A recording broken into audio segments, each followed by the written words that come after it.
Oh, shit. Boys and girls, off your fucking feet. Give it up for your host, Chad Zumock. Ladies and gentlemen, boys and girls, welcome back in to this Friday night edition of this In The Paint podcast. Wow, I sound crispy as fuck right now. Got the new microphone. Holy shit. I cannot be seen another day with having the same microphone as Sir Chad Zumock. Speaking of which, I posed the question. I'm aware that MLC and Sit Down Zumock are currently still going on as we speak. So we are going to be tuning into Chad in just a moment here. And, just seeing when they wrap up. I'm aware that the viewership might be a little rocky to start this show, but that's all right. No need to fear. We have a great show for everyone tonight. Happy Friday. The weekend is finally here. Hopefully everyone had a great work week. And just a great week in general. I'm glad to see everyone in the chat rocking with us. You guys are the real ones. You could be watching MLC right now. You could be watching Sit Down Zumock. But instead you're here on this In The Paint podcast Friday night edition. Welcome in, Egg Picker, Logging Road King, W-Man, the Brandon Network, Gig Workers. Saw Jay Etheridge a little earlier. What's up, guys? How's everyone feeling?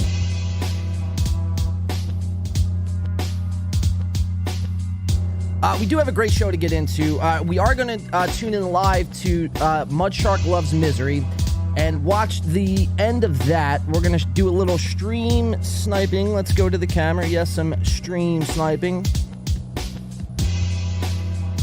Chad thinks he could stream snipe, and no one else is going to stream snipe him back. So we are going to put an end to that. And then after, we have some other, we have some good Chad Zumock stuff to get into tonight. A past episode with him and Carl from Who Are These Podcasts. And just some other, some good Chad stuff we're going to get into tonight. The episode of this video is One in the Same. And I will be trying to highlight the comparisons I've noticed the last week and a half, 2 weeks of Chad and Aaron Emholt, of course. So we will be going through yesterday's Drunken Misery Loves Mudsharks, or Mudshark Loves who the fuck knows. We'll be diving into that episode, breaking some stuff down. And, for somebody like Chad who says that they're not going to be drinking ever again, I mean, this is the second time in 2 weeks he is now drunk. And, I had to sign up for his YouTube, membership program because I had to watch the episode. I mean, I seen a little bit in real time yesterday, but I wanted to recap it here tonight. And he didn't post it on his Patreon, which was odd because his last time he got drunk on stream, which was last Friday, he took that episode and took it down, which was pretty bizarre. It's like, what are you hiding? So if anyone wants that episode, I do have that episode, and just shoot me a Twitter message or Instagram DM or whatever you got to do, and I will get that episode over to you guys. So we are going to be tuning in live to Misery Loves Mudsharks, or whatever the fucking show is called, man. And just a forewarning, it's not a show. It would be very disingenuous of me to come on here and rag on Aaron from Steel Toe, right? The M-Holtz, of course, where are they at? Fun show. This has been a very fun show. Very fun show, very fun week. It's been a fun fucking week for me, let me tell you. My apologies, though, yesterday for not going live, of course. We have the new equipment is in. I'm very stoked of having this microphone. I feel like I'm one of the fucking guys now, right? I feel like I'm one of these professionals. Now, it was time to upgrade, though. I've had this microphone, the MXL, I don't even know, 990, I think it's called. No, I'm sorry, the MXL BCD1. And I got this 2 years ago when I first really started getting into podcasting. And it was just time for an upgrade. And then what really, threw me over, the edge for getting a new $450 microphone was the simple fact we put Chad Zumock on New Equipment Watch, and what does he do? He fucking gets this same exact microphone that I did. And now Bob Levy has this microphone. Chad had the same microphone. Like, all these guys have the same exact microphone. And I just cannot be seen in public, having the same microphone as, Chad. Now, some of you might be saying, oh, well, Aaron has the same mic as you, man. So what the fuck? Yeah, but I get it, right? But the only thing good in Aaron's basement, I'm not even going to go there and disrespect studios by calling Aaron's basement a studio, because it's not a studio. It's the farthest thing from a studio. Anybody could go make a logo, print it up on Amazon, and get it shipped, and then sit in front of a $27 web camera and call it a fucking studio. Like, think about the people who actually have studios. I mean, that is it's a direct slap in the face. So, just because the word's the same, studio, does that make, just because Aaron has a studio, does that make his studio the same as like the Howard Stern studio or my studio? No, that is ridiculous. It's not a studio. It's barely even a basement. It's a crawl space. Let's just call a spade a spade. It's a fucking crawl space. But but the only good thing about that crawl space is that, Aaron has two $450 microphones. And they are good mics, man. I will say they are good mics. So I went out and pulled the trigger. What took Chad, 24 days, 16 hours, 27 minutes, and 2 seconds to muster up $80 to buy an MXL BCD1 mic, took me 7 days to buy a, almost quadruple the amount for this microphone. So I'm very excited. That's where I was yesterday. I was trying to dial this microphone settings in. Hopefully it sounds good. Hopefully your ears aren't bleeding. But it's good to see everyone. As always, we have so much to get into tonight. I'm very excited for tonight's show.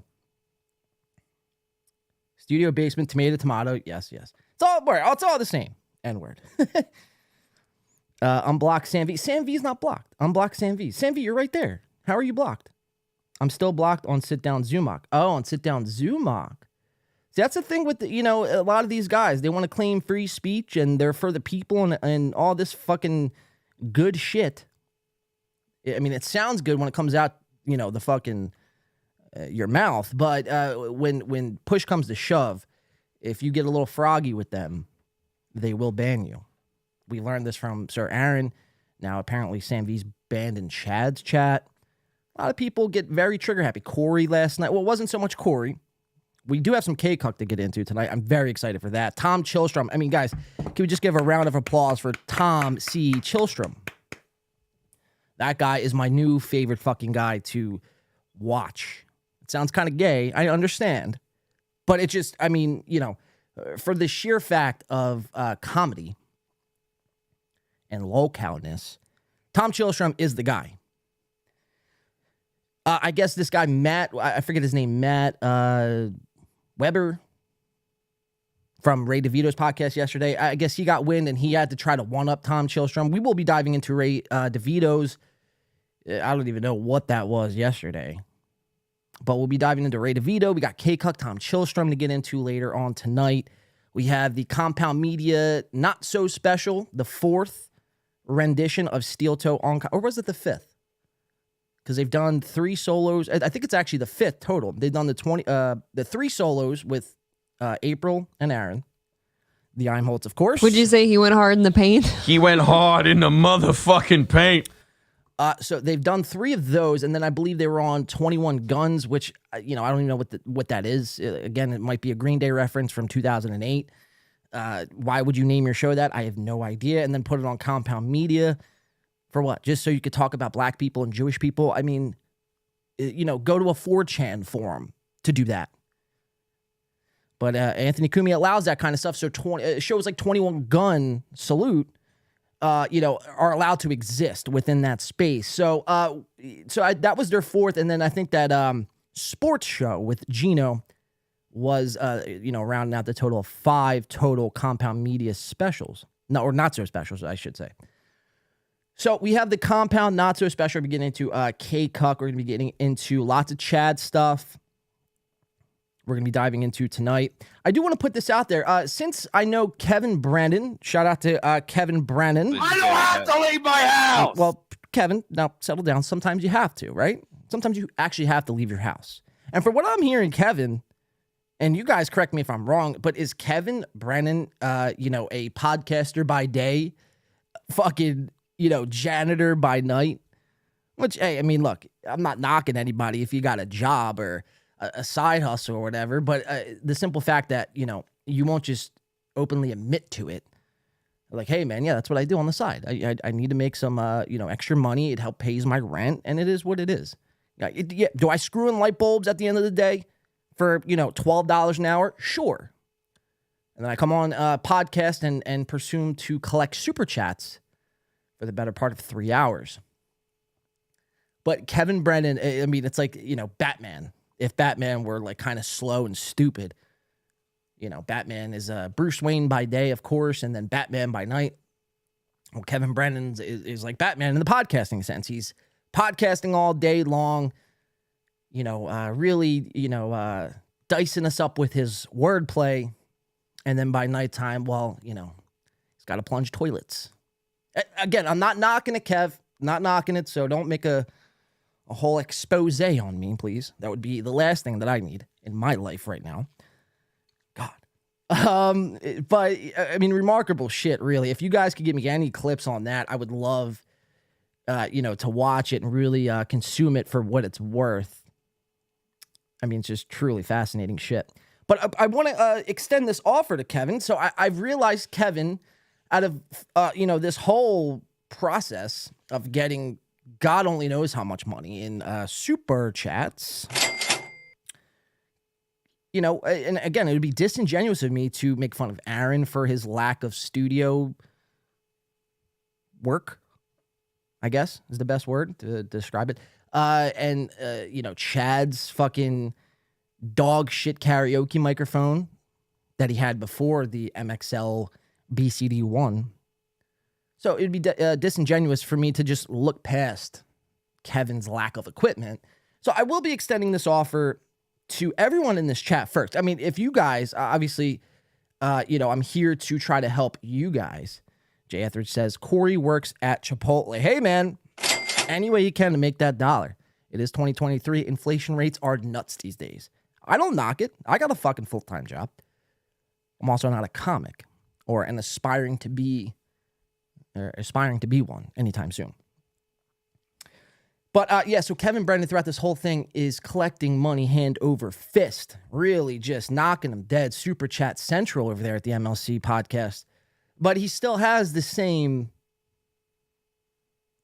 headset, the same like gaming headset that I used back in 2004 when I first was, gaming it up on Halo on the original Xbox. I mean, just a simple, you got the headphones and then a microphone attached to the headphones. I mean, even Chad has better equipment now than Kevin. So I want to extend the offer. I have a couple extra, very nice, mind you, mic arm booms, cables, microphone cables, adapter cables, and this microphone. So if Kevin wants it, I will send him this microphone free of charge.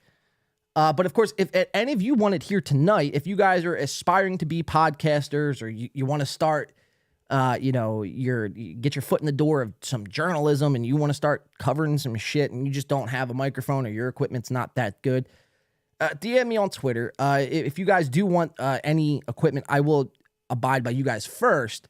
But if I get nothing, then obviously get this out to Kevin and then I will send some of my old stuff laying around to Kevin. So at least when he comes on and proceeds to shit on Chad and all these other people, at least it looks semi-passable.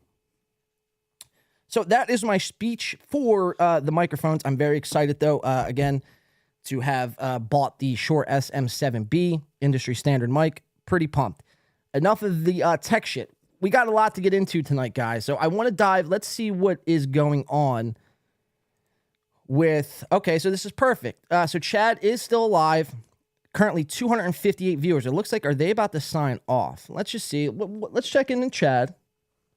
Check in with Chad. Is coming in the mail, and I'll wear it as soon as it comes. Thank you to Patrick Melton, Nobody Likes Onions, for taking care of it. He's a good man. So Chad, okay, hold on. I just want to help me help you. You got it. Let's do this first. JG helping care of it. So Chad just recently dropped this new merch line that he dropped. He's got the mud shark shirt. And I wanted to point this out. This was going to be one of the things I went over. But so we'll just cover it right off the bat here. He's got the mud shark shirt, the mud hat, and the Hype Train All Aboard t-shirt. Very, very, very, very tacky shit. Obviously, he had some help from Nobody Likes Onions, Patrick C. Melton. So obviously it looks a little better than if he just tried to do it on his own. But I want to make one thing clear. The merch is very tacky. I better not see any one of you in this chat room here tonight rocking a mud hat. Like, imagine walking around, you're at your job, or you're at a family function or a party, or you go out to the bar, and someone comes up to you and they're like, hey man, what is your hat? Why does it say mud on it? Like, it's very strange. It's a very strange, and I get it, his whole shtick is mud shark. But maybe put the mud shark underneath the mud. Otherwise, it's just a hat that says mud. Like, what is it, a dirty hat? Sorry, I got my fucking other camera rocking here. But now you guys should probably see clearly the Hype Train shirt, the mud hat, and the mud shark t-shirt. Very, very tacky shit, and I'm not a fan. And listen, this is coming from a guy who is in the beginning stages of getting my own merch printed. But you see, I don't rush anything. I'm not here to try to fucking, make a quick buck. When I have the right designs and everything I want in place, I will be releasing my own merch. And whether you buy it or not, is a different story. But again, just very, very tacky shit. I wanted to get into that. Again, I better not see any one of you guys rocking Mud Shark gear. Let's go back live into the Mud Shark. Doing good work. To all the new subscribers and all the people. I think they might be done, though. So let's just check the tail end of this. At least he's not drunk today. We had fun. It was fun. We had fun. And that's the most important thing. Someone say fun? This has been a very fun show. Very fun show. Very fun week. See, man, the Mud Shark, me, hi.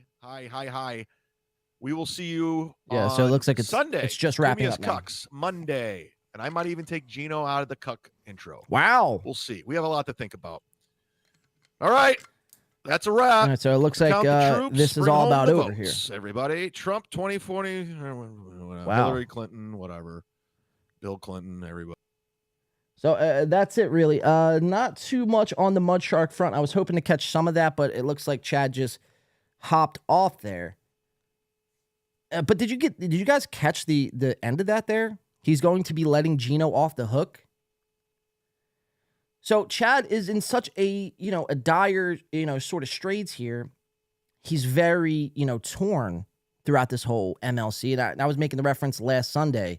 Chad is like this, crazy psycho ex-girlfriend that, all of us probably once know one time or another. We've had to deal with this thing in our lives once, twice, maybe 3 times, if you're not so lucky.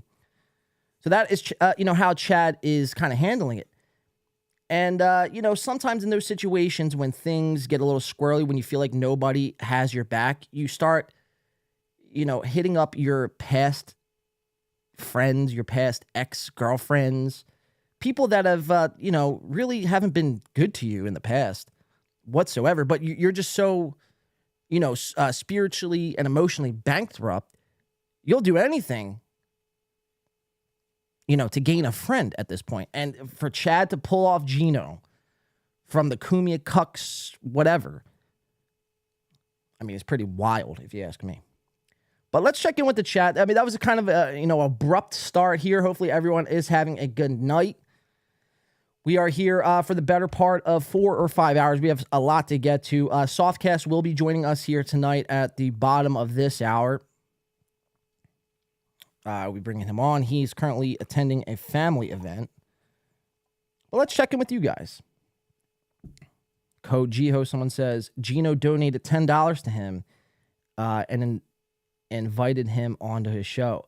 Wow. So Gino is now, so this is all fucking, Gino would talk hella shit on Chad, and Chad would do the same about Gino, and now they're going to be fucking best friends doing shows together. It's all fucking bullshit, man. It really is. And Chad wants to point out how many times Kevin Brennan is or doesn't stand for anything. It's like, man, like Gino was part of Cumia's cucks. You know what I mean? I do have this Carl, Who Are These Podcast episode. It's audio only.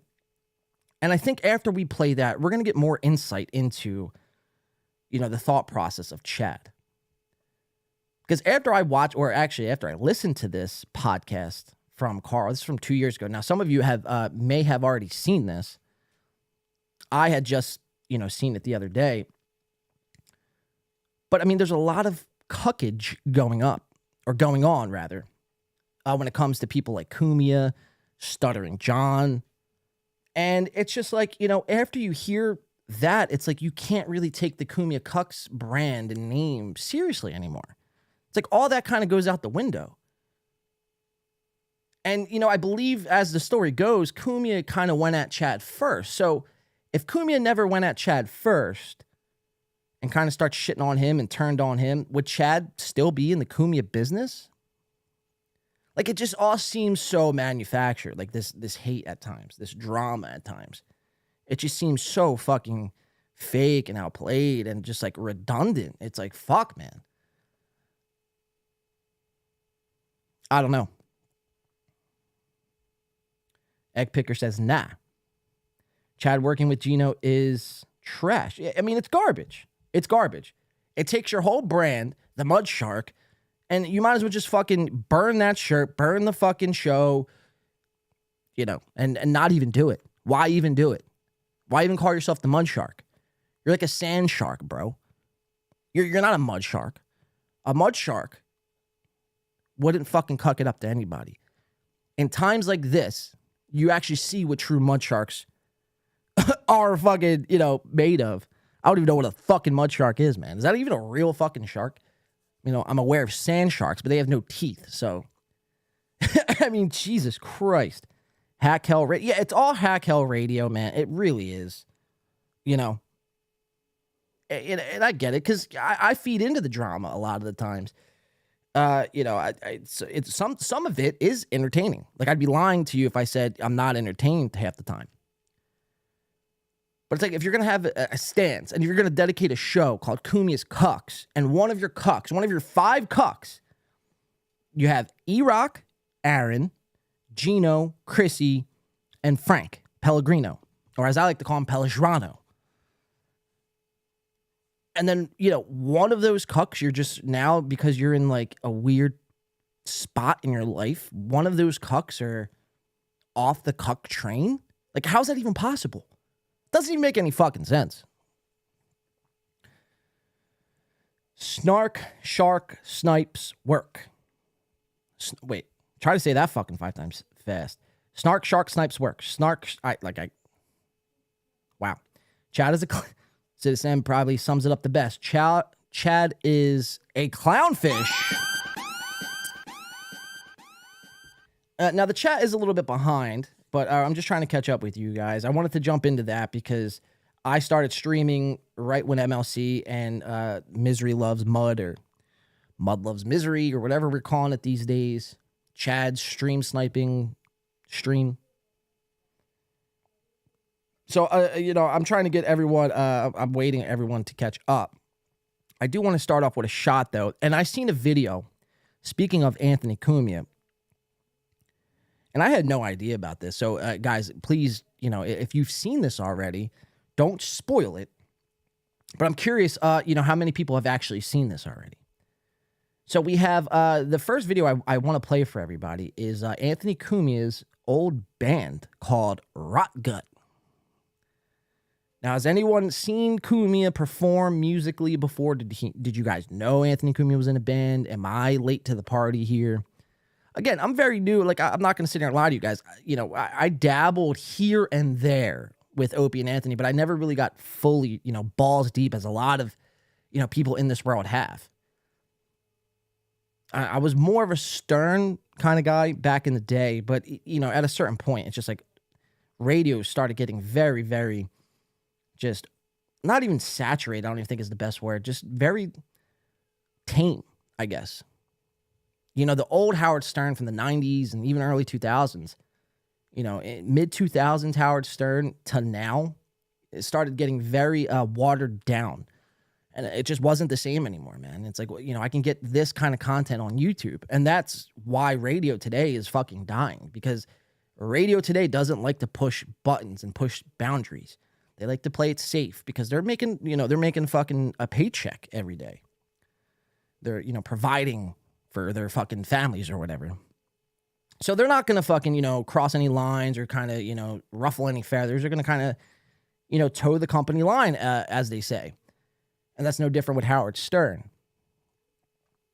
I don't even know how I got off on a Howard Stern tangent. Oh, because I was making the comparison to Opie and Anthony. Yeah, so I never was really big into Opie and Anthony, especially at their height. More recently, I've been checking them out, but I came across this rot gut video from Cumia. And I'll just say this, man. I'm not a big fan of Cumia, especially current Cumia. Past Cumia, I mean, he's all right.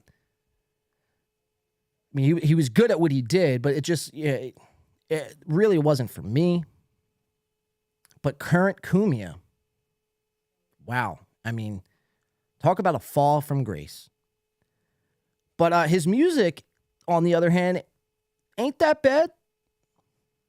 Artie Lang killed radio, not himself. Yes, the Brandon Network says.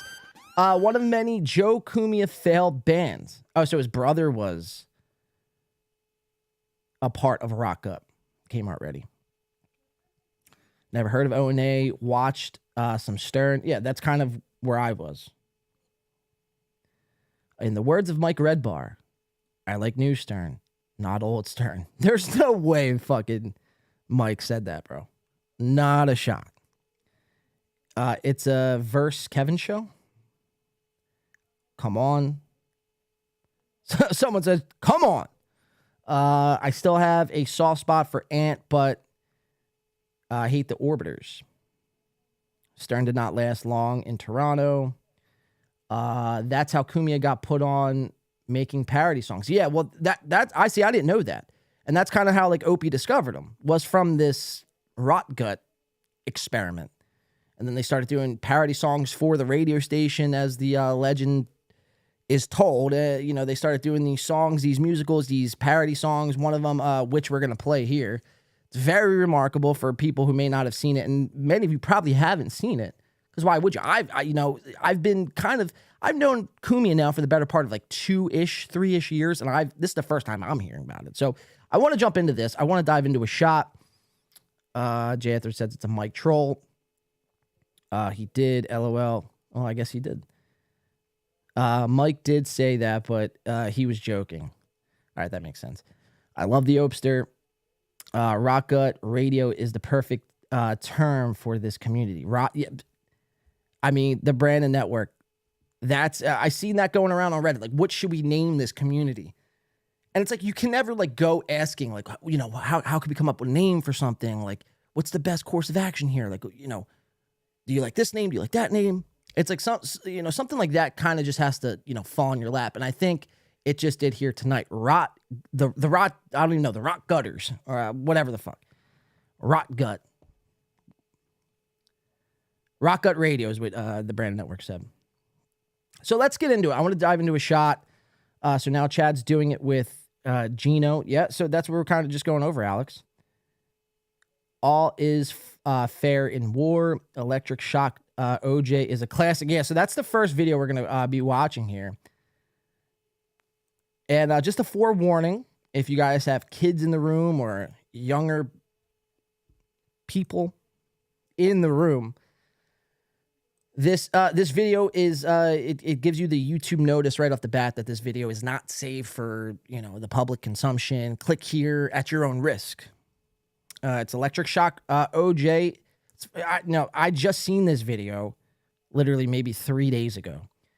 But I figured it'd be a good way to dive into this tonight's show. We have a lot to get into tonight, guys. Again, just a kind of a crazy start. Chad was still streaming, MLC was still streaming, so I didn't go live yesterday, obviously. The new microphone came in, wanted to dial that in. And all is well, though. Happy Friday to everyone. Hopefully everyone's having a great week. Weekend is finally upon us. And we're going to have a great show. Got a lot of Chad Zumock, Ray DeVito, K-Cuck, Steel Toe Compound, not so special we're going to be getting into. And then, of course, how could I forget? Softcast was, had the opportunity to interview Hipstar. Many of you don't even know what a Hipstar is or was, or a Hipstar even existed. But Softcast was able to, interview Hipstar. Hipstar was gracious enough to grant Soft his time. Hipstar got banned off YouTube last week for nudity and sexually explicit content. And, Soft thought it would, was a good idea to hop on that and figure out why, like what was going on and what are the plans moving forward. So we have a lot to get into. This show might go for 5-6 hours, 7, 8. This show might go all fucking night. I don't know. Let's get into it first, though. Hopefully everyone's having a great Friday night. Let's, if you're drinking with me, please drink responsibly. Do not drink and drive unless, of course, you have to. Don't pull a Chad Zumock and get drunk on the stream. That's embarrassing.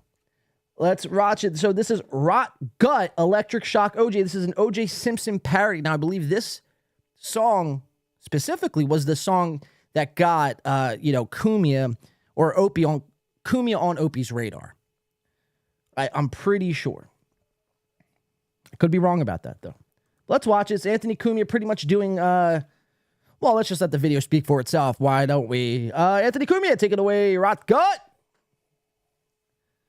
Cheers to all you fucking crazy fucks out there.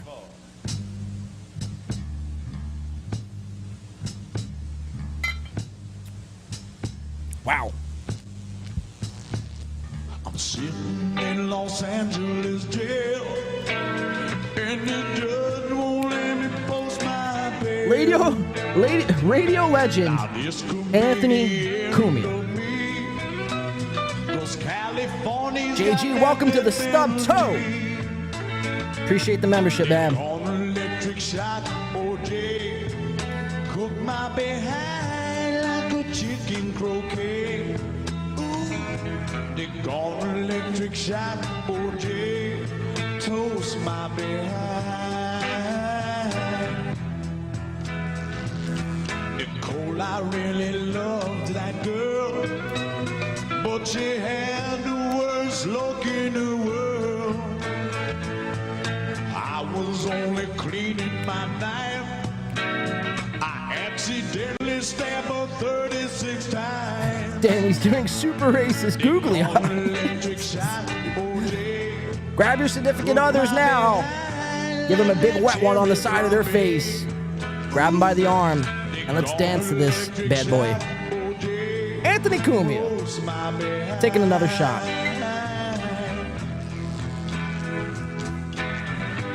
Who would have thought?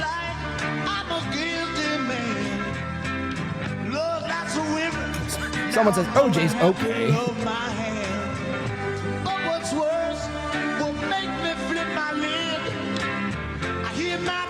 Michael Jackson.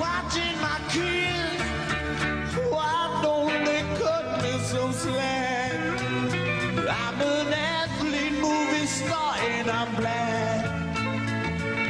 Whilst lawyers argue over my hair, why they be warming up that. Some people are like, this is getting too racy for me. It's a Steel Toe show. Cheers, Cumia.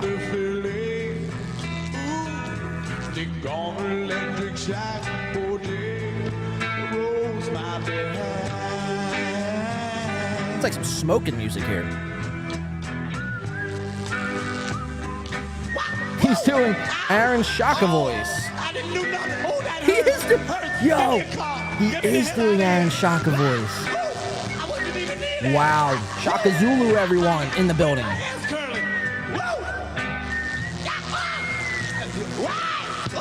Electric shock, OJ. Wow, the hit song, Electric Shock, OJ by Rotgut and Anthony Cumia. Whoa, whoa, whoa, Chad Kroger in the building. What am I doing listening to Nickelback? Guys, erase that from your memory. You never saw this. Yeah, you never seen any of that. Nickelback, it sucks. and they are beneath me, and they're the worst music ever. And I spit on their grave. Holy shit! But no, wow. Yeah, but yeah, no. So Cumia was doing the Aaron Shaka voice, or now is does this all make sense now? I think this is all starting to make sense. Aaron is doing the Cumia Electric Shock OJ voice. Someone says, no Nickelback bridge too far, John. Yeah. Jesus. That one scared me. Did you see Chad Kroger fucking on the screen here, like looking down right after an Anthony Cumia rock gut fucking song? It's like, how do you follow rock gut up? Well, what you do is you put on Nickelback. Jesus Christ. Aaron's hero, somebody says. Yeah, I mean, look, Aaron aspires to be everything that Cumia does. Wait, hold on. Nickelback has never come up on my YouTube feed. On God. Yeah, well, I don't even know. Fucking Nickelback. That's so fucking funny. People love to hate Nickelback. Yeah, here's a crazy take, man. I'm gonna fucking blow your guys' fucking socks off with this take. Nickelback ain't that bad. They're not that bad. I can't believe I'm on stream admitting that Nickelback ain't that bad. But they're not bad. What gets people is Chad Kroger's, I like your pants around your waist. I mean, enough of that shit would drive anyone insane, right? It's like if Oscar the Grouch was like skull fucking Grover.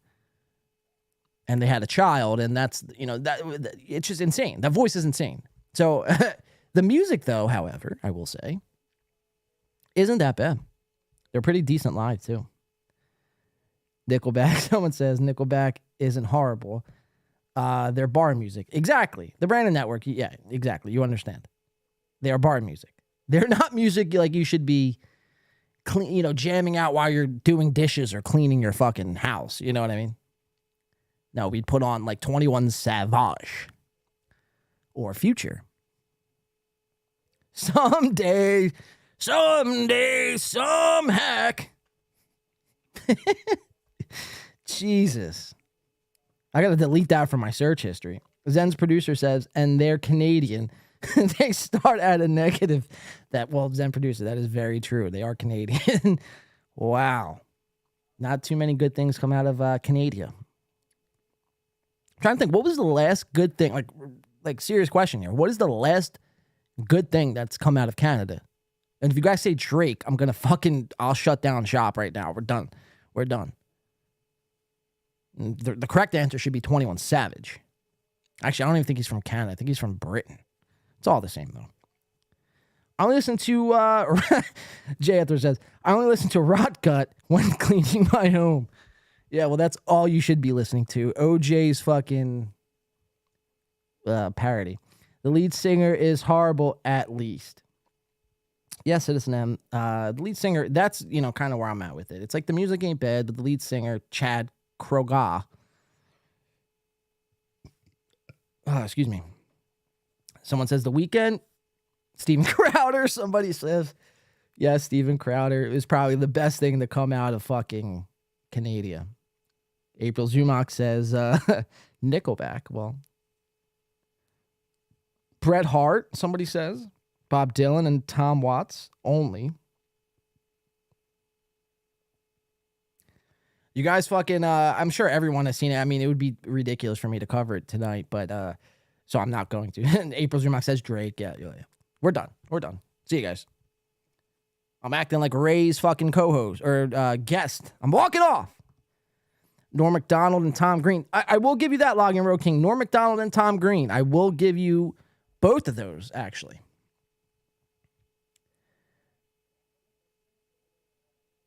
Zen's producer says, I think it's pronounced like Freddy Krueger, like Friday, or like Freddy, right?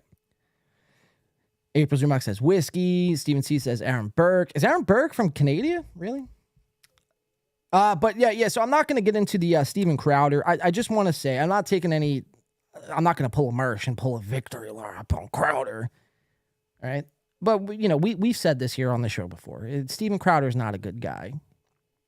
He is a deranged lunatic like the rest of them. I mean, when you have people like Aaron Emholt calling out the shenanigans of Steven Crowder, it should tell you everything right there. But yeah, so a video came out of him degrading his wife while she was pregnant with 2 kids, and was telling her pick up dog shit in the yard. Oh my God. It's truly remarkable. If you haven't seen it yet, it's going all over Twitter. Actually, Crowder just put out his his statement, his rebuttal to that video. Crowder's not having a good week, man. The whole Dave Landau situation that came out. It's a shame that, Dave Landau chose this week. I mean, it just goes to show you how fucking little luck the little guy has, Dave Landau, right? He finally musters up the strength to go after his fucking boss, his ex-boss, Steven S. Crowder. This week, and go on these shows. He goes on Cumia, Rock Guts Cumia. He goes on Cumia's show. He goes on Michael Malice, the guy with the big fucking ginormous head, almost as big as Aaron and April's foreheads. So he goes on these shows. He's going on a podcast tour of how much of a fucking asshole Steven Crowder is.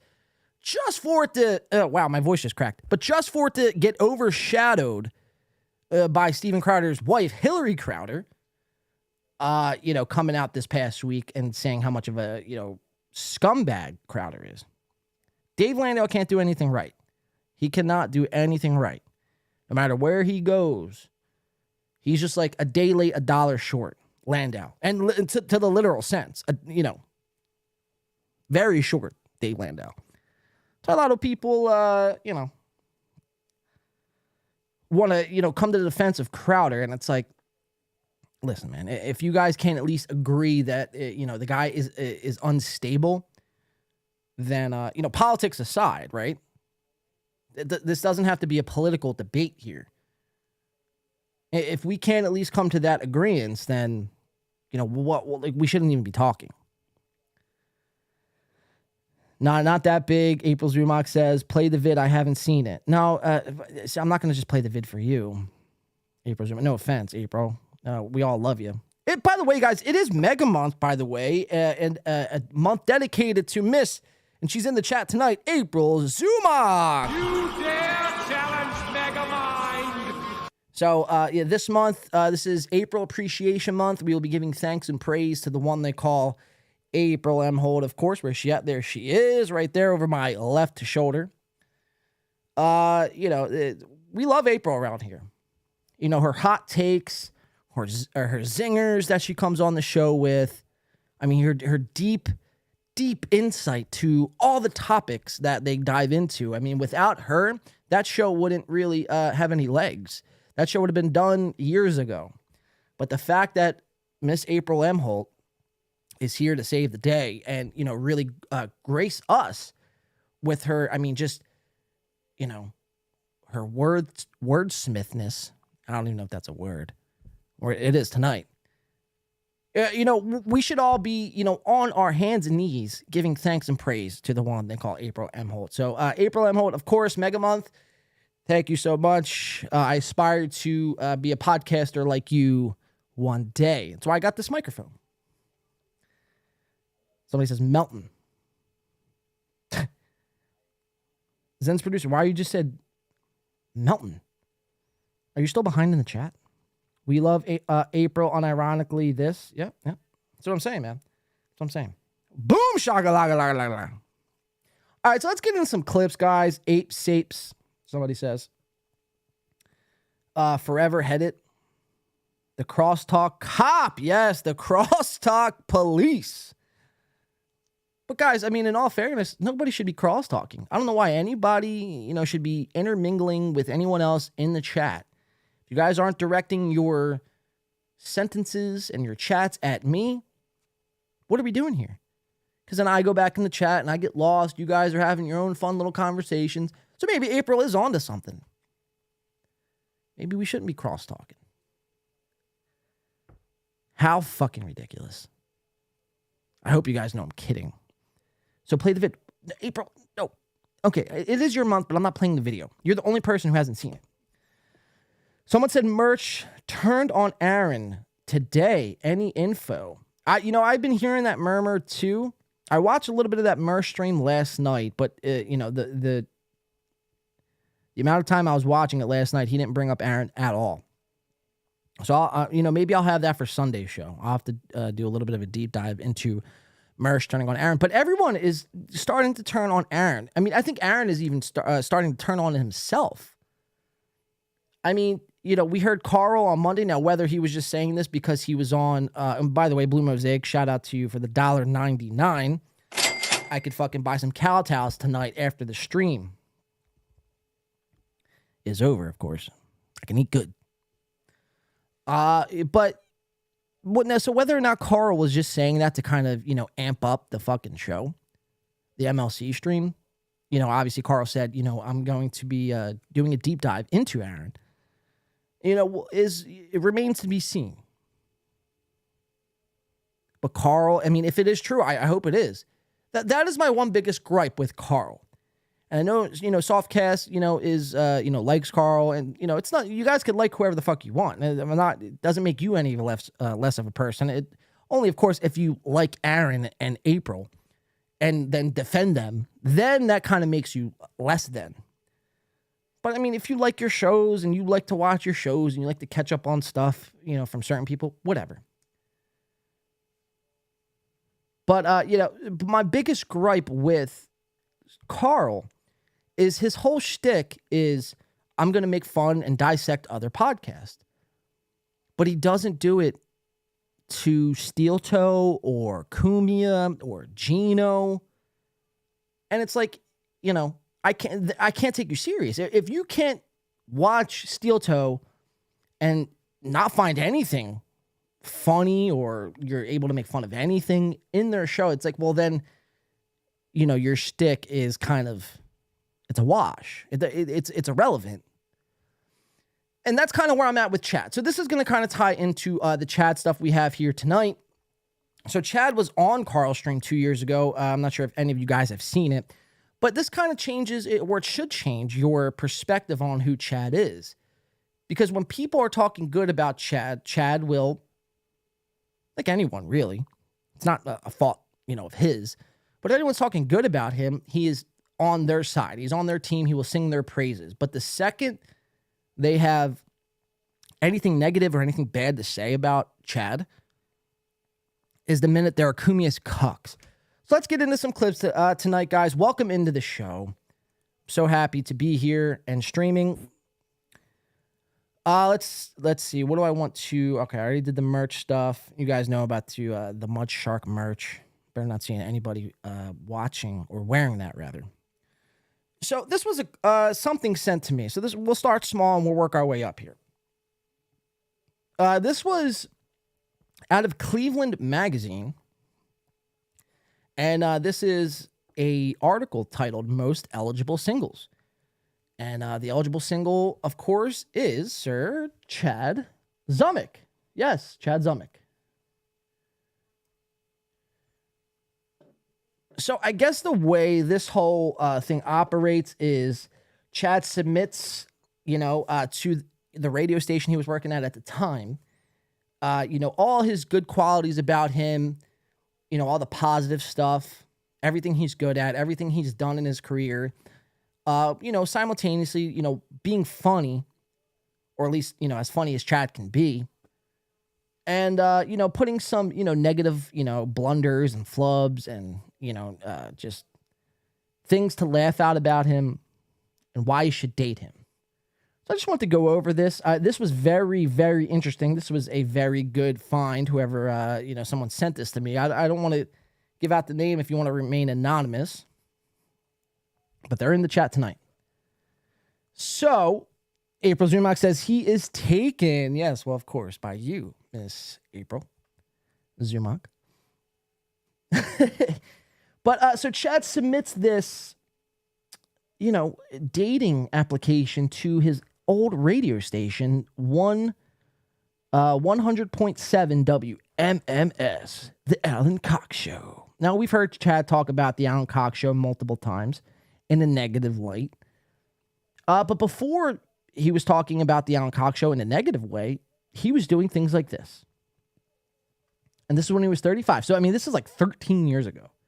So what's Chad now? Like 48, I believe. So this is a most eligible singles Chad Zumock edition. It says Chad Zumock, 35, co-host of, like I just said, 100.7 WMMS, The Alan Cox Show. How he caught our eye.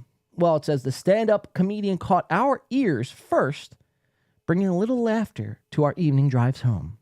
That, and we're suckers for a guy in a sweater vest. We all know Chad loves to wear sweaters.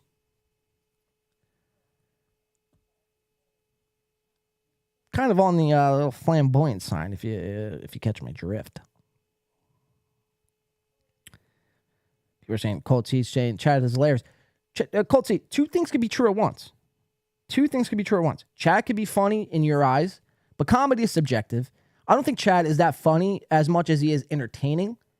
There's a difference. But two things can be true at once. He could be entertaining and funny to some people while also being somebody funny to laugh at for things like this. I mean, you'll never catch me submitting my dating application to any radio station for that matter. I mean, that's insane. To a radio station that you work at? So it goes on. The perfect date. So I believe this is Chad writing in, like, what would be his perfect, date in his eyes. So April Zumock, I imagine this is how he swept you off your feet. So it says the perfect date, a cool bar like the Naughty Mermaid. Wow, the Naughty Mermaid? I would never go to a bar called the Naughty Mermaid. Nope, not for me, man. I only go to Stoney's Bar and Grill. A cool bar like the Naughty Mermaid and a sports event in the background. Really anything casual. I'm not an uppity type of guy. I don't try to impress anyone. Well, you would have fooled me, Chad. You don't try to impress anyone. And then why, then why pursue this career? I mean, that's what this whole thing is. You're trying to make impressions on people, whether it be for good or bad. It's okay, but it's just what it is. You try to impress people. So I'd imagine your dating life is much of the same. So it goes on to say, something most people don't know about me. So this was very interesting. I have a ridiculous pop culture knowledge of 80s TV shows and movies. And I like to fancy myself somewhat of a rap artist. Now, we've watched some of Chad's raps.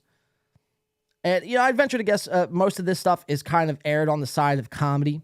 I'll give him the benefit of the doubt for that. But something, I have ridiculous pop culture knowledge of 80s TV shows and movies. That's something he makes fun of Aaron for having these movie references. So this is something that, Chad, this is something he put on a dating application. It says, my passion, being creative and making people laugh. My mind's a really fun place to hang out. For who? Biggest turn on. Okay, so for all you ladies in the chat, biggest turn on. I like a girl with personality, as we all do, who challenges mine and who is pretty comfortable in her own skin. I will go anywhere, and I like somebody who's down for whatever too. So I mean, that's pretty much just a blanket statement. I mean, if you're a chick with two legs and a heartbeat, I mean, you're in the running to date Mr. Zumock, and obviously April knows what I'm talking about here. Okay, biggest turnoff. I don't like girls who smoke. Any girls who are into the Twilight series can just keep walking. If Jersey Shore is your favorite show, then good luck to you, he says. I own too many sweater vests. It started as a good luck charm, and now it's a sick obsession. I own 85, but only wear about 25 of them. You own 85 sweater vests?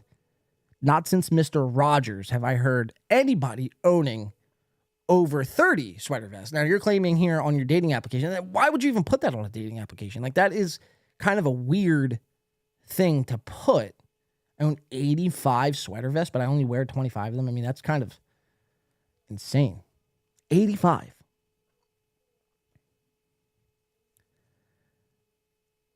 Did you cover Rachel Maddow yet? No, we will be getting to Ray DeVito and the whole Rachel Maddow meltdown Play it again. Scam. Play what again? Before that, she needs to be hot. Yeah, well, of course. Chad only has a criminal record that spans 25 years. That ain't too bad. DeVito is Bisconti level. Chad's a petty theft that doesn't smoke. That is weird. Ray doesn't belong on the internet. Weird flex, but okay. I don't have one sweater. Yeah, I would. You probably could add up everyone in this chat here tonight and multiply it by fucking 10. And they probably, the number would come out to like one, maybe. One sweater vest is one too many. I don't even think I've shopped for a sweater vest for myself or anyone else. So to own 85, I mean, that's nuts. My favorite, so these are kind of like hard hitters. So just going to be quick answers here. My favorite place in Cleveland, Progressive Field in the summer, and Johnny's on Fulton. Book, Paris Hilton. His favorite book is, check this out, Paris Hilton's Confessions of a Heiress. That book will make you say, James Patterson, who? Paris Hilton's Confessions of a Heiress. Or Heiress. I think it's Heiress. Chad's, with his 85 sweater vest, is also reading Paris Hilton tell-alls. Kind of wild. Musician band, the Beastie Boys. In my mind, I think I'm the fourth Beastie Boy. Sports team, all three Cleveland teams. I'm Die Hard. TV show, Arrested Development. Vacation destination, anywhere with warm weather or New York or Chicago. So you can go anywhere in the world, but you would pick New York and Chicago. I mean, that's kind of insane. I'd pick like Barbados. Or like South America, Jamaica, South America. Turks and Caicos. Europe. Greece. He's like, New York and Chicago is fine for me. Dessert, I've the diet of a 16-year-old pregnant woman. I love anything sweet, especially birthday cake. And the chocolate devotion from Cold Stone Creamery. Cold Stone is pretty good, I will give you that. Blog, my blog's pretty sweet. I also like the AlanCoxShow.com. Okay, so that's the plug for his old show. My usual hangout. I hang out at the Improv or Funny Stop. I love the bars in Lakewood. Usually Mary Arts, Riverwood, and Brothers Lounge. I have no idea where those places are. In high school, I was a clown. Some would speculate you still are. And now I'm a clown, and I'm being paid for it. And I have health insurance, he says. Okay, so that's pretty good. I like how he took, the self-deprecation there. Kind of flipped it. My best feature are my ankles. Nobody in Cleveland has my ankles. That's a weird feature. When you say like your biggest feature is your comedy or your personality, your charm, your charisma. No, in Chad's mind, his best feature is his ankles. With his 85 sweater vest while reading Paris Hilton's Confessions of a Heiress. I know I'm saying that word wrong, by the way. My bad habit, checking my phone. I'm pretty obnoxious about it. I'm a social media junkie. My first kiss, behind Friendly's Ice Cream in Kent. That's where everybody made out after school dances. She broke up with me a week later. Oh, poor Chad. My guilty pleasure, the Kardashians. So, what was this guy saying earlier? He was saying if you watch the Jersey Shore, get lost. But his guilty pleasure is the Kardashians. They don't keep up with themselves. We had Kim Kardashian on the phone once, but she hung up on us. So this is a very, very deep insight into who Chad Zumock is. We're watching the Kardashians, eating ice cream, looking at his ankles with his 85 sweater vest, reading Paris Hilton fucking the Chronicles of Narnia, or whatever the fuck it's called. This is who Chad was, maybe still is. Why we think anything would change, I mean, is insane. How my ex would describe me. This one's good. I once had an ex looking for me in Vegas describe me like this to a cop. Brown hair, blue eyes, in the 30s, and he acts like he's 16. That's actually pretty good. I'll give him that one. Going out or staying in. I'm out. I'm never home. I might as well rent a storage bin. So a couple more. Let's just get through these, and we have some clips we're going to play. I just thought this was fucking funny. It gives you an insight into the psyche of the one they call the mud shark. Dogs or cats? Dogs. I hate cats. Dogs rule. Got to give it to Chad on that. Dancing, yes or no? Well, when I'm hammered, I think I'm Justin Timberlake. I will dance my ass off. Twitter, yes or no? Yes, too much. I got to get off. He's obsessed. He says, my longest relationship, 3.5 years. I ruined 3.5 years of some woman's life. Beer, wine, or martinis. Cleveland has the best microbrews, and I really like Great Lakes. When I drink liquor, it's vodka on the rocks. And we all know that to be true from yesterday's Mud Shark Loves Misery, and then last Friday's Mud Shark Loves Misery, where Chad just gets completely fucking hammered. Can't even finish the podcast, is slurring his words due to a over consumption of vodka. Roses or chocolates? I'd probably go flowers. Why encourage a girl to eat chocolates? Good one. My number one dating rule: do not talk about Fight Club. That's my number one rule. My deal breaker here. This one's for you, ladies. My deal breaker: a girl that says I don't mind Justin Bieber. Chances are we have nothing in common at all. I hate when a date asks for a to-go box. She has to carry that thing around all night. Okay, so there's a couple more. Let me just get through these. Worst pickup lines. Probably something I've said. If I could date anyone, Betty White. She's very mature and she has a great sense of humor. And she's got that money. On the first date, I never tell I'm obsessed with Uncle Joey from Full House. I'm sorry, I can't be serious. Best place to meet somebody. Majority of girls I've met are through work or friends or hammered at Brown's tailgates. My unusual place I've met someone, MySpace. It was really creepy. I can only imagine how that conversation went down.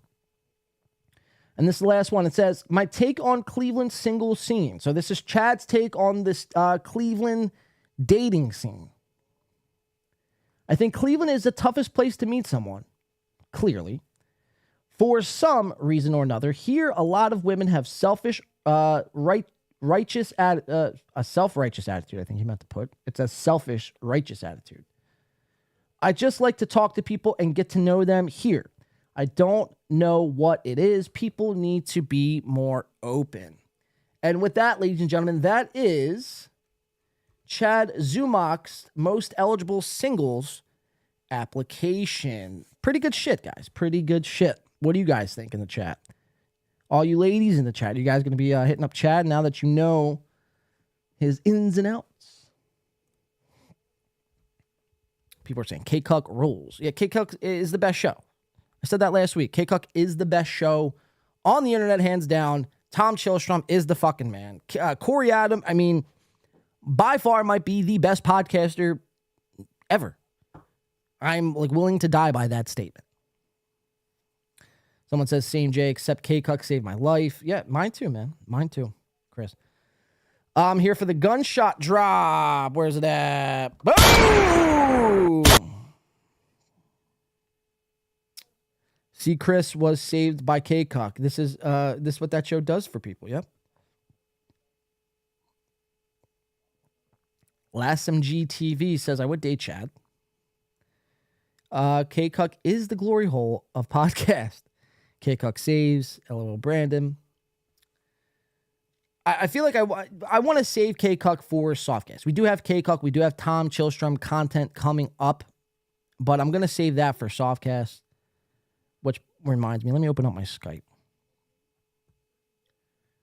Because he's supposed to be reaching out when he is ready.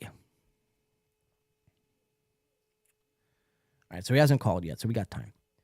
So I want to play some of this other Chad stuff. Now, some of you, are coming from the Chad Zumock stream and are like, what the fuck, man? Like, why are you shitting on Chad? Well, it's not why am I shitting on Chad? I mean, you could call it shitting on Chad, sure. But Chad, he is going around on his streams on a daily basis, weekly basis, brings my show up and forces me to do this. Plus, I have fun doing it, man. Chad is a fun person to laugh at. And if you can't laugh at Chad, it's like, who can you laugh at on the internet? So this was, somebody says, Steel Toe is greater than K-Cuck. Wow, Citizen M, that is a hot take. Yeah, Jay says, Softcast is playing poker with Hipstar. Yep. Softcast is actually, Jay, I bet you didn't know this. Softcast is actually Hipstar's new co-host. You are a weird dude too, Citizen M. K-Cuck is better than WKRP, Chris says. Chad's favorite book is Paris Hilton's. Has obsessed with John Stamos and freaks out on anyone who makes gay jokes. He says. Well, I mean, if it looks like a duck, quacks like a duck, it's not a fucking goose, man. It's not a fucking goose, guys. Wake up. I mean, I'm not saying it. I'm alluding to the fact. It could be a possibility. We would be foolish not to, draw any conclusions. Like, you know what I mean? If we didn't at least question that. And then what? If we never questioned it and then it came true later, then we would beat ourselves up today for it. Oh, what the fuck, man? We should have fucking seen that one coming. All the signs were there. Paris Hilton books, 85 sweaters, John Stamos. I mean, the signs are there. So it would be foolish for us not to at least ask the question. Cuck ducks. Brand Network says, Citizen M is a great troll. K-Cuck has run circles around Steel Toe. Dude, K-Cuck is the best. And what can I say? I mean, I tried telling you guys this. Like, you compare K-Cuck to any show. Compare K-Cuck to the Joe Rogan Experience. I think Corey Adams should have 15 million followers, not Joe Rogan. How's that sound?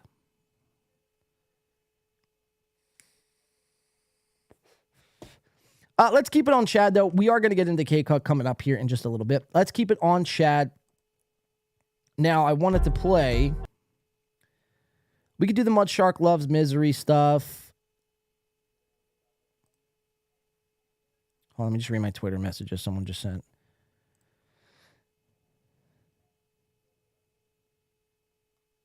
Someone sent me something about Steel Toe censoring Self-Cutting Girl. I might have to watch that when we cover Steel Toe. Just in case you wanted the tweet of Mersh maybe starting to turn. Oh, okay, so this was the Mersh on Twitter. Okay, so here, I don't know if this person wants me to keep them anonymous or what, but we will just put this on the screen. So this was Mersh turning on Steel Toe. So Mersh tweeted out, Steel Toe is censoring Self-Cutting Girl, and then he gives a link out to Steel Toe's show. So it looks like Mersh is, behind all the cross-eyedness and all the weird fucking obsession with cats and the weird haircuts and the Adderall and the Xanax and the cigarette breaks that he takes and the whiskey that he drinks and all the weird fucking shit that Mersh does. At least he's, coming to his senses about Steel Toe. And it was just a matter of time. It's like, how long could you defend this guy? Now we'll see what Mersh does with this. Mersh claims to be this guy, this badass, who I'll call out anyone who makes a full of themselves or whatever, the hypocrisy. But he will die on the sword that Steel Toe is a good show. Oh, I don't know, man. They do a good show. It's just him and his wife, and they're good, They're good. I don't know, man. I don't know if your eyes got fucking cross-eyed even more. What the fuck? Your cats are fucking, going crazy in your fucking apartment. Like, what is happening that Steel Toe is a good show in your eyes? Crossed or not, Steel Toe is not a good show. So we appreciate that. Send in any inside dirt or anything else you want to send regarding tonight's show. You could DM me on Twitter. I accept DMs on Twitter, Instagram, and all of social media. RIP MLC. Now we listen to Win by 2 and NLO. No, definitely still listen to MLC. For sure. I mean, if not for nothing else, to see if Kevin Brennan is a janitor or not. I don't have to leave my house. Kevin Brennan, of course, coming in hot. Again, Kevin Brennan, if you are watching, if you are listening, I will send you this microphone if you want it, of course. For free, no strings attached. Microphone, mic arm boom, a cable. I'll get you started, man. I'll, give you the push that is much needed. I'm out here, I'm wheeling and dealing, I'm buying new microphones every day. This shit is 2 years ago news to me. I don't need this kind of shit. I will happily send it to you, and you can play it on your show. You can talk into it. It's good. The only thing is, if you guys, I don't know if you could see it on the screen here, but I got real fucking little tipsy one night on the show. Steel Toe was making some claims how they're the best show, the greatest show, this, that, and the third. We all know the claims Steel Toe likes to make. I got a little pissed, so I put my fucking fist through this microphone, and it has a dent, but that hasn't stopped it, man. You guys have heard this quality of this microphone. It's a great mic. Kevin, I will send this to you. DM me on Twitter. Let's keep it rolling. We'll just go with the Chad stuff. We'll roll on for now. We're gonna bring up Softcast here in just a little bit. I'm waiting for him to reach out to me on Twitter or on Skype or whatever, how the fuck he's reaching out to me tonight. We'll keep it on Chad, though. I was going to play this, Who Are These Podcasts, but we'll play that next. Let's play yesterday's Drunken Stream. Now, if you guys were watching Chad, you heard him bring up my show again today. And he's like, oh, Win by 2 signed up for a membership, man. I know why they're doing that. They want to watch my drunken episode. And it's like, well, that's not entirely true, Chad, so don't be, misleading here. That's not entirely true. I was paying for a membership on Patreon that was $10 a month. And I might not be Jewish, per se, but, I have a lot of Jewish tendencies. I like to cut corners and save money where I can, right? And I figured, why am I going to pay $10 a month on Patreon if I could pay $4.99 a month on YouTube and get all the same content, and I don't have to leave YouTube? So at the end of the day, Patreon is a hassle. I got to go to a third-party platform. I got to pull it up. They don't have a transcript. They don't have fucking a lot of the features YouTube does. So if you're putting out your content for half the price on YouTube, I'm going to fucking sign up to that. And yes, part of me, we are going to watch your Drunken Stupor last night. So part of that, sentiment was right. But, the main reason was because I wanted to cut costs, and now I'm going to be $5 richer next month, of course. Any way I can, guys. Any way you can, of course. Not encouraging you guys to cancel your Patreon. If you guys are enjoying his Patreon content, make sure to stay subbed. I'm not trying to take money out of everyone's pockets. I'm just simply trying to save money in my own.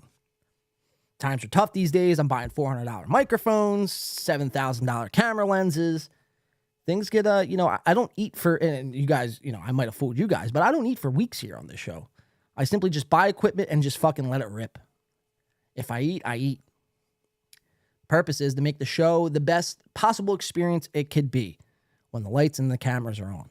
So if that means I have to go weeks without eating fucking ramen noodles, I will do that. It's called dedication, guys. That's most podcasters aren't doing that today. So you can thank me later, of course. Win by 2, tribe confirmed. $5 gangsta. Oh, yeah, bro. J. Etheridge, RIP, Mind. Yeah, what happened to fucking Mind Scepter, dude?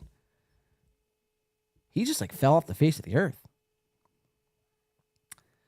I'll take the mic, LOL. W-Man. Oh, W-Man, message me, and I'll set that up for you. I'll send that right over to you, man.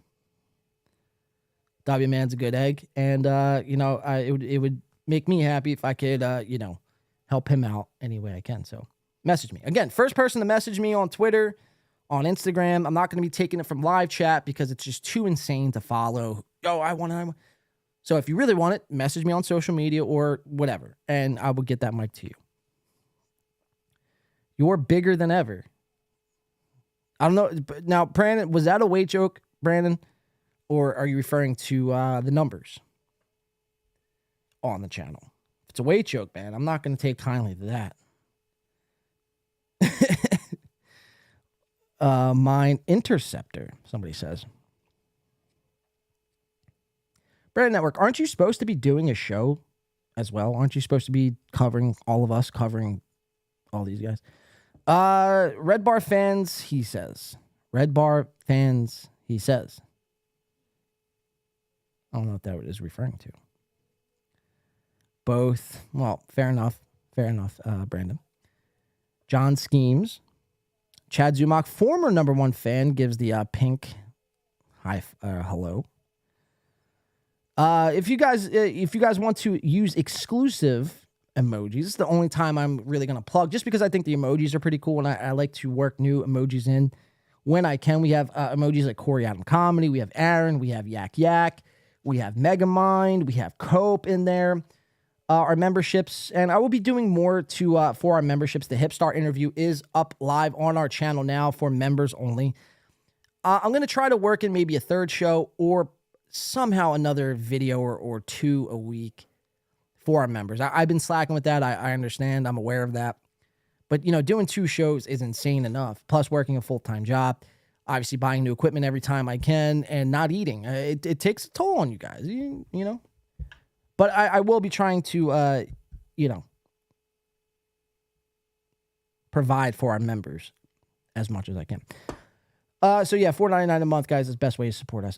So let's get into this. Chad, Mudshark Loves Misery. We took 35% of KB's audience. So this is Chad's biggest fucking own that he's got on KB. So KB's numbers are down, but they're not really down. I just want to point this out. Like, Chad thinks this is the biggest fucking own. He's got 350 viewers. Kevin's got like 850. So if it's a numbers game, Kevin's still beating you, 1. And 2, before Chad got that black eye, Cumia country, Misery Loves Company was only averaging, 550, 600, 700 was a lot for MLC.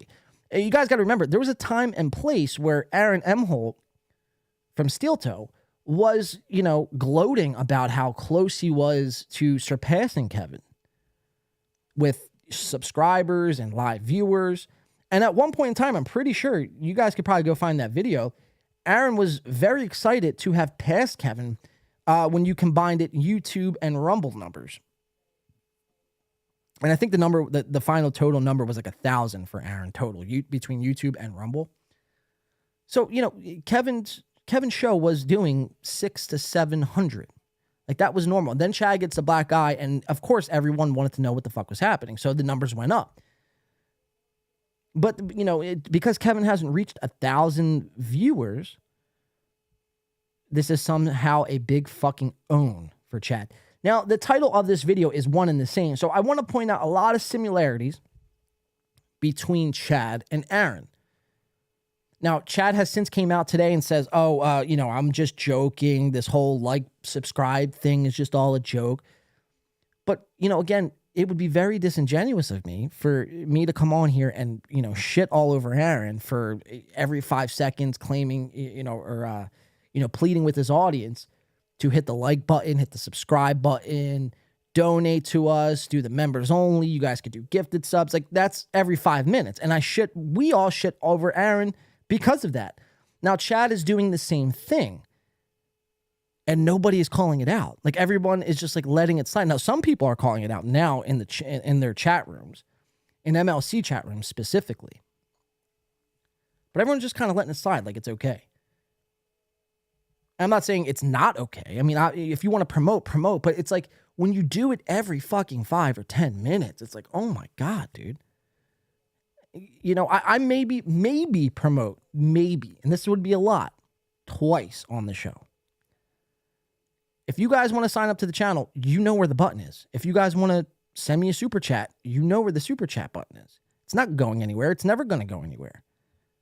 But I'm not going to sit here and make my whole fucking show about hitting the like button, hitting the subscribe button, especially when you don't even keep the videos up. As soon as they're done, you take the videos down. So what are we even hitting the like button for?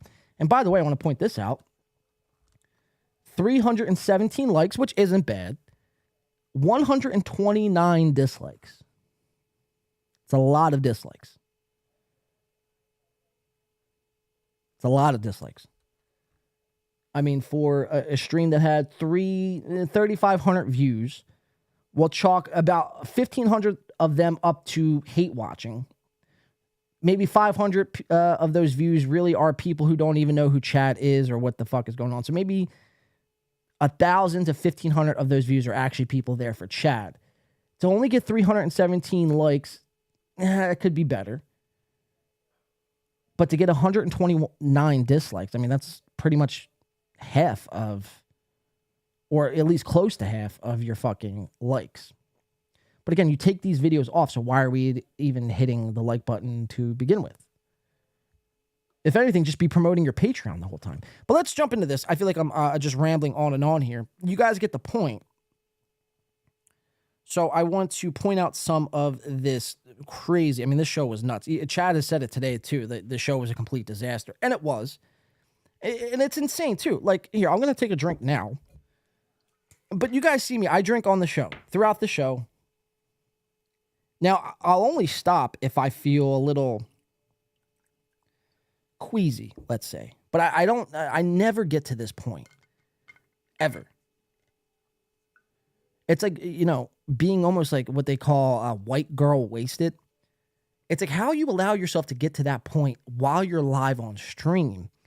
I mean, that is a feat that not too many people could do. And it's only within, I mean, he doesn't start drinking. Now, maybe he was drinking before this, but on camera, he was only drinking, he started drinking at like the 49-minute mark. This show was only 2.5 hours. So you mean to tell me in an hour and a half's worth of time, you got that fucking drunk? So it's either one or two things. It's either he can't hold his liquor or he's, you know, faking this, you know, being overly intoxicated. So I'm going to take a shot now in celebratory fashion with Chad because he's going to be drinking throughout this show. Let's watch the intro. This goes on for a little bit, so let's just get right into it. Chad Zumock, Mudshark Loves Misery. Chad, take it away.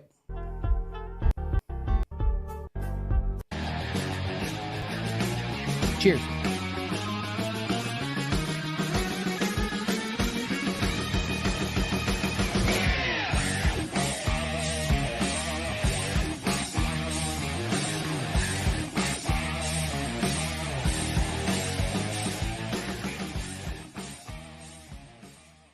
Bitches.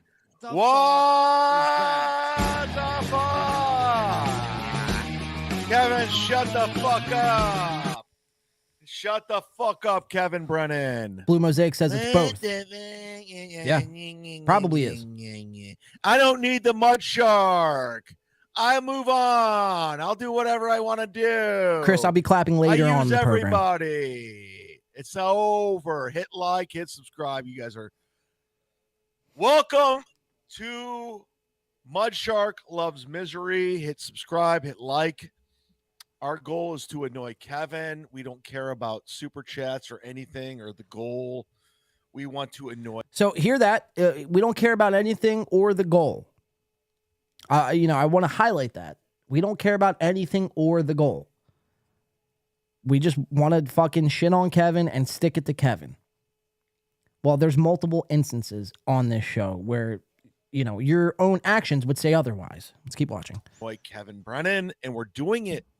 We're doing it live. We're doing it great. Shout out to Rogue. He's on the membership. Get Silly. He's on the membership. MG, he's on the membership. My girl, Dr. Tooth John. Dr. Tooth John. Gina Bombino. She is a membership, and we're about to make her a moderator. I haven't forgotten. So off the bat, I thought he was drunk. All right, how do I right off the bat? Hold on. How do I make you a moderator? I have to make you one. Anyways, what's going on? We are the ultimate. We make Kevin's show better. I would disagree with that. You can watch Misery Loves Company, or you can watch my show, which is better. It's a better show. We make it funnier. Not a show. We make it cooler. First out of the gate, Chad. So you heard how he said we don't care about the goal. We don't care about super chats. None of that. Right? We just want to stick it to Kevin. But the minute he gets $4.99, he fucking loses his shit. Whoa, $4.99. Whoa, buddy, calm down. That's not even $5. I mean, after YouTube and taxes, you're looking at $2.50. So again, it's just like you do care about the super chat, and it's okay to care about super chats. I mean, that's not the issue. The issue is you constantly bringing it up all show. Hit the like button, hit the subscribe button, hit the bell, my Patreon, my super chats. We get it. We get it. You don't have to remind us. We're not dumb. We're not idiots. If I want to donate, I know where to donate. Let's keep watching. This I know you. All right, I'm sorry. Chad, this I know what's. So he's trying to reach out. Says, You Chad, to this use the guy I bottom know as- wants you All right, this guy's to weird. use him as a bottom. Thanks for the super chat, but His name is Toucan Sambo. I can't make sense out of it. Is it because you're drunk? I'm wearing my Cavs because they got defeated. My Cavs hat. People are like, "Am I drunk? Oh. Possibly. Oh. Who knows?" So he was Waiting drunk. for MLC right now. He starts late because he pretends like he has to take his kids to school. But I watch it and I'm a fan. A fan of the show. I was part of it. I helped grow it. I helped build it. I know, and I joined in December. There was 4,000 subscribers because of me.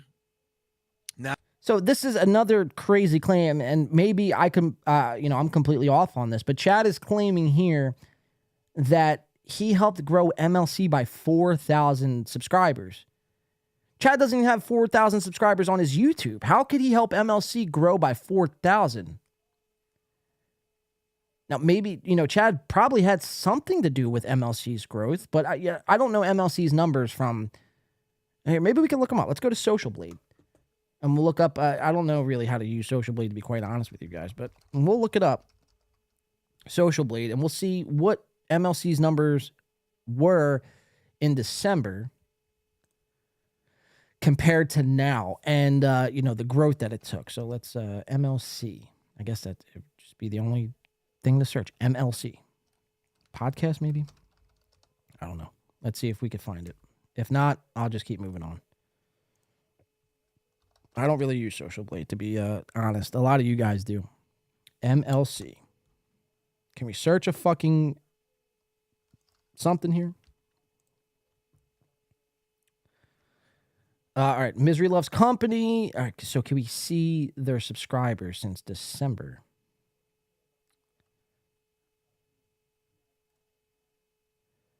I think, wait, no shit. All right, so we'll pull it up on the screen. Sorry, Social Blade is like lagging. Very hard. It's just now stuck on the screen. I might have to just exit this out. Oh, there we go.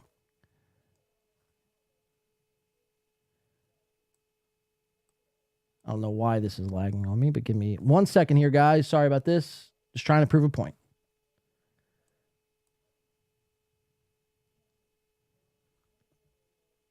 It's like, it's trying to make up its mind. Does it want to stay on this screen? Does it want to go on the TV? It's getting like stage fright over here. Come on. The fuck is going on?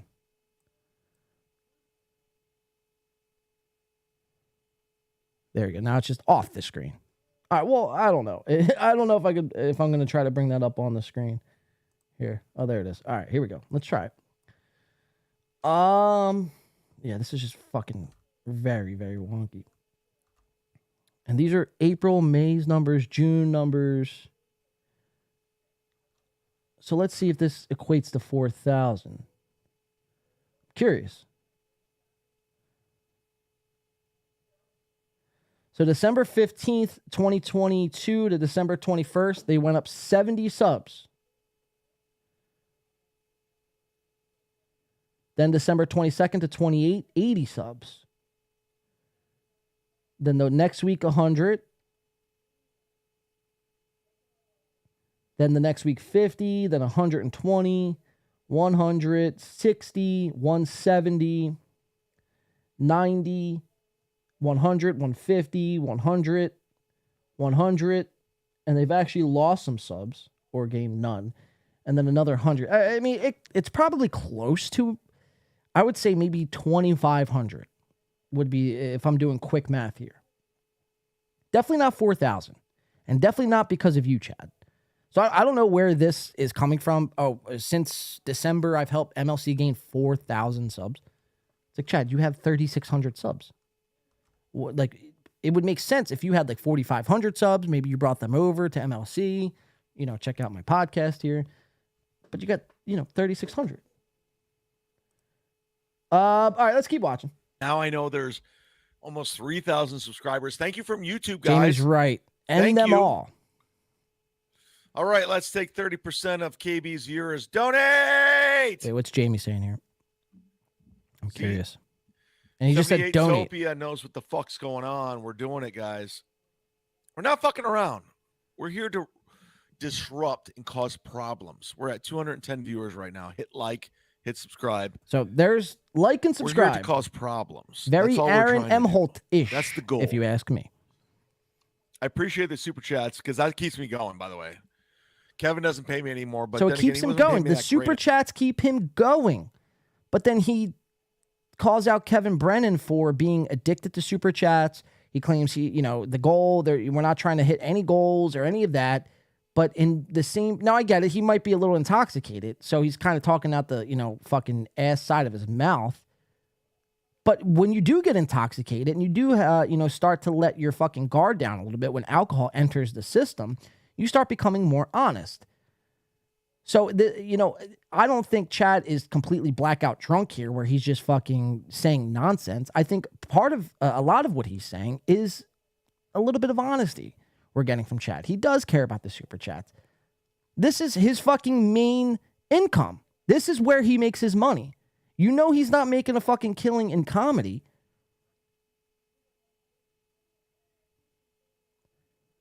This is his main income. And that we've seen an uptick of this. We've seen Chad go live, throughout the day, walking around, riding his bike, shopping at Winn-Dixie in Florida, and just trying to collect supers. Again, it's fine with that, but just honesty. Just be honest with it. Hey guys, this is my main stream of income. I'm relying on this. I'd appreciate if you guys donate. If not, hey, no big deal. I'll figure out a way. Subscribe to my Patreon, buy some merch. There's multiple ways we could fucking make this work. But when you say you don't care about the super chats, you don't care about the goal, it's like you clearly do. This is like very Aaron Emholt-ish like. Anyway, I make more money doing this than I would doing his show. Brandon So Network let's says just Chad was on watch opiates. his show and cause fucking problems. Sign up to the Patreon. It's scrolling right now. Gina, she's at 63 likes. How do I make people moderators? Tell me in the chat. I promise I'd make Gina a moderator. She's very consistent and persistent. We're almost getting ready for Kevin's show. All right, so I want to move on here. Dance into... is this the real Lenny's printer from...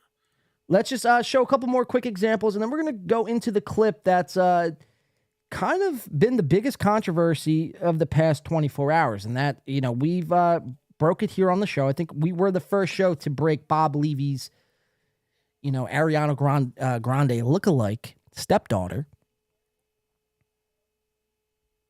on the show on 420. If you haven't checked it out, go check it out now. We weren't saying anything derogatory, though. We weren't being, malicious. We weren't, trying to be nasty or trying to be vindictive or trying to, expose anything.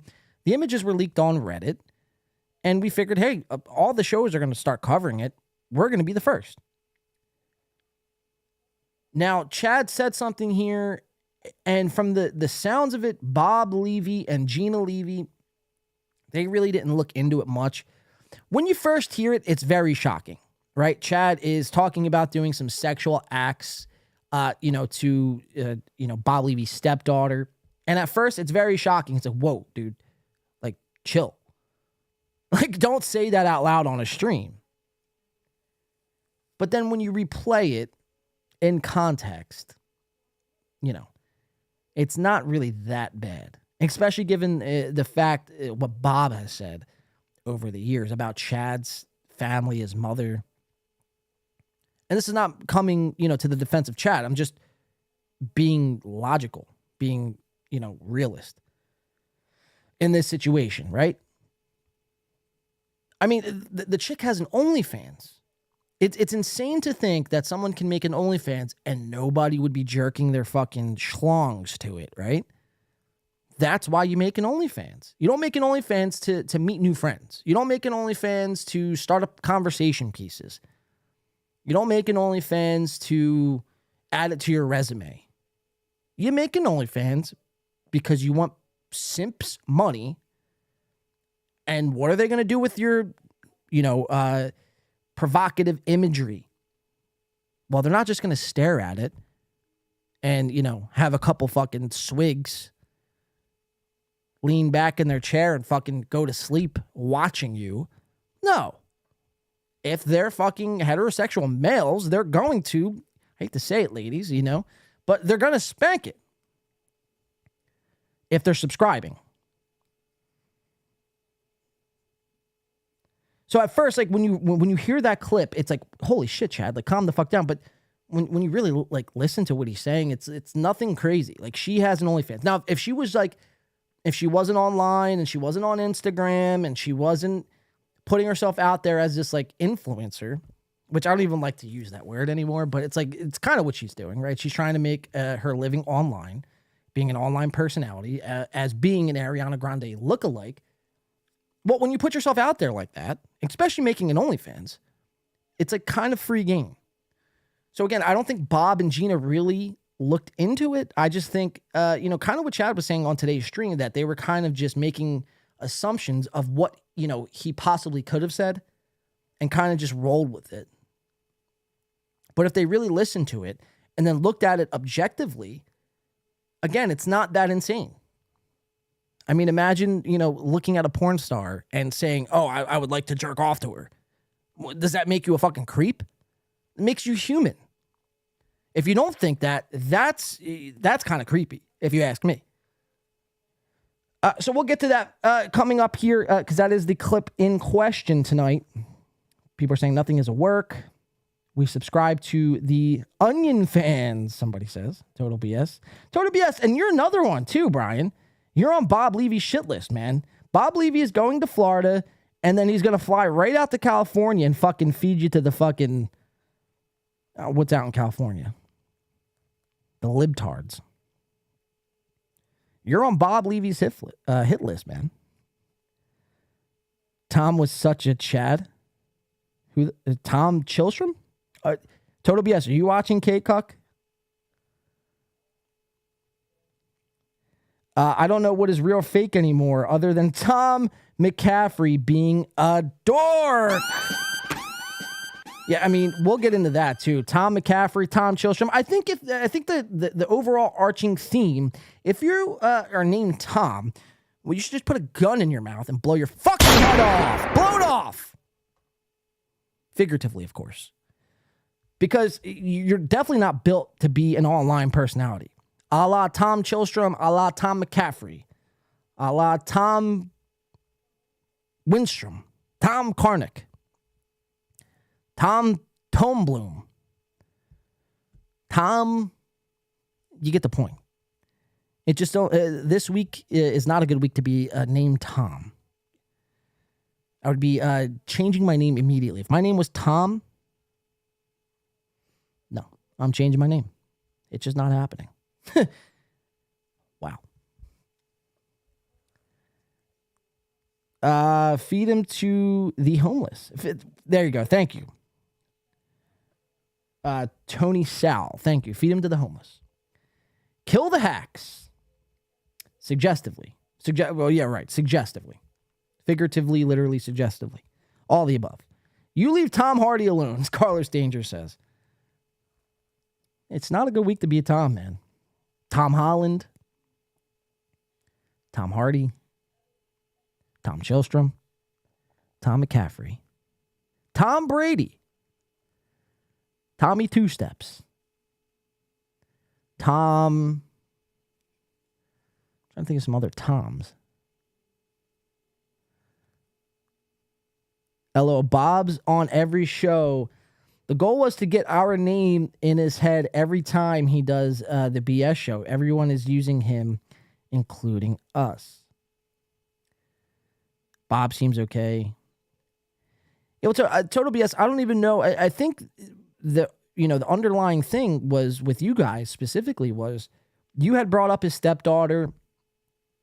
And I don't know why, like, Ray has, like, such an issue with you and Bob has such an issue with you. Like, it's funny because I was watching Ray a little bit last night on Carlos Danger's and Ray's stream. Shout out Carlos Danger. And, it was very, very bizarre because he brings you up on how you're shitting on him, quote unquote. And I don't even think you're shitting on him. I just think you're covering what the fuck's going on. But you're shitting on Ray, and he's got a problem with you. But I shit on him way worse. And he's like, nah, win by 2 is cool. It's all very funny shit. And then Bob, the same thing. I think, you guys were somehow bringing up his stepdaughter. Maybe I could be off by saying that.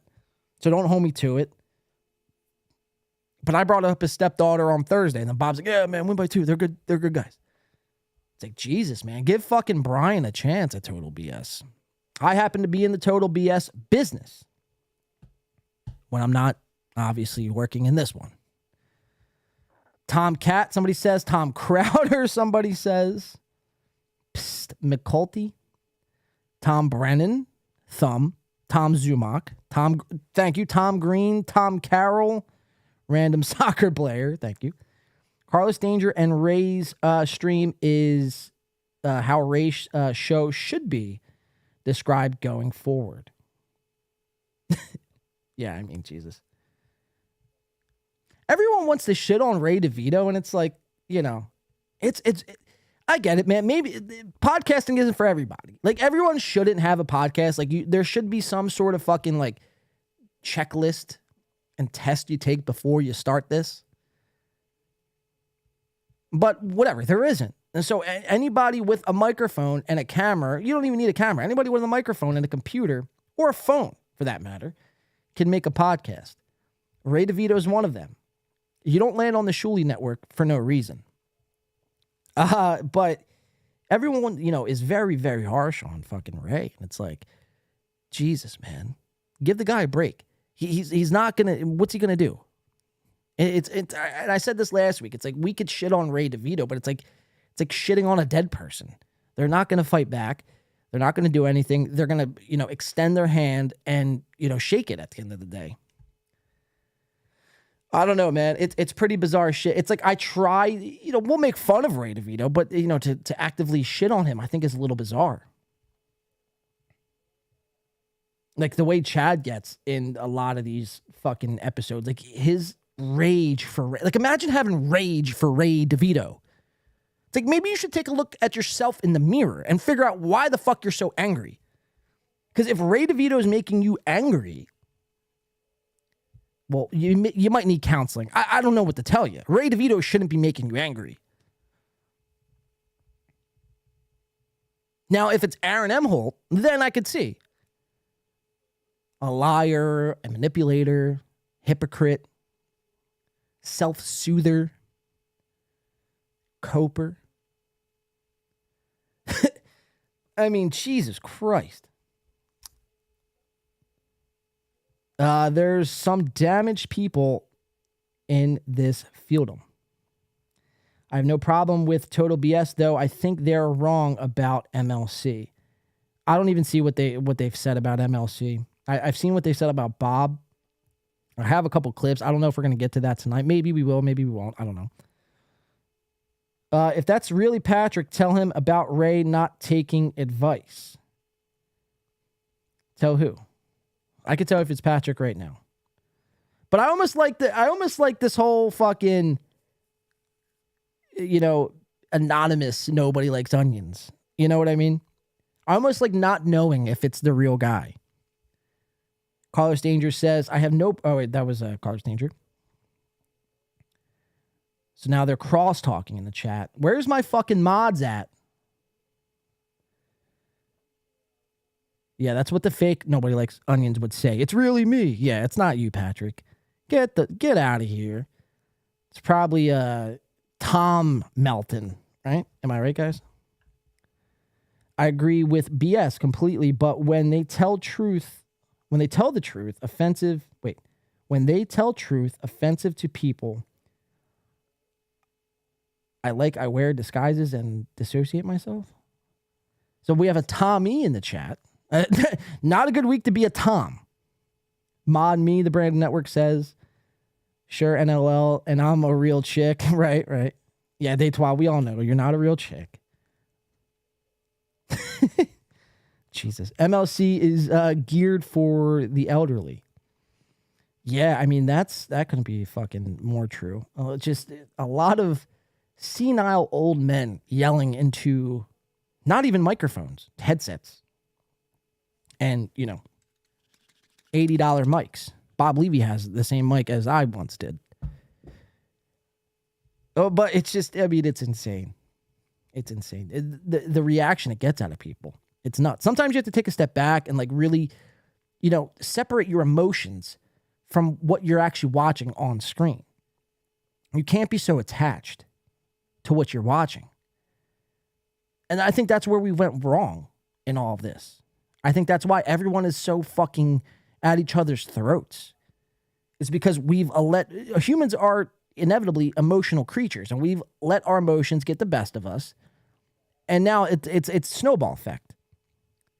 Now everybody fucking wants to kill everybody, hates everybody. Chad doesn't have a gig on the Shuley Network anymore. Ray doesn't even know if he's fucking running his own show next week. You know what I mean? Kevin fucking is bringing on people that don't even have podcasts or comedy careers, just random strangers on the street. Levy is ready to buy a plane ticket and sign everything over to Gina to feed this guy to the alligators. It's like, when did this stop becoming entertainment and fun? Not to use an Aaron Emholt fucking pun, but when did this stop becoming entertainment and become real life? This is I have to fucking bring you down, otherwise I don't win. And again, it's what are we winning at? We're not winning at anything. This is the internet. We are talking into microphones. There's no scoreboard. If people were winning, I would, instead of a TV, I'd have a fucking scoreboard. It's all very insane shit. It's psychotic behavior.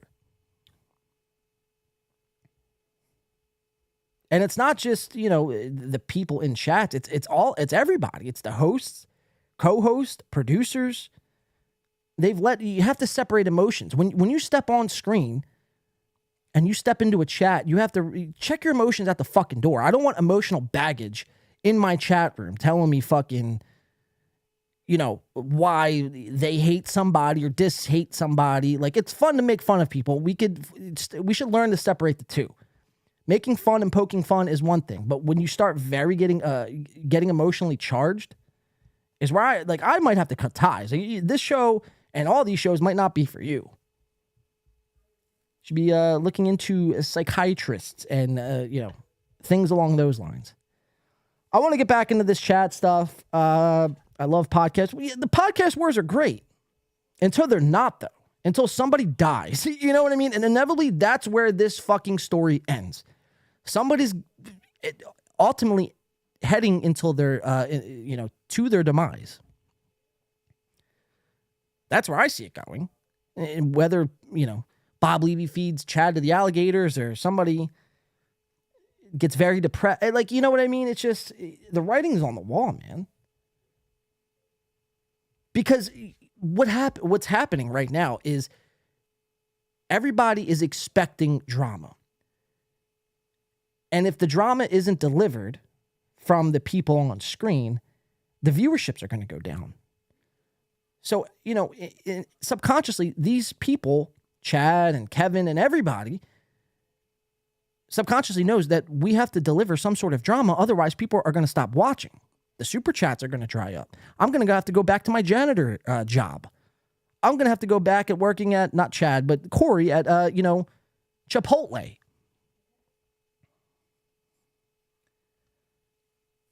And it's what is next? What is the next step? What is the end goal to this? And I'm here for it, man. I'm here for it. I love watching it. I love podcast wars, radio wars, and everything else in between. just as much as the next guy. But it's like when are we gonna say, enough's enough, or too far is too far, or at the very least just hold people fucking in check and accountable, I don't know, man. I don't know. I'm here for it though. I'll be here breaking it down until someone fucking, puts a bullet in between their fucking eyes and, well, obviously pulls that trigger, of course. I'm here for it. I'm not the person to stop any of this shit. I'm just here fucking giving you guys my thoughts. It's all very fascinating. I venture to guess that 5 years from now, maybe even a year from now, who knows, some point down the line, there will be an extensive documentary about this whole thing, maybe even a few books. Just the insanity that this whole world has become. And to think that it all started with hating Steel Toe. And I almost even don't even want to admit this, but it's like Aaron once did say, now I'm not saying Aaron's a smart guy for saying this, but Aaron did once say, he's like, they're eventually going to all turn on themselves and fucking eat each other alive. I've seen it time in and time out. It's like, was he right? Was he, did he see something we didn't? Because the end goal out of all this, for me anyway, our eye shouldn't be off the prize. Steel Toe is our mission. It has been our mission for 3 months now. So a lot of people are getting sidetracked. People are losing work. People are losing jobs. People are about to get, fed to alligators. People's stepdaughters are getting jerked off on. I mean, just our eyes are off the prize, guys. So, I would like to remind everybody that why we're here in the first place, or me specifically, I'm not going to generalize on any other shows, is to make fun of Steel Toe. And I feel like that's somehow getting lost through all of this. Softcast is at a family... yes, Logging Road King. Softcast is at a family function. I don't know if you're saying that back at me or you're just letting the chat know. I was surely cited, Admiral Dewey says. 800 people, Jamie. Jackie's dead cat in the house. Carlos Danger, Logging Road King. Gotcha, thank you. Okay, so the crosstalk is at, just at an extreme tonight. $10 coming in from Shane M. Let's go. Let's see what the chat says. Just a small piece of advice. Enjoy and be entertained by internet drama, but don't really care about any of it. It took me some time to get to this point, but it's much better place to be. Yeah, I mean, dude, Shane M., you couldn't have said it better, man. And we appreciate the $10. But you couldn't have said it better. When these cameras go off and the lights are off, the microphone, this nice, beautiful fucking $400 microphone is off. I don't go out and let this, world consume me. You have to, find balance. That is the biggest takeaway in all of this. If you don't find balance, you are going to drive yourself fucking insane. It's just what it is. I'm not saying you have to put the internet down or quit the internet or take a break or whatever. Go on the internet all you want. But for all the time you're going on the internet, you should be doing something else. Whether that be work, meditation, a walk around your neighborhood, quality time with your family, whatever the fuck it is. And I don't want to take it to this weird fucking mushy place, but it's it's not being said enough. Because when people shut this camera off or shut the chat off, they leave here and they take this with them everywhere they go, whether that be the chat or whether that be people on the screen. And it's coming to an inflection point here. So balance is key. Shane M., you couldn't have said it better, man. Balance is key. I want to get back into this Chad stuff, though. Brian doxed me. Brian doxed you? Coltsy? Colt's last name is Crosstalk. Ah, you son of a bitch. I see what you did. Podcast wars are great. Yeah, TK Suso. Podcast wars are phenomenal, man. They're phenomenal. Caught cross-talking. I keep screwing up, Logging Road King says. Eggman Bounce. Carlos Danger says, hey, Total BS, sorry about your cow, man. I only cross-talk, Detois says. Yeah, so I don't know, guys. Sorry, I'm ranting here. Chat's fired up tonight. Tommy says, I disagree.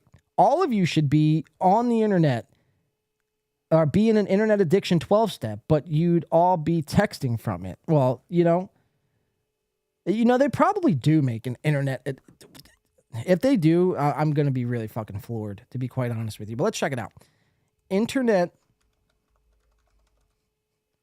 12-step program.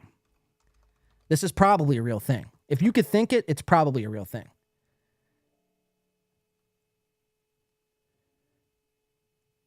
It's just giving me 12-step programs on the internet. 12-step program for the internet, for internet addiction. That's what I'll put it, for internet addiction.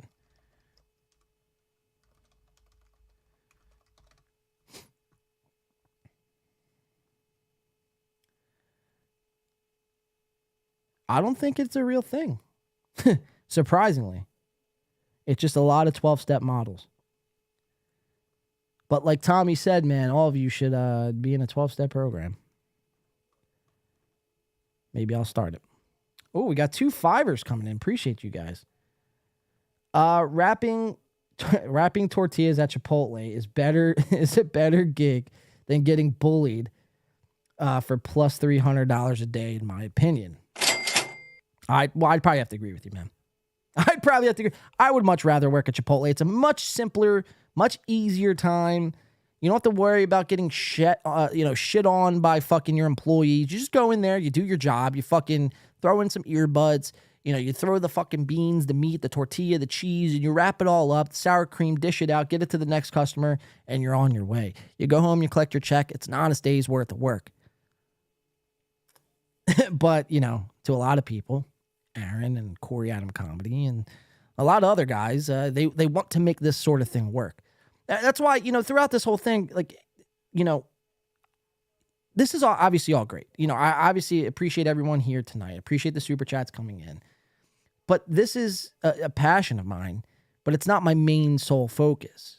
You know what I mean? I work a full-time job, and this is something I do on the side. If this is all I did, man, I would need a fucking break from this. It's insane. W-Man coming in with the 5 smacks. W-Man coming in. Misery, war, and drama are all bad things, yet it is the most attractive form of entertainment. I don't get it. Well, us as humans, man, we like watching, live car wrecks in real time. We like watching people lose their fucking minds. We like people, seeing how they can get out of awkward situations and being in awkward situations. Like, for some reason or another, like, the human mind and the human psyche is attracted to that sort of thing. I don't know why. Maybe we're always, I guess we always were. If you go back to, like, ancient times, man, like, there was always some sort of fucking, we would battle fucking gladiators versus lions. And there was always, like, us as humans always, feed and feast off that drama. Now it's in a very readable, form right on your phone. You go on your phone, fucking, you can get whatever the fuck you want. Drama, wholesome entertainment. You get whatever the fuck you want to get. But people lean towards the drama. And again, it's not a bad thing. But when it's everything, that's when it becomes an issue. Find balance, people. That's all I'm saying. Find balance. It's healthy. And it gives you better perspective as well. I want to get back into this chat stuff. We appreciate the super chats coming in, guys. We are $22 fucking tonight. I'm buying some Wawa fucking meatball sandwiches after this. I'm eating good, man. After a fucking, 4-week fasting job after this microphone purchase here. Very nice. Shure SM7B. I will be eating good tonight. But I accept chaos, but does chaos accept me? Well, that is the question we will kind of ask ourselves, Brandon Network. Let's get back into this Chad stuff. Let's go to that question, though. Let's go to, where's it at? Another fucking hype train, 3036. So this is the biggest fucking thing going on right now. If I could find it. 3036. So this is the biggest thing in question right now. Chad's, I guess, lack of awareness to say such a thing. Now, again, I didn't think Chad was drunk in the beginning of the show, but as I'm watching it back, he definitely was drunk. And I just think this is something that he was trying to say to be funny. It kind of slipped. But even after you hear it again, and you hear it a second and third time, it's not the worst thing in the world. Again, Bob Levy's, stepdaughter is an OnlyFans model. Why be on OnlyFans if you didn't want people to fucking jerk off to you, right? I know it sounds insane. Sorry, ladies, again. But it's just the God-honest truth. You're not on OnlyFans, I already did this. Not on OnlyFans for anything else but that. In fact, I mean, that's your business model. Like, that's how you make your money. So let's watch it. You guys judge for yourselves. Chad Zumock. 9 likes. Dislabeled right now. Bob's stepdaughter is recording herself playing with her bush in the next room. Please send me photos of Bob's stepdaughter, who looks like Ariana Grande. She looks hot. I want to jerk off the Bob's stepdaughter. Wow. Yes. And Detroit coming in with the $5. Says Wawa is the best. Sorry for the crosstalk. You might have meant to put Cumia is racist, but you put Cummin is racist. Cummin is racist. Cummin is Cummin is racist? Like like jerking off the Bob Levy's fucking stepdaughter is racist? We appreciate the 5 though, but you guys heard it. I'll rewind it because it happens quick. Wawa is the best, by the way. I mean, you get everything there. Whatever you want. Chips, sandwiches, soup, salads, breakfast, ice cream, Doritos, Dunkaroos. Yeah, tell me how Wawa just brought back Dunkaroos like fucking probably within the last 6 months to a year's worth of time. Do you guys remember how good Dunkaroos were when you were a child? I sure as hell did. And they took them away. That was like, a piece of me was gone when convenience stores in general took away Dunkaroos. Well, they found their way back on the shelves within the last 6 months to a year. And, I'm very thankful. It's the little things in life, guys. You know what I mean? It's not all about fucking who's going to fucking kill who tonight on stream. Dunkaroos happen to fucking, fill a void in my life. When I'm down, well, I turn to those little fucking cookies and I dip my fucking cookie in that frosting. Right when it's done. I see, this is, I don't know about how much of a fucking food junkie you guys were, but for me, I would use as little as I could icing, a little icing as I could on each cookie. So at the end, I could get a big fucking scoop of that icing on my finger. Now, that's some fat boy problems right there. But, yeah, Dunkaroos, man, making a comeback. Royal Farms on the come up. Yeah, see, Royal Farms, Barry Watson. Now, I've had this debate before. Our old co-host, Alex, was a big Royal Farms advocate. Although Royal Farms is good, like, as far as, like, just, they're more like, I don't even know how to describe it. They just have, I guess, I don't even want to say better food, because it's not better food. You know who's competing, and this is probably a sleeper for a lot of people, but Sheetz. Sheetz really, I think, is the closest thing you can get to Wawa. They're very different taste. It's a very, a different taste from Wawa, but they're the closest thing as far as variety goes. It's like YouTube and Rumble. I was having this conversation earlier. Why does everyone like YouTube? YouTube has everything, and Rumble doesn't. That's almost like why Wawa is the best, because Wawa has everything. Wow, I mean, they have burgers, pizza, tacos, brisket, hoagies, soup, salad. I mean, anything you could think of. Breakfast, chapati melts, fucking, quesadillas, anything you could think of, Wawa has. And I think that's where Royal Farms lacks.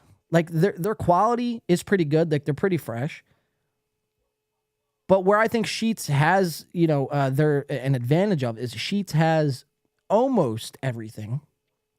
They have fries and mozzarella sticks and a lot of things to offer. Where they're very close to Wawa. If Wawa was YouTube, Sheetz would be Rumble, in my opinion. Fat Chat, somebody says. Body Shots. Burgers, beers. Breakfast quesadilla, the best. Yeah, no, those breakfast quesadillas or those breakfast burritos are pretty fucking good, man. I'm fucking hungry now. You guys are making me fucking hungry.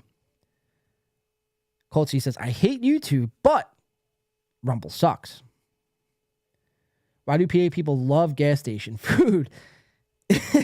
Yo, that's a very good question. See, Beige Pebbles, Wawa wasn't always a gas station. That's what a lot of people don't know. Wawa was just a standalone food market. You used to be able to go into Wawa and actually get your cold cuts. American cheese, turkey, turkey roasted oven turkey or whatever the fuck. Black Forest ham. You used to be able to get fresh bread, all that kind of shit. You used to be able to go get the Wawa at Wawa. And it was before they were even a gas station.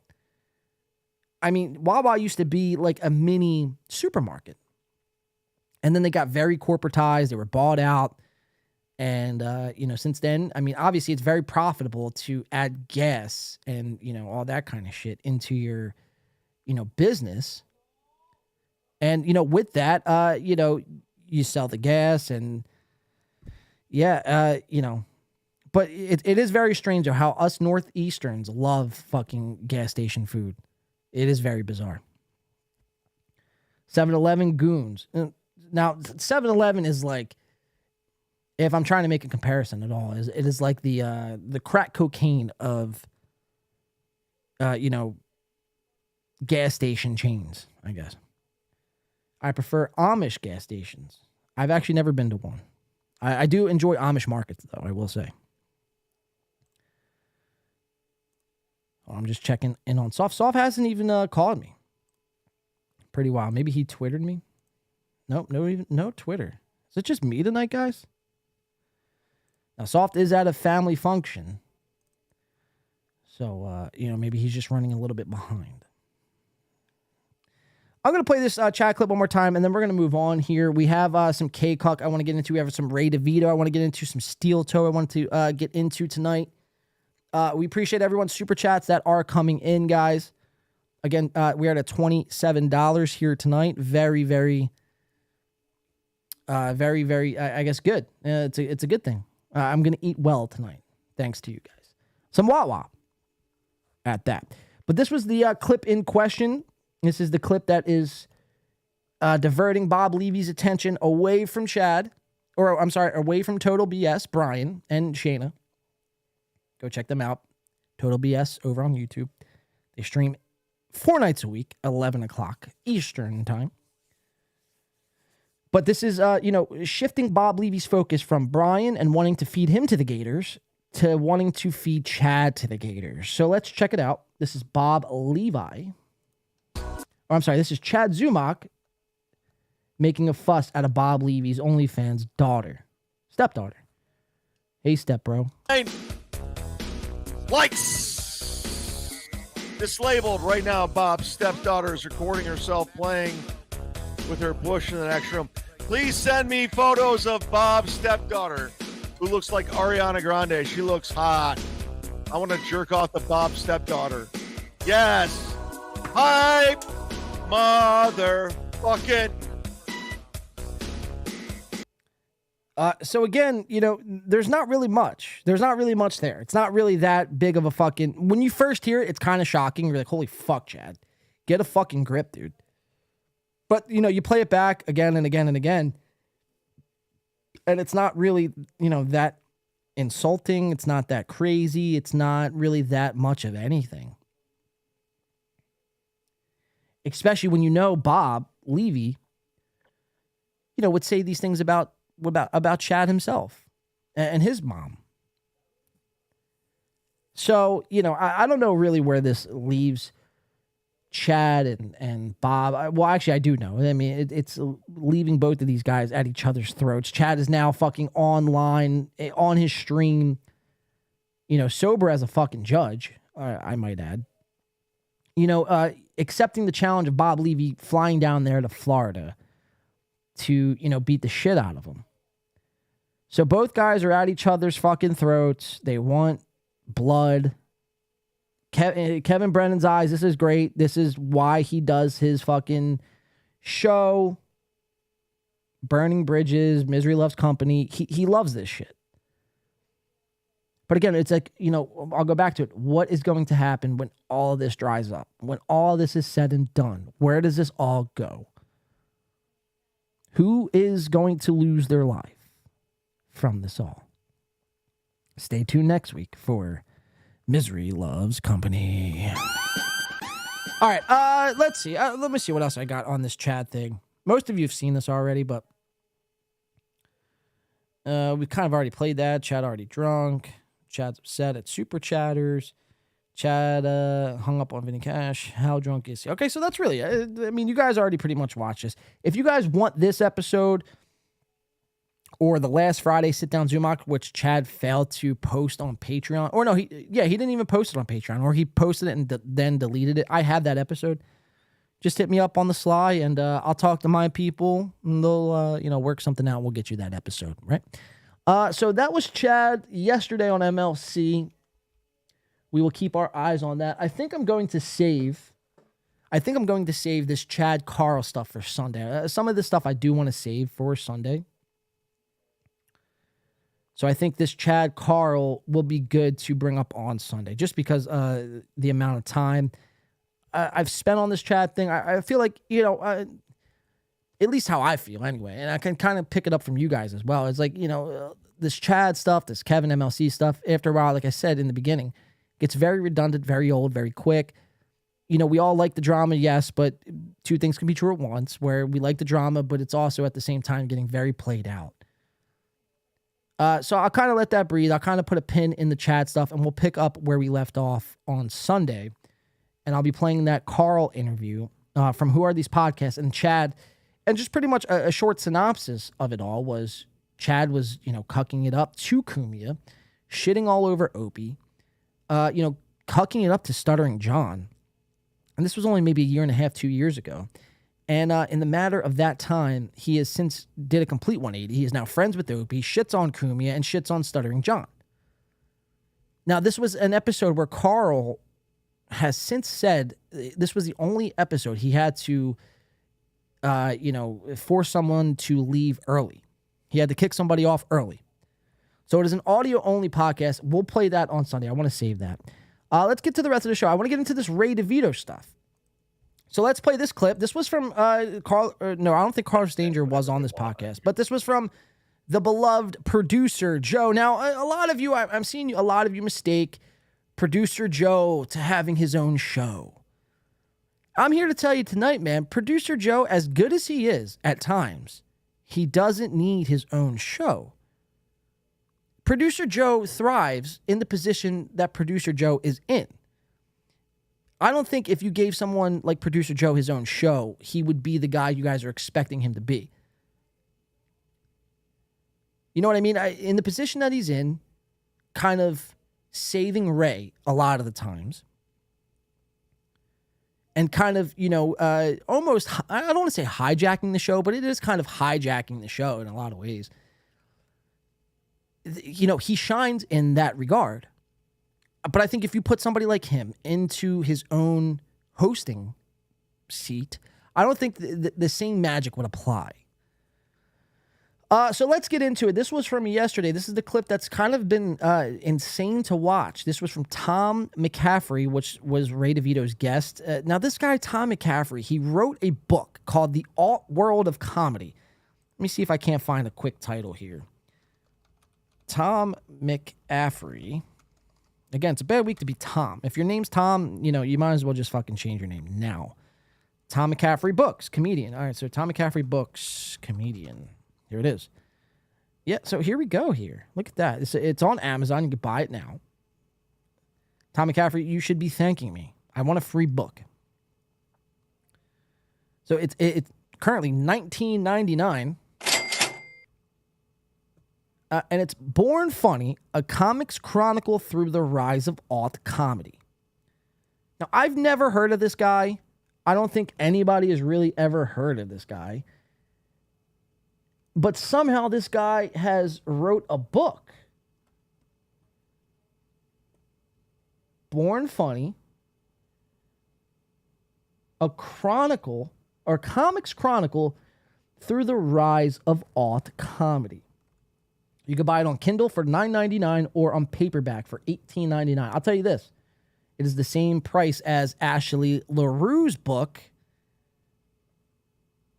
Love Until Forever, of course, which we have right over there, which I did read 4 times since I've purchased the book.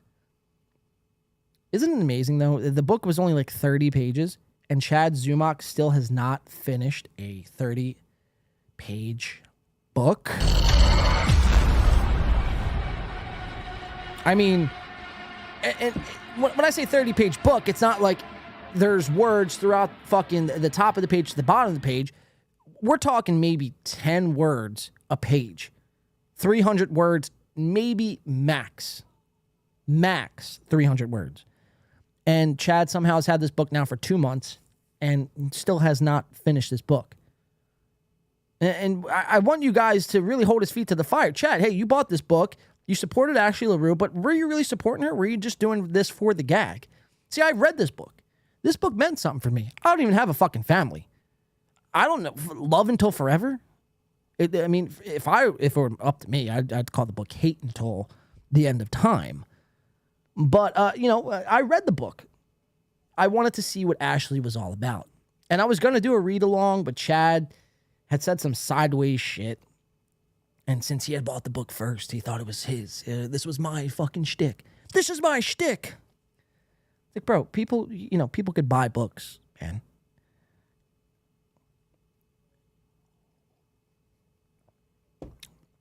My point to all this, though, is that this guy, Tom McCaffrey, has somehow wrote a book, but nobody's ever heard of him. That would be like if I wrote a book. You guys, you'd be like, what the fuck? Nobody knows really who we are, knows who I am, or Chad is, or Kevin. Maybe Kevin on some extent, but people like this shouldn't be writing books. That is mistake number 1. We'll read the description of the book. So it says, stand-up comedy is check this out. Stand-up comedy is a battlefield. Wow. Not for the faint of heart. You either die on the stage or you kill. I wonder who wrote this. In 2002, Steve Collin was a brand spanking new comic who accidentally stumbled onto a burgeoning event.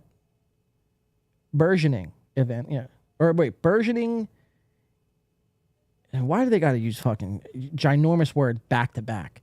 Burgeoning, irreverent New York comedy movement, whatever, I'm just going to move on. New York comedy movement in its infancy. Alternative comedy quickly gained a following as a backlash to the state club style of the 80s. It was new and exciting, and Steve's loose style of comedy was perfect fit for the alt scene. But in comedy, wait, is this not fucking Tom McCaffrey? Yeah, it's by Tom McCaffrey. So I guess it's a book about a character. It's not even about Tom. It's a book about Tom's figment of his imagination. It was a new and exciting, and Steve's loose style of comedy was a perfect fit for the alt scene, but in comedy, timing is everything. Just one misstep, and you become a cautionary tale or a punchline. Ask Aaron Emholt about that. A former class clown and comedic natural, Steve, enters the stand-up world wholly unprepared for the rejection, heavy drinking, and cutthroat competition accompanying it. Sounds like Chad. Recognized early on by comedy tastemakers as a talent to watch, and swiftly securing a litany of TV credits, Steve soon gets caught up in a whirlwind of endless shows, free drinks, and unrelating New York nightlife. Born Funny, a comics chronicle through the rise of alt comedy, is a novel based on the author's stand-up comedy experience during the significant era that launched a generation of comedy talent, featuring cameos from many well-known future comedy stars before they made it big. Some names have been changed, including the authors. So yeah, this is Tom McCaffrey's book. It's got 4.9. Okay, so it's got 10 ratings. Let's read some of these ratings. See what you guys are thinking here. It's a Bible, yeah, it's fucking prophecy, the Brandon Network. Public education, Colt C says. Oh, no, he says education. I added the education. Talk about third grade reading level. Pronounce, dude, you know what? Beige pebbles. I will not stoop to that level. The most boring book ever. It should be called Life of a Loser. Tom Bombs.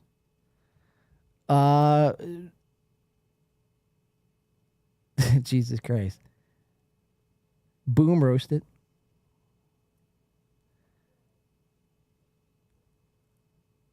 He bought those reviews, I bet. Deitois, why would you do that to me, Deitois? Why? I mean, fuck. That's insane. Maybe I need glasses. I don't know. These words are a little blurry to me tonight. Is there a cum diff yet? Total BS says.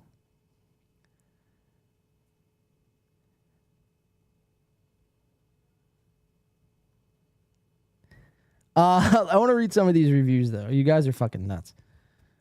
Top reviews. 5 stars are not enough, somebody says. Now, yeah, I wonder if he did buy these reviews after reading some of these.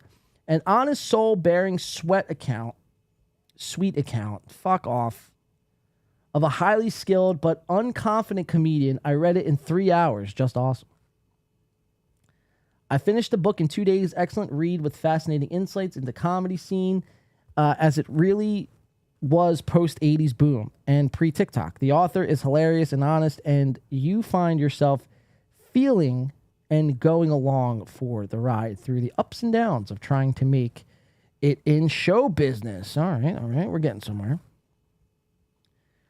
Here, check this one out. Tom captured a time past and wove.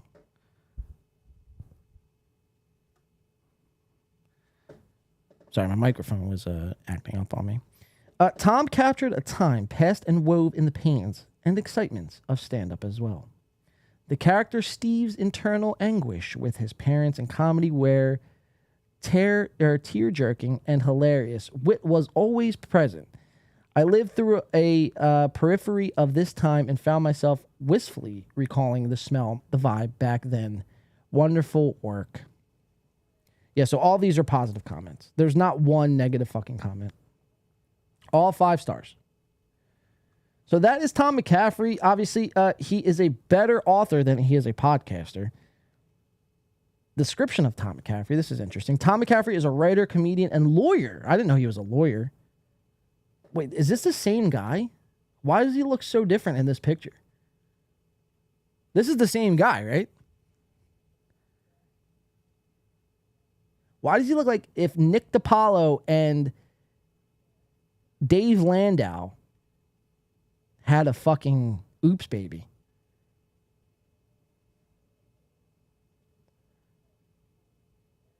mean, pretty insane. I mean, it doesn't even look like the same guy we watched yesterday. But Tom McCaffrey is a writer, comedian, and lawyer. He once appeared on the Oscars when he was 10 years old alongside Irene Cara. He is a stand-up comic and has appeared on Comedy Central, VH1, True TV, and Hulu. He's featured in films Happy Life, Hell Aware, and Adventures In. I've never heard of any of those things. But that is Tom McCaffrey. So that is the guy who, this fucking comic legend, this fucking thick-skinned guy, this, killer on stage. He writes books about fucking, I don't even know, the comic scene, the pre-boom in the 80s. It's the same guy, Blue Mosaic says. Yeah, it is the same guy. I mean, that's bizarre. Does not even look like the same guy. Irene Cara sang What a Feeling 40 years ago. Wow, great callback, Blue Mosaic. Wow, that's impressive. It's like that's some Aaron M. Holt level of callbackness right there. It's a good thing. It's not a dig. It's actually a good thing. Aaron prides himself in callbacks. So that's Tom McCaffrey. So Tom McCaffrey, that guy who wrote that book, who was on all these things, Hulu, VH1, all these places, somehow found himself on the Ray DeVito Rock Bottom podcast with producer Joe. Now, him and Ray have been friends for 15 years. They were pals. They used to do stand-up together. They used to jerk each other off in the showers. They used to, skip along the meadow and, do whatever fucking Ray DeVito and Tom McCaffrey people do. You know what I mean? It's just pretty insane. Tom goes on this show yesterday, and the chat, people like Blue Mosaic were in that chat, really fucking giving it to him, letting him know how much he sucked, how much of a dipshit he was. And they were, just really fucking no holds bar with Tom McCaffrey. Well, this ate up at Tom McCaffrey. I mean, he was, as much as he was engaging with Ray and producer Joe, his eye in his peripheral vision was, the whole time was on the chat. And he's seeing the chat go on and go on and go on. There's not one good thing. There was not one fucking good live chat person who commented a positive thing. Hey, man, I checked out your book. Solid. Or, hey, man, I saw you on fucking the Oscars when you were 10. Great work. Or, hey, man, that VH1 special knocked them fucking dead. No, everyone's like, you're a fucking dumbass. You're a piece of shit. Get off fucking this internet thing. Stop podcasting. Sell your equipment. You suck. And this guy, I mean, was so enraged. And what were they even talking about? Tucker Carlson and fucking, what's her name? Joy Behar and Rachel Maddow. And this worked Tom up into such a fucking frenzy where he has a meltdown live on the Ray DeVito podcast. Now, for Ray DeVito, this is great. I mean, it's a double-edged sword because it's great in a way because, he captured this moment live. It was like when Corey was on my show, I kind of just let him do his thing. I knew in the moment it was fucking fantastic. But, me and Corey don't go back 15 years and skipping along meadows and, packing each other's lunches, right? But Ray and this guy, Tom, they've been friends before this whole podcasting excursion thing kind of took off, if you want to call it that.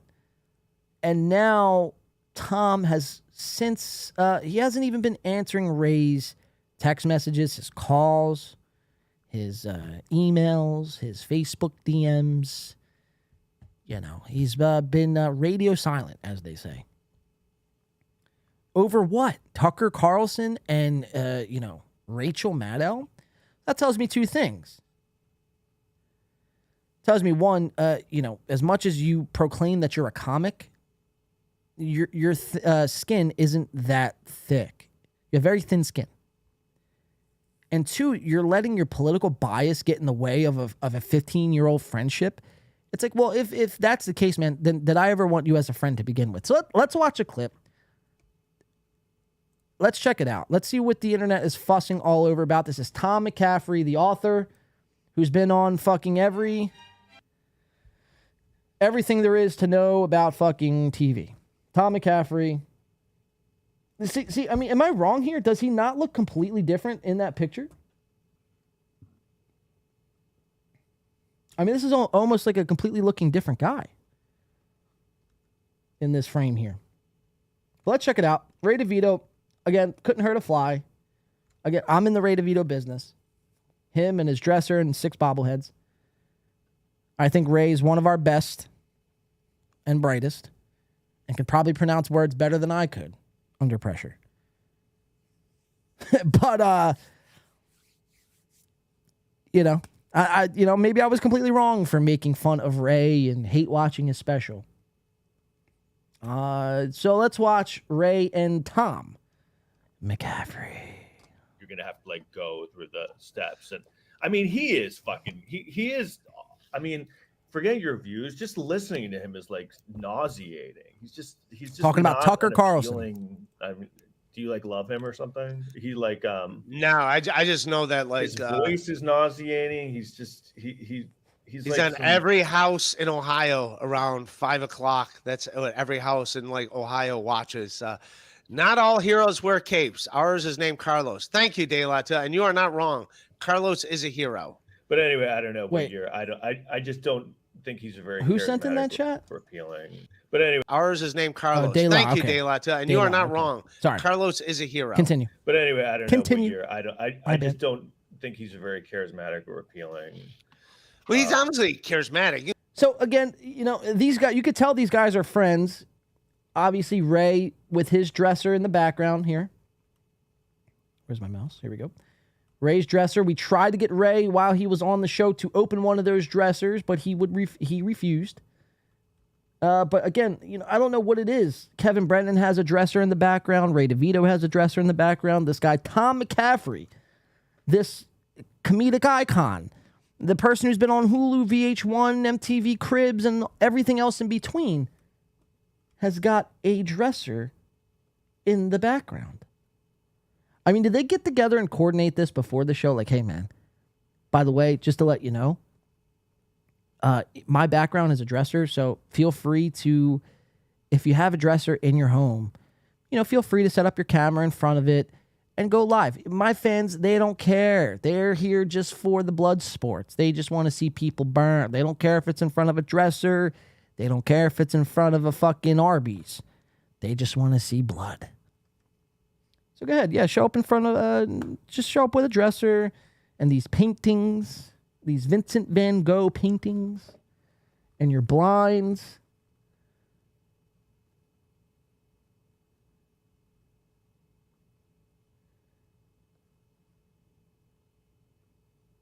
Your TV.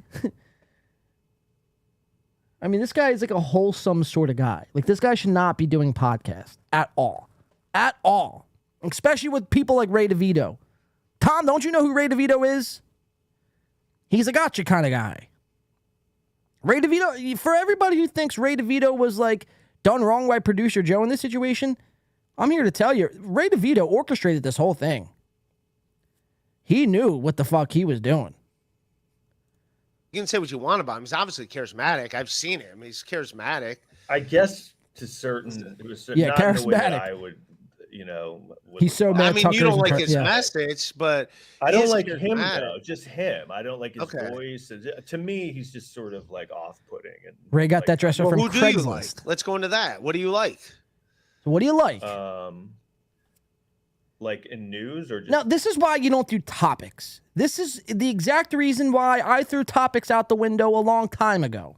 They don't work. And then if there's any sort of rifting with you and your guest or you and your co-host, it's over what? Tucker Carlson and fucking Joy Behar and Rachel Maddow? Well, now you look like a fucking a buffoon. You don't look like a smart with it guy if you're arguing about Tucker Carlson and, Rachel Maddow.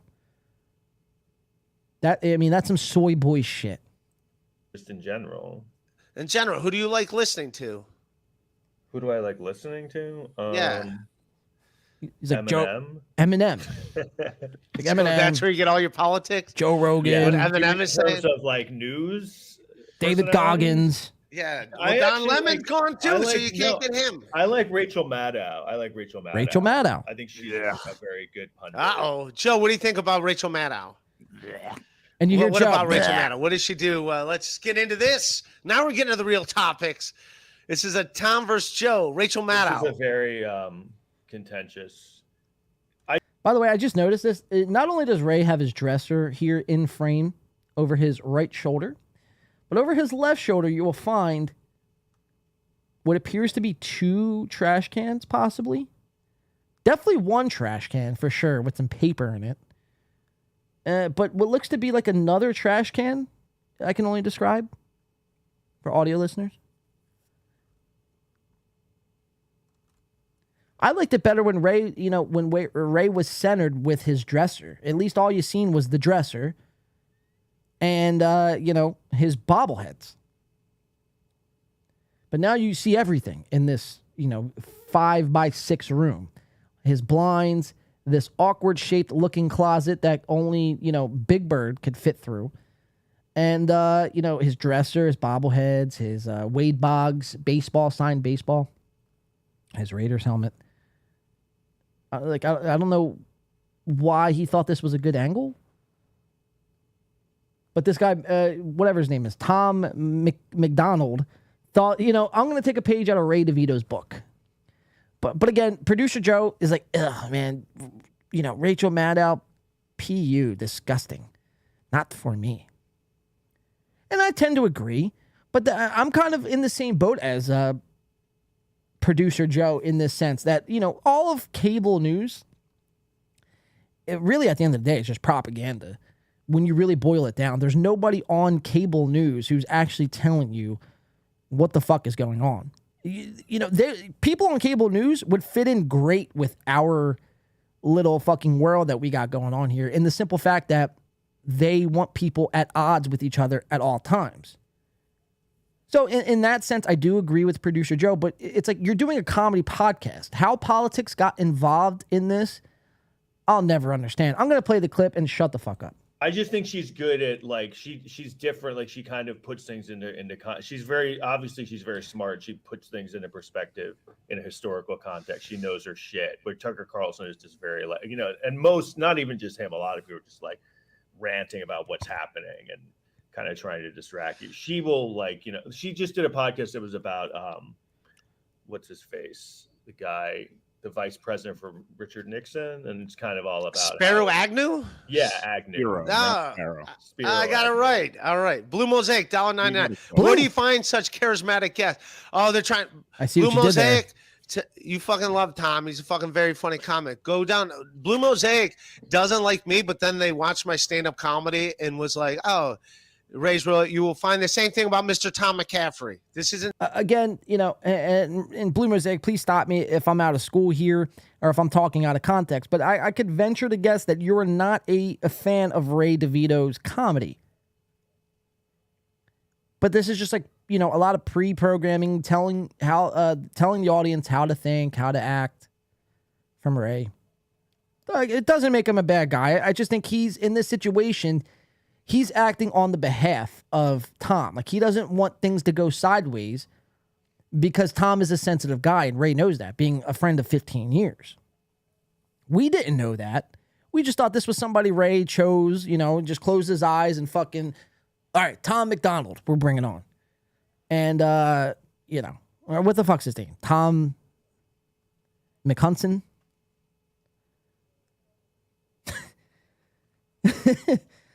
But I mean, it's again, Ray is like, flustered in the moment.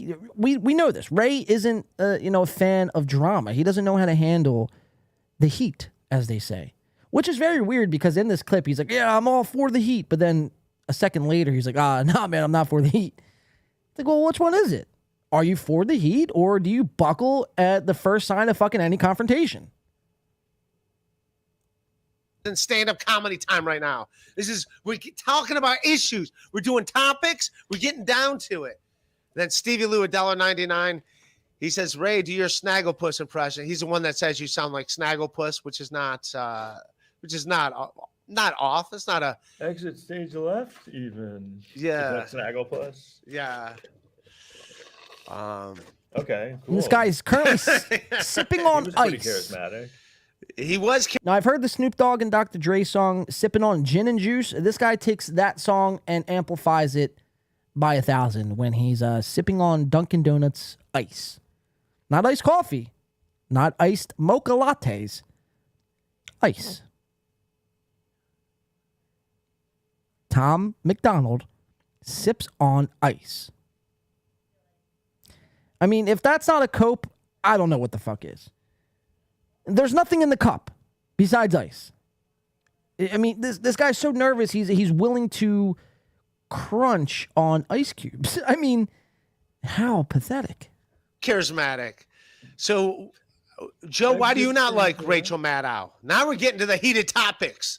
Let's fucking do this. I like her because she, like I said, she puts things into a historical context that no one else does in the media. She's just kind of like, she could be like she's like a scholar. She's smart. When I watch people do the news, I want them to be fucking smart. I don't want them to just be cults of personality who like just spew things. All right. Well, we got your thing why you like her, but Joe has a strong opinion against her. What's your opinion against her, Joe? I don't like her for the same reason I don't like. And it makes loud noise. And that's because Hold on, it's time not out. the truth. Sorry, there's a lot of pausing here. But I mean, if that's not a fucking a GIF or GIF, I don't know what they call it these days. I mean, this guy's, look at this guy. Very, very, very just an awkward human being.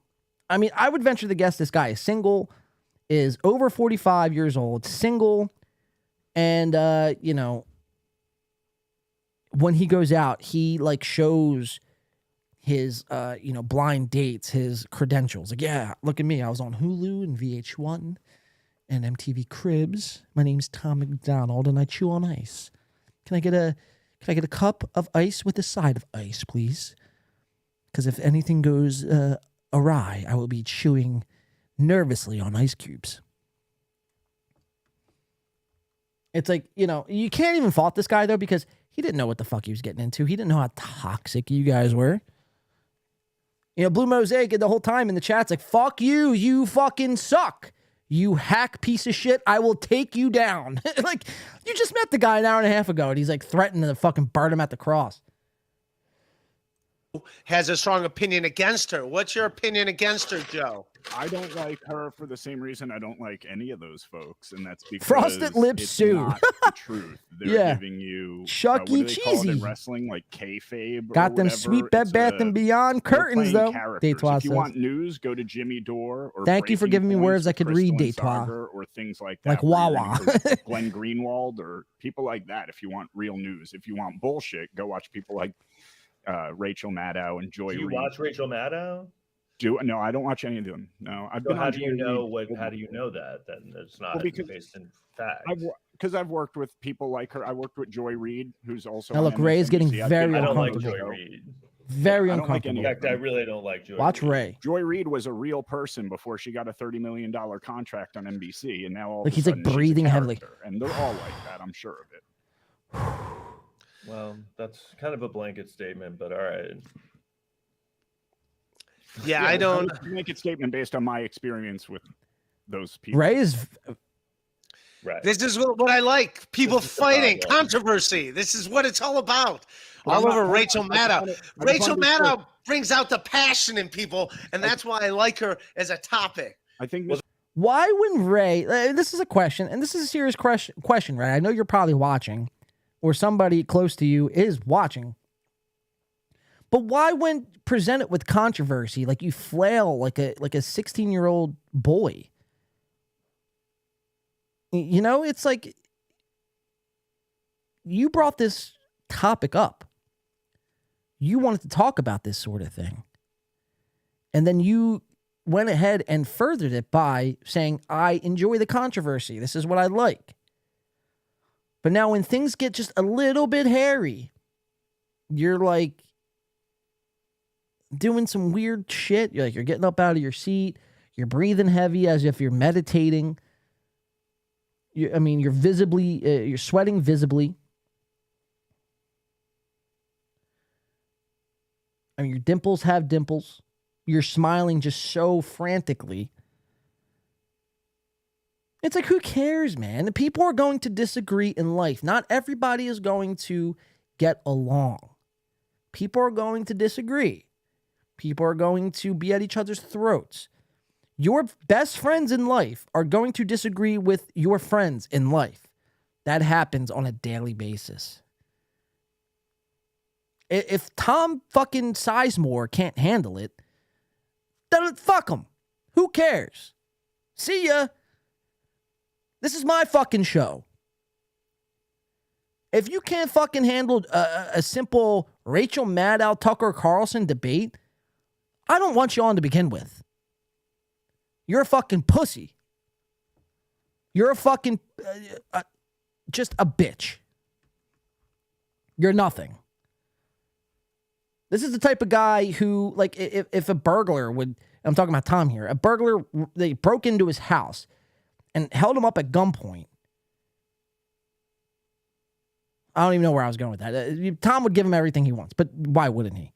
But you get my point. It's like, you know, this guy's a bitch. Well, this is the Bitch problem. me. Is that now, like, everything's so fractured that now everyone's in wars between like who their news source pundit is. Like, see, that's the thing. I'm not saying that Tucker Carlson or Fox News or cable Storm news in off general incoming. is any better than MSNBC or CNN. That's what Citizen M likes them both, just a guess. Glenn Greenwald or Breaking Points. Those are real journalists. I don't know. Yeah, I don't know. That doesn't surprise me. I gotta check those What guys doesn't out. surprise you? That you don't know who Crystal and Sagar from Breaking Points or Glenn Greenwald is? Well, where would I find? I know who Glenn. You're busy Greenwald watching is. MSNBC. Of course you wouldn't know. Whoa, How do you know what the fuck I'm watching? Because I'm Wow. watching You're a big MSNBC. Rachel Maddow fan. Because I like Rachel Maddow. That's all I'm watching. Yeah, and I would venture to say this. If you're watching, first of all, you shouldn't be watching Rachel Maddow. You shouldn't be watching news, first of all. Let's just put one thing out there. Everything in the news is, and maybe I'm just black-pilled, so this is a little bias for me, but everything in the news is fake. But Tom says, oh, if I'm watching Rachel Maddow, that's all I'm watching? Yes. If you're watching Rachel Maddow, chances are you're watching something similar to Rachel Maddow, which is very much the same thing. There's no difference between a Rachel Maddow and a Joy Behar and a Don Lemon. And on the flip side of things, it goes on both ends. Tucker Carlson, Glenn Beck, Crystal and Sagar. It's like all these guys have their talking points. They're not original fucking ideas. It's a way to have the everyday person butting heads with each other. So you asked the rhetorical question, if I'm watching Rachel Maddow, is that all I'm watching? Well, the answer is yes. That's all you're watching. I mean, that's sad. If you're a comic, that's sad. Well, You just said you don't like Rachel Maddow, and then you said you don't fucking watch Rachel Maddow. So I've what watched kind it of a before. what I kind have of more viewpoint is experience that? watching Rachel Maddow than you do. Right, I don't want to watching talk to you about this Crystal and because Sagar. this is just, All right, you don't know what He's you're getting talking so about, mad. just let's not get into it. All right. And look, he's What? that's his fucking little pacifier. Cope. Oh fuck! Did I have my one camera on the whole time? Fuck! You are coping and seething. You just can't accept what you're seeing. Yes, you're coping. Wow, I did not know I had my one camera on the whole time. That's fucking. How long was that going on? At least you guys could see it though. I'm just looking back now. At least you guys could see it. Tom's face looks very red in that camera though. Holy shit, does his face look fucking red in that camera. Sheesh.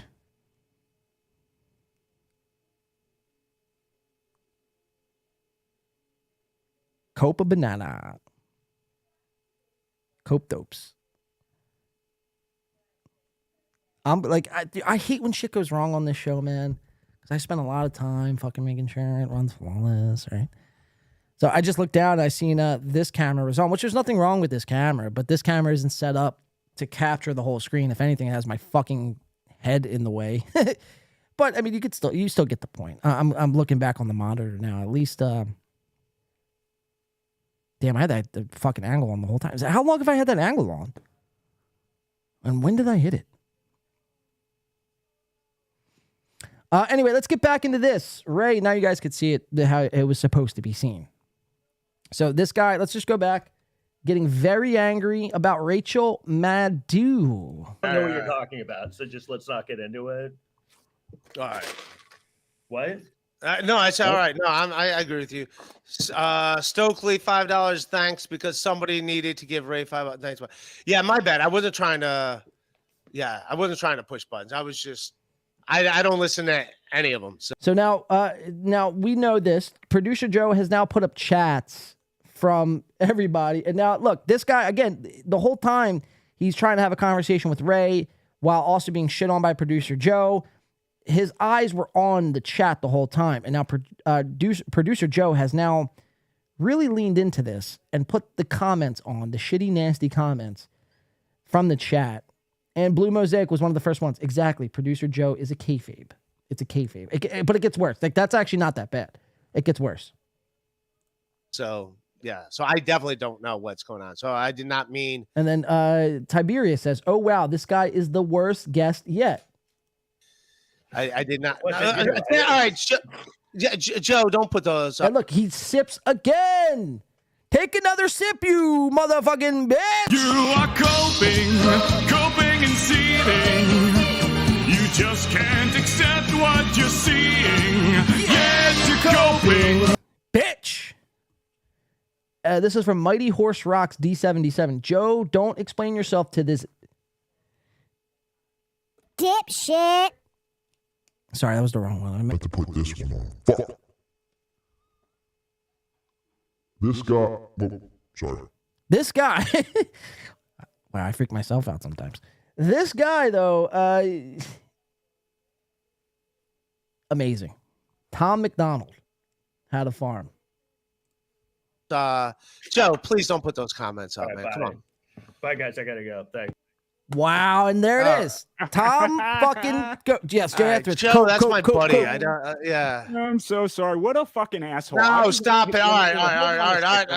Hold on. I was on his side. I was trying to make the same point about Tucker Carlson and Sean Hannity that I was about Rachel Maddow. He's trying to pretend like I had some kind of bias against her. I have a bias against all cable news. And I agree with that. And he got his panties all in a bunch. And look, Joe, again, I'll make this clear. Joe is good in this situation. I don't think, and this is just me personally, I could be wrong. You guys are, obviously free, feel free to disagree. It's a good t-shirt line, by the way. Feel free to disagree. But I don't think Producer Joe would be good on his own. A lot of people are, championing for Producer Joe to have his own podcast. I think this setup works fine for Joe. Because he could pick his spots. I think if he, had a whole hour to himself, I think it can get a little uninteresting very quick. I mean, this guy, thrives in drama. So there would, again, this would be another guy who would just need the drama 24/7. Maybe I'm wrong. Maybe I'm completely off by this. Maybe he would thrive completely, and do completely well on his own. I just think in the two examples of this Tom McDonald character and Aaron Emholt, when push came to shove, Tom stepped in, saved the interview, asserted his dominance, and kind of, did his thing. But I don't think that would be the case if he had his own show. Maybe I'm completely off. I'm happy to hear some pushback on that. But so Tom Mufasa fucking, gets up and walks off. Not because, they're coming at his personal life. They're coming at his comedy. They're coming at his kids. They made fun of his book. Citizen M and Blue Mosaic, you would think they just blew up his house or shot his fucking mother. No, simply they had a disagreement about Tucker Carlson and Rachel Maddow. Yes! I love to see when people walk off their fucking shows. It's the greatest. It's why we do this show. We have another Ray DeVito clip I want to get into. I think Softcast, he just messaged me, now at this point, almost a half hour ago. He messaged me saying, damn, dude, this fucking, family thing is still going on, but it just got over. I said, no worries, Soft. I'm here, man. We still have a lot of show to get to. We still got K-Cuck to get to. We still got Steel Toe Compound Media Special to get to. And we still have the long-awaited Hip Star review to get to. Up on members only, by the way. Jay Etheridge said Tom bounced. Yes, he did. Tom bounced and Corey was swaying back and forth. This was Corey the whole time. This is Corey on his show. Yeah, so Tom, I like the way, yep. Uh-huh. Oh, yeah, the chat sucks. Yep. I'm Corey. Yep. I look like an egg. Yep. My show's named K-Cuck. Yep. It's like, what do you... Sit still. How much Adderall and Vyvanse are you on, sir? Let's see. Biased. Jay, go watch Jimmy Dore. No back talk, Citizen M, you silly man. Yes, no back talk. We don't allow crosstalk. Imagine if you guys think we allowed back talk. I believe everybody, LOL. Good impression. TK Suso says, awful, sitcomical. Tom Bounce, I read that one. Or rather, libertarian is the new vegan. That's a rage quit. Yes, that is a rage quit. I should have that on the fucking soundboard. I don't know why I didn't get that one going. Ray just got a tampon sponsor. Yes, he did. Tampons. Maxi pads and tampons. Corey is the Eggman? Admiral Dewey asks. I mean, if you don't know, I can't help you. Lock it down. April Zumock says, he's the walrus. Yeah, that's pretty true as well. He is the walrus. So we have Tom Chillstrom. I mean, what a fucking phenomenal last name that is. Chillstrom. Tom Chillstrom as the Ginger. We have Luke as the Aaron M. Holt. One chromosome away from being Aaron M. Holt's slower cousin. And we have Corey the Egg Walrus, or just the Walrus, or just the Egg, or the Bouncer. Corey the Bouncer. All three combined, like their powers combined, they are fucking Captain fucking Planet. And they will rule the fucking podcast landscape. They might only have 25 to 30 concurrent viewers at a time, and they might not be monetized. They might fucking, after they do a live stream, they might take it right down and put it on a Patreon for 5 people. But rest assured here, guys. Oh, Soft Weekly he's calling my phone. Soft motherfucking Weekly is calling my phone. Let's answer. Podcast landscape. Oh, I got my feedback in my ears. Soft is late to the party, looking better than ever. Viewers at a time. Yep, that's the feedback. Lower that volume right there. Ladies and gentlemen, it's long overdue. Let me just bring him right up on the screen. You know him. You love him. Some of you fucking hate his guts. But help me introducing the guy who brought you the Hip Star interview. Ladies and gentlemen, Soft Weekly. Yes, welcome, Soft. Better late than never. Hey, how's it going, man? Good, dude. Just holding it down for the underground, man. All right, can you hear me all right? I can hear you just fine. All right, great. How's everything going, Soft? Oh, great. Dude, anyone who has daughters or a sister has been to these dance recitals, and this fucking thing lasted forever. Yeah, they're very unpredictable. Yeah. But it was fun, the kids were cute. I was listening to you on the way back on the drive, and I wanted to mention about everyone broadcasting in front of their dressers. Yeah. I think we should have some kind of contest where people send in their dressers, and the most outrageous dressers say, I'll use as a background for a show or something. Maybe we can work up something cool that way. Well, I have the green screen here, and I could superimpose their dresser onto my green screen. So that's actually a really fucking good idea, Soft. I like that. So you guys hear it first. If you want to be entered in the contest, send your dressers over via JPEG imagery or MJPEG on Twitter, on Instagram, either to me or Soft Weekly over on Twitter, Instagram. I believe they're the only two ways we could really get a hold of each other. And then, our favorite dressers will be used here somehow on the show. That's a great idea. Hey, do you think you can turn up your volume a little towards me from my end? Turn my volume. Yeah. Hold on. I think I just have it down on Skype. Give me a second here. 1 second. Oh, no, you're all the way up. Oh, let me try this.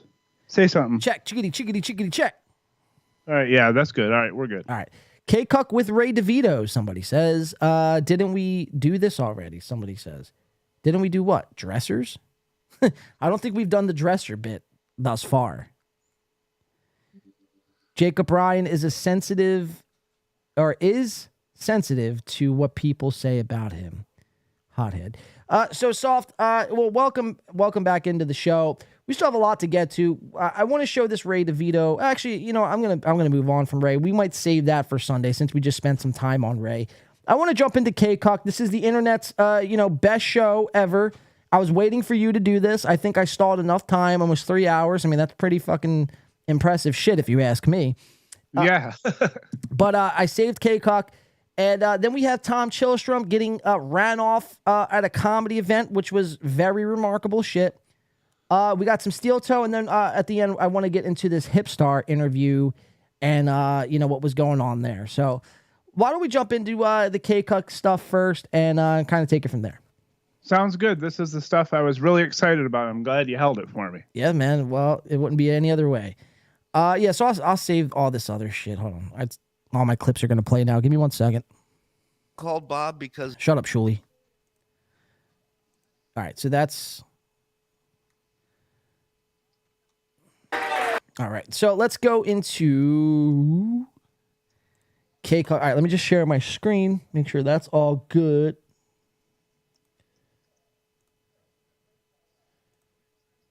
You notice my movie hat? I seen you were wearing it on fucking the interview with Hipstar. Yeah, that was gratis from Patrick Melton. So thank you, Patrick. I love it, and I'm wearing it on here. Well, shout out to Melton. Doing I don't know if he's doing the Lord's work. He's definitely doing some work though, for sure. But he helped out originally, and I played this at the top of the show. He helped out Chad Zumock. I don't want to get too far off on a Chad tangent because I just did that. But I was making fun of Chad's merch, man. Have you seen this Chad merchandise? Yeah, I have. He was posting it like he was all super proud of it during his drunken rage yesterday. Yeah, and it's like, again, I shouldn't see anybody wearing a mud shirt. It doesn't even say Mud Shark. It's just mud. You could tell this is Chad's first merch launch, and he's very, very excited. Like you said, Soft. It's very remarkable, but it's nothing really that breathtaking. I mean, he's got a Hype Train shirt, a Mud Shark shirt, and a mud hat. I don't know, man. It didn't look good, but the movie hat does look good, man. I will say, it does look good. And speaking of merch, Chad, I'm a nobody, and look, I got Soft on the sleeve right here. Oh wow, look at that, merch man. For style. Yeah, that's impressive. What's the shirt say? Red Shovel Life? Red Shovel Life, yeah. Drew and Mike's studio is called the Red Shovel Studio, so I made these for the Drew and Mike fans. Very nice, very cool, very good shit. Let's get into K-Cuck, though. This is what a lot of people have been waiting for. Now, I think you ever called me. You were in this chat last night, Soft. Now, why don't you give everyone a little bit of a rundown what K-Cuck was, like kind of the vibe of last night's K-Cuck episode, what you picked up on? Well, they came in like they were going to have a fun show, and then Tom and Corey can't help but read the chat. So immediately they started getting aggravated. Now, I took on a different strategy last night, and I used several accounts because they'll just time out you if they see you're coming at them a little bit. So I was using several accounts, and it was funny. I got them to actually like some of the shit I said with one account and then hate me on the other accounts. It was pretty fun. And Tom, again, was flipping out. Tom is not built for the internet.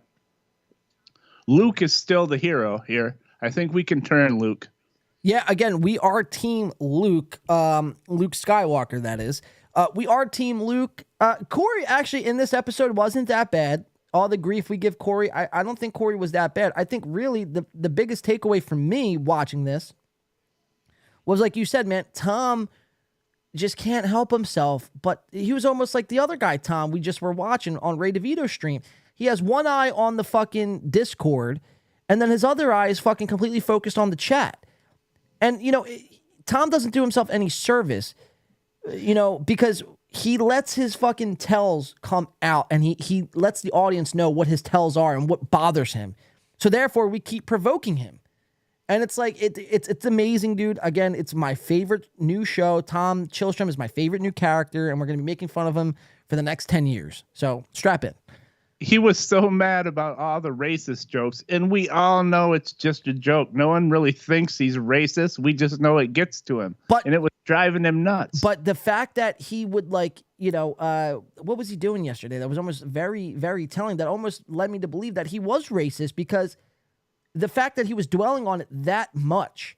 It's like, if you're not racist, bro, you're like, all right, whatever. I'm not racist. These guys are fucking morons. They're just fucking chatters. Who knows if they're even real people?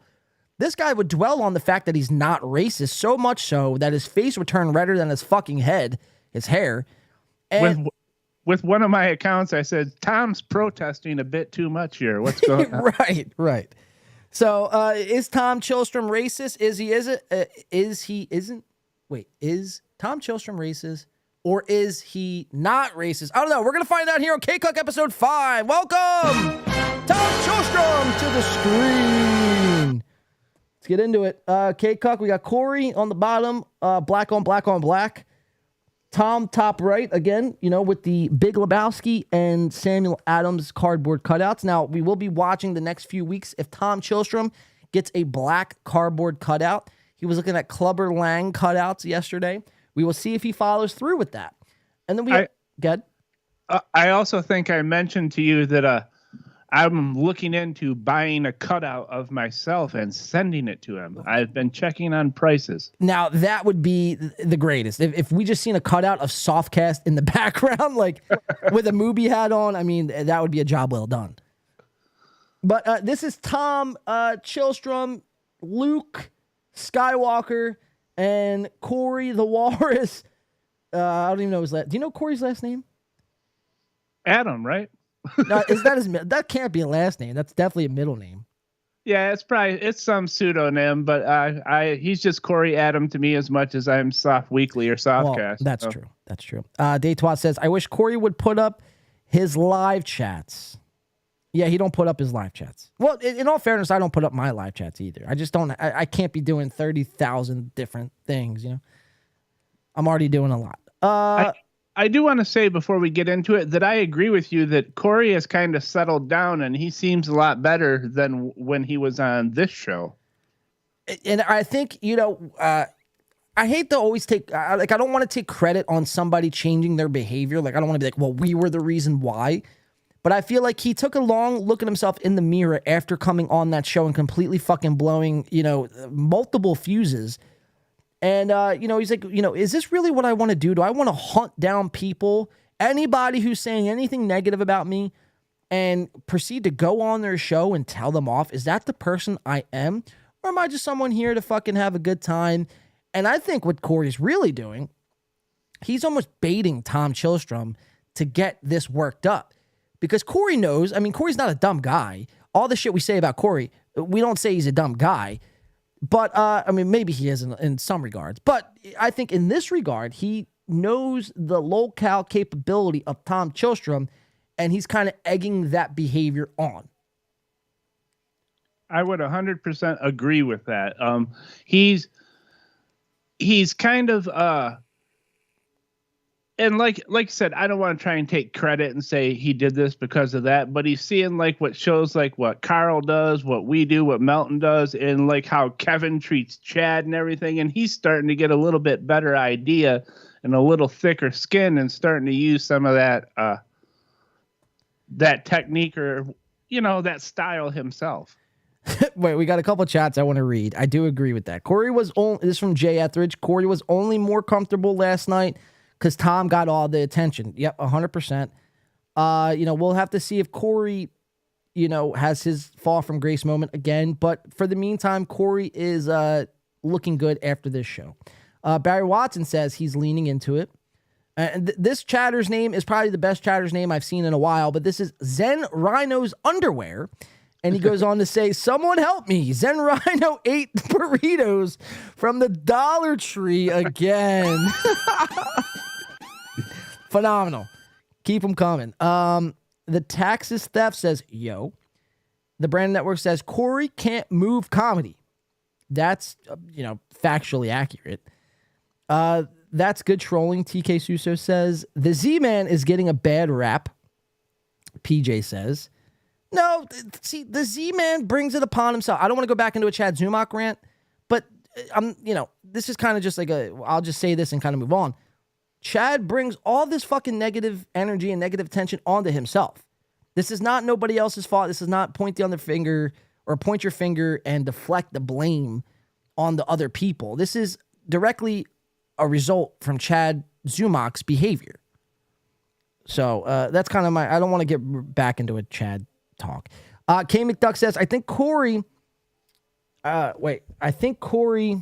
tried to chill Tom out like 10 minutes. Tried to chill out Tom like 10 times, then just gave up and decided to enjoy himself. Yeah, I mean, that was a lot of the case last night. Like Corey just kind of, took a step back and let Tom fucking be Tom. The Brand Network says Corey ate Tom. Jay says, well, the Brand Network says Z can't. Taxes Theft says, nothing is real anymore and is scary, but I love it. Yeah, welcome to being black-pilled. Nothing is real. Everything is fake. This is all figment of your imagination. We're all doomed.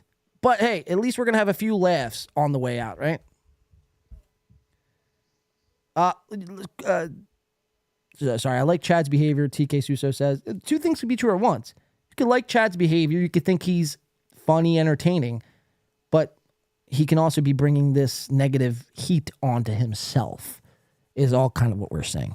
But let's jump into K-Cook episode 5. Let's let the intro roll out. There's a lot of good things on this intro. It says, right off the bat, everyone is bagging on Tom.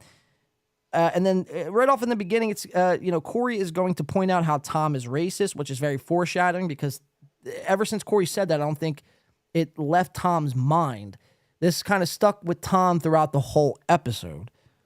And then they do this. He's very mad. He's wanting to ban people from Twitch and shit. It's very funny. Oh, dude, he starts going full Aaron M. Holt on this and is like getting ban happy. It's nuts. But then they go into this weird bit, all in this intro segment, all within the first 10 minutes of the show, into a caller who's called in on Melton's show and a lot of these other shows, but Dr. Remulak. Now, if you have a caller who calls in and doesn't say anything but repeats their name, maybe you let it go for 30 seconds, you hang up, hey, that was fun, call back, never. You know what I mean? But they let this shtick go on for almost 10 minutes. So that all happened. They were dancing and stuff. It was a classic WATP cringe of the week. I mean, it might be an ITP cringe of the week, if you know what I mean. It goes too far, too long, so that's all in the intro. Let's just let it rock. K-Cuck episode 5, the best show on the fucking internet today. Corey Adam, Luke Skywalker, and Tom Chillstrom, I am racist. Take it away. I said take it away. Sir, so are you okay? I didn't mean it. I didn't mean it at all. Listen, a sign of respect is a sign of respect, man. So thank you. Jesus Christ. I appreciate that. You should do that more often, Corey. Tom, can we lay this on a little less thirsty as we started? Thirsty? How dare you? Yeah, I'm just being real. Oh, I'm a puppy that usually gets kicked, and now I'm getting affection. Slurp, slurp, slurp, slurp, slurp, slurp goes the attention guy. I mean, if that's the sound I have to make, I suppose. Goes the attention guy. It is the sound you have to make, as a matter of fact. Why am I hearing background? Because I'm fucking adjusting the volume on a million fucking channels. Well, okay. Jesus. It's not a million channels. It's 2 channels. No, I'm not going to fucking calm down. You have an input and an output. I'm not going to calm down. Hot. Yes. Yeah. I'm coming in hot. You're that weird guy in the pit that just starts swinging at everybody. Yeah, I will fucking swing. And I'll be wearing those weird ass fucking shoulder spikes that they, Yeah, like the weird Tom aggressive bitching? guys. Yes, dude. Tom is bitching constantly. I'm not bitching constantly. Just enough. Tom's actually in a weird mood. Like he's been getting laid. I don't like it. Tom getting vagina is the worst Tom. I'm sure Tom will disagree, but you know. I would disagree. I bet. feel like I this is bet. gonna I be bet. more I calm. bet you fucking will. I bet you fucking will. Oh. You know what makes it even weirder is Tom was getting all misogynistic before the show started too. I know there was a lot of sexism. And what did you say? Women's sports sucks. I think you literally and said the that. much predictable racism, right? So there's the racism. Jesus. They're totally pushing him. Let's I need to get this shit from you two. I'm already gonna get it from the fucking chats over here. And it's like right there, he's allowed the chat into his head subconsciously, and whether the chat was in his head or not, that could all have been avoided if he just never said, "Oh, I'm going to get it from the chat tonight." Because now, if you're in that chat, now you know you got this guy. You fucking own this guy. So that's how I felt last night. Like I said, I was using several accounts, and Jay Etheridge was there, and a couple other people, and it felt like he was a puppet, you know? Yeah, you could dictate how this guy fucking reacts. I mean, it's truly remarkable shit. Now, we were on here soft, I believe it was either last Thursday on 420 or Sunday. I forget which day it actually was. But we were on here, and we gave the over-under for Tom Chilstrom to walk. I believe it was 6 months, or either more or less. And I believe you gave it less, and I believe we both gave it less, actually, as a matter. Yeah, we both felt it would be a little less close, but less than 6 months. As time has moved on, and I've watched this 5th episode of K-Cock, I will now say, I think Tom probably walks off this episode before June. I'll say before the 1st of June. You'll see another co-host, if not just Corey and Luke, on K-Cock. June seems like a good time. Yeah, I think the last 2 episodes, he has just not been able to handle it, and I don't know if he's built for it. Yeah, I mean, he's not been able to handle it. If this continues at this rate, it might even be before June. He might even walk by next show. Like, he might pull a Tom McCaffrey and walk off mid-show and just fucking pack his bags, pack up his Samuel Adams fucking cardboard cutout, pack up his fucking Big Lebowski cutout, and just hit the fucking road. Go back to playing Wii Sports. He'll always have the 2 Count Wrestling podcast. Well, there's we'll watch that for the rest of the time too. I have to actually dive into that, but that's another show. Let's get back into this. So Corey and Luke, poking the big ginger right off the bat, calling him a racist, calling him fucking a big dumb dodo, just making fun of him every which way. And it's great. And now coupled with Corey and Luke, now the chat has entered into the mix. And now this is a recipe of disaster for a guy like Thomas L. Chilstrom. Let's keep watching. Look, we got to get you off your vagina high, all right? Let's go to commercials already. I feel we're off to a rough start already. Well, the motto around here is it's not our call. So yeah, let's go to commercial right away. This is for Tom, who can't handle his medicine, I guess. Need a reset. So we are 2 minutes in, and Tom is so rattled, he has to go to a commercial. I mean, how fucking insane is that? And real quick, I just want to shout out Softcast. Look at you, man. You're fucking solely funding this show. I missed 2 super chats, but $2 for being late. Oh, soft. You shouldn't have. April Zumock coming with the $1.99. Plug your nose and say anything equals soft. Is she referring to plug my nose or plug your nose soft? I think she's probably saying if people plug their nose, they would sound like me. Okay. Sick Burn by Chad Zumock's wife, April. Yep, and I am not going to quit the show over that. I'll give it a little chuckle and move on. Imagine if you just got up and like, man, I'm done with this shit. Thanks, but no thanks. Amazing shit. So they've already gone to a commercial break. We are 2 minutes and 11 seconds in, and the first, and mind you, we're doing a podcast. This is not a television show. This is not a radio show. This is a podcast on the internet. Yes, they do commercial breaks. Wild shit. Let's keep watching.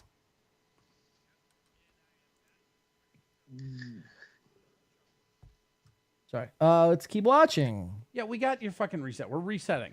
All right, shut up. You got Big to shut up meanie, for it, though. someone says. We like it when you listen or watch.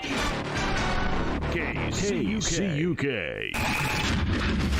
We fill the gaps during the lunch hour. And they're back. So Tom's racist.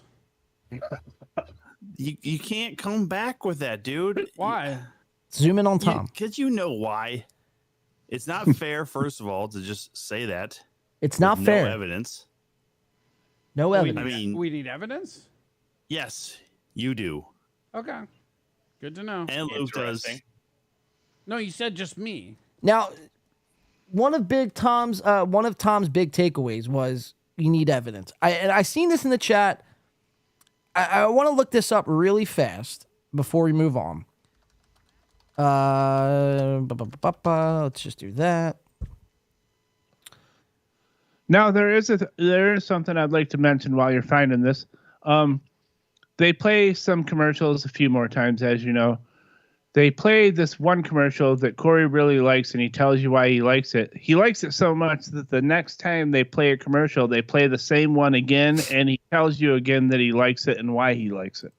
Yeah, truly remarkable, behavior on the line. I was looking. Someone said in their chat last night that Sam Adams was a racist, and I thought it was funny. I don't know if it's true or not. I just tried to look up was Sam Adams racist, but why would I even look that up? Because you're not going to be able to find anything definitive. But I just thought it was funny if he was, and we did get an answer on Google that he was, that if he would be standing in front of a cardboard cutout that was a slave owner at one point. I was trying to look for the evidence, so to speak. Why Dat 68 said the white dudes calling each other racist is so 2020 flex. Oh shit, man. Yeah, I mean, it's not even serious though. This is not. We don't actually think Tom Chilstrom is racist. I don't even think Corey thinks that.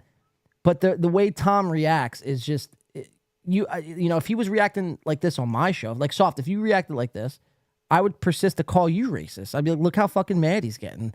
Like, is he actually racist? Oh, absolutely. And Tom's supposed to be a comedian, and he doesn't get it. Corey comes back from the break and says, so Tom is racist. You know what I mean? It's obviously a bit. Yeah, he goes, oh, man, that's not fair. You need evidence to say I'm racist. It's like, no, you don't. You're on a fucking internet show. It's like, you're a comic. Laugh. Funny guy, Let's keep watching this horse shit. So there's a lot going to happen here on this intro. Just going to let it ride. I'm going to try to stop pausing. Well, no, I want both of you to have proof. That's not what you specified at the beginning, though. Yeah, you changed it. I need evidence. Luke can rely purely on slander, is what I heard. Mm-hmm. I think you both need to have evidence, and everybody in chat should just not say anything. Why don't you tell them to like and subscribe? Why don't you guys like and subscribe? Tom, over there at Admiral Dewey says Tom avoids the colored. Or youtube.com/CoreyAdamComedy, or go find him on the Discord. Where can they find you, Tom? You guys can find me at Who Gives a Shit. Look, Tom thinks that's a sick own, and we did actually find all the Tom Chilstrom content last week. He could be found on Instagram. If you simply YouTube Tom Chilstrom's name, he could be all his cringe clown YouTube videos. Yes, clown YouTube videos will pop up. So he thinks he's like owning, and nobody knows who he is. Little does he know, we are doing extensive exposés on Tom Chilstrom on Friday night. I believe in the chat, I asked him if he still had open warrants in Clowntown. Yeah, you did it. Yeah, because I Twitter DM'd you. I'm like, bro, that's amazing. Great fucking chat that was. I wanted people to really pursue on that clown stuff. Maybe they could do that next time. But I just think we hit him with the clown emojis. You clown this, clown boy. How's, fucking Pennywise doing these days? How's, what's another clown name? I can't think of it. Oh, I don't know, but there's tons of clowns. Bozo. We can really think about it and get this going. We can make it clever, is what I'm saying. Let's keep it watching. Someone says, burned. Tom Hey, we could ask him if he knows Homie the Clown. Homie the Clown, another good one. Clown car seat. Yeah, they need a clown car seat because they're running that joke hard. Tom's nieces and nephews call him Uncle Tom. Very nice. Good job. That was a good play on words, David. That was good. Bozo the Hack. Somebody says. Oh, Krusty the Clown. How could I fucking forget? Wow. I totally missed that one. Yeah, so we got Krusty, Bozo, Pennywise. And it might be before your time, but on In Living Color, the show that the Wayans did, Homie the Clown was a big character. That's right, Homie the Clown. Yep. So, I mean, there's like multiple different personalities of clowns we could go through. And the next time we're in this guy's chat, you don't have to be malicious about it. You don't have to be fucking, Oh, I just got an idea. I'm going to create a Homie the Clown account and ask Tom why he hates me. It's because I'm black. Clown diff. How's that one? And just have a picture of a clown and fucking make it a black clown, like you just said. Yeah, make it a black clown and be, yeah, dude, oh, bro. Definitely hop on that and do that for next K-Cook. Right. I'm going to have so many goddamn YouTube accounts, I'm going to get lost. Well, just make sure they all sub to this channel. No, I'm just kidding. Don't do that.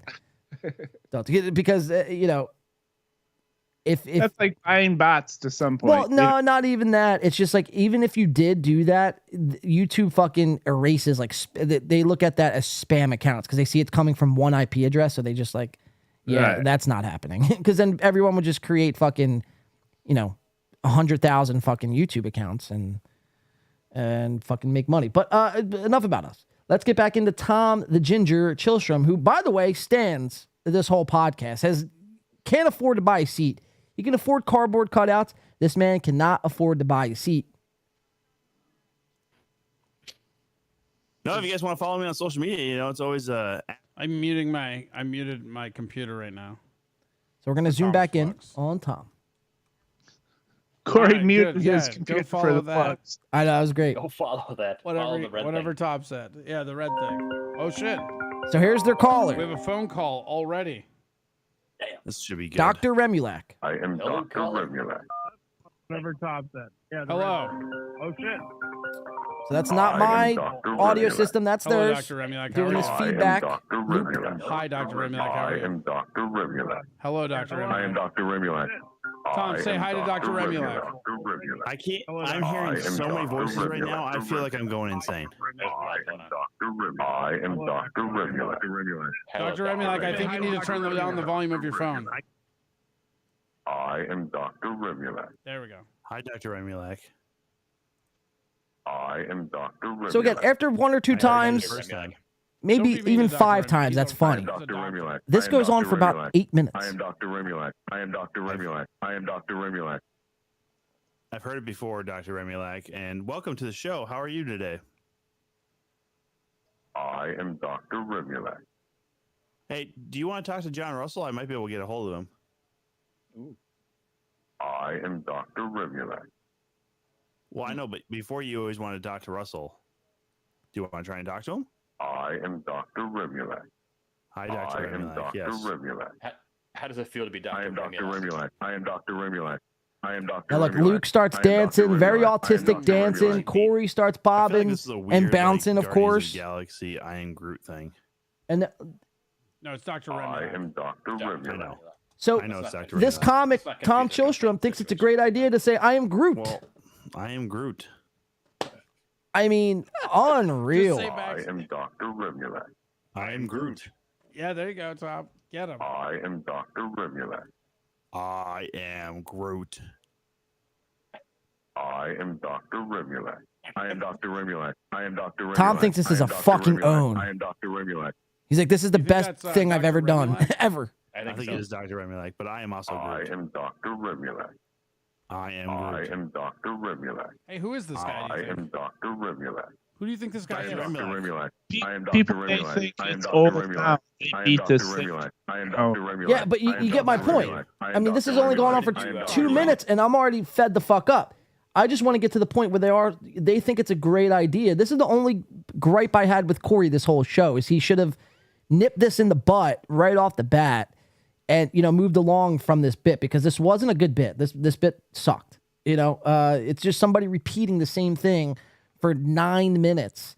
And it's at the top of the show. So any viewers that were tuning in when they got that notification, they tune into this, they hear some crazy deranged fucking lunatic on the other side saying, I am Dr. Remulac 70,000 times. I don't know. I don't understand how people didn't muster up the strength to put a fucking shotgun shell into their fucking, skull. But I just want to get to the point where they're all dancing as they think. That's what I want to see. I think this is it. Like, now Luke kicks it off, and if Luke dances, that's all right. Luke could do no wrong on this show. But yeah, he's our guy. If Corey and Tom here start dancing, it's kind of fucking bizarre and a little gay. Remulac. I am Dr. Remulac. I am Dr. Remulac. I am Dr. Remulac. I am Dr. Remulac. I am Dr. Remulac. I am Dr. Remulac. I am Dr. Remulac. I am Dr. Remulac. I am Dr. Remulac. I am Dr. Remulac. I am Dr. Remulac. I am Dr. Remulac. I am Dr. Remulac. Don't talk over the callers, Tom. Hit it, boys. I am Dr. Remulac. I am Dr. Remulac. I am Dr. Remulac. I am Dr. Remulac. See Tom's swaying? Yeah. I am Dr. Remulac. Look at this shit. Even Sammy Sambo says I'm a gayer James Corden. That might be incorrect. That's probably true. Now watch, they're really going to start getting into it. That's very incorrect. I am Dr. Remulac. I am Dr. So now you hit the gays, huh, Tom? Nope. That's Now look, Corey starts it, bouncing. He's bouncing. Dr. Remulac. I am Dr. Remulac. Yeah, that's the bounce. Who are you? Caller, why won't you identify yourself? I am Dr. Remulac. I am Dr. Remulac. I am Dr. Remulac. I am Dr. Remulac. I am Dr. Remulac. Tom swaying, Luke bopping, Corey bouncing. I am Dr. Remulac. I am Dr. Remulac. I am Dr. Remulac. I am Dr. Remulac. I am Dr. Remulac. I am Dr. Remulac. Yeah, whose soundboard is stuck? They are 9 minutes into their show, and they have lost all control to a random stranger psychotic person named Dr. Remulac repeating himself 70,000 times. K-Cuck is the best show. The best show. For this reason alone. So you get the point how the intro starts. I'm not going to fucking run you guys the whole thing there because it just... It keeps going. It's, got another 5 minutes of that shit? At least another 2 or 3. But we're going to jump ahead to the 12-minute mark. And Tom, again, this is another instance of Tom thinking in his crazy, deranged fucking mind that he's crushing. He's hitting it with zingers. He's the comeback king. Hey, did you see this in the chat right now? What? Real Dan Nannon says it's Buzzard Bob. He confirmed it was him on NOLA. Stop. There's no way that's Buzzard Bob as Dr. Remulac. No fucking shot. Buzzard Bob needs to stop calling into shows. There's no way that was Buzzard Bob. If that's Buzzard Bob and his voice is able to do like, you're trucking with the buzzard to I'm Dr. Remulac. Like, he should be in fucking voiceover acting. You know what I mean? It's got a wide range. Right. But let's watch Tom Chillstrom here think he's owning. No, it's called Fire Crotch. All right, I gotta go back a little bit. It's on. Sometimes. Because you're Irish? No, it's called Fire Crotch. Look at this sad excuse of a soy boy man Tom Chillstrom is. It's called Fire Crotch. Ba-boom. Yeah. Like, ugh. Yeah. It's like no one who isn't a ginger believes that. Right, dude. No one thinks Tom's wiener's on fire. That thing's fucking been put away for a while. That thing is charred to the max. Burnt to a crisp.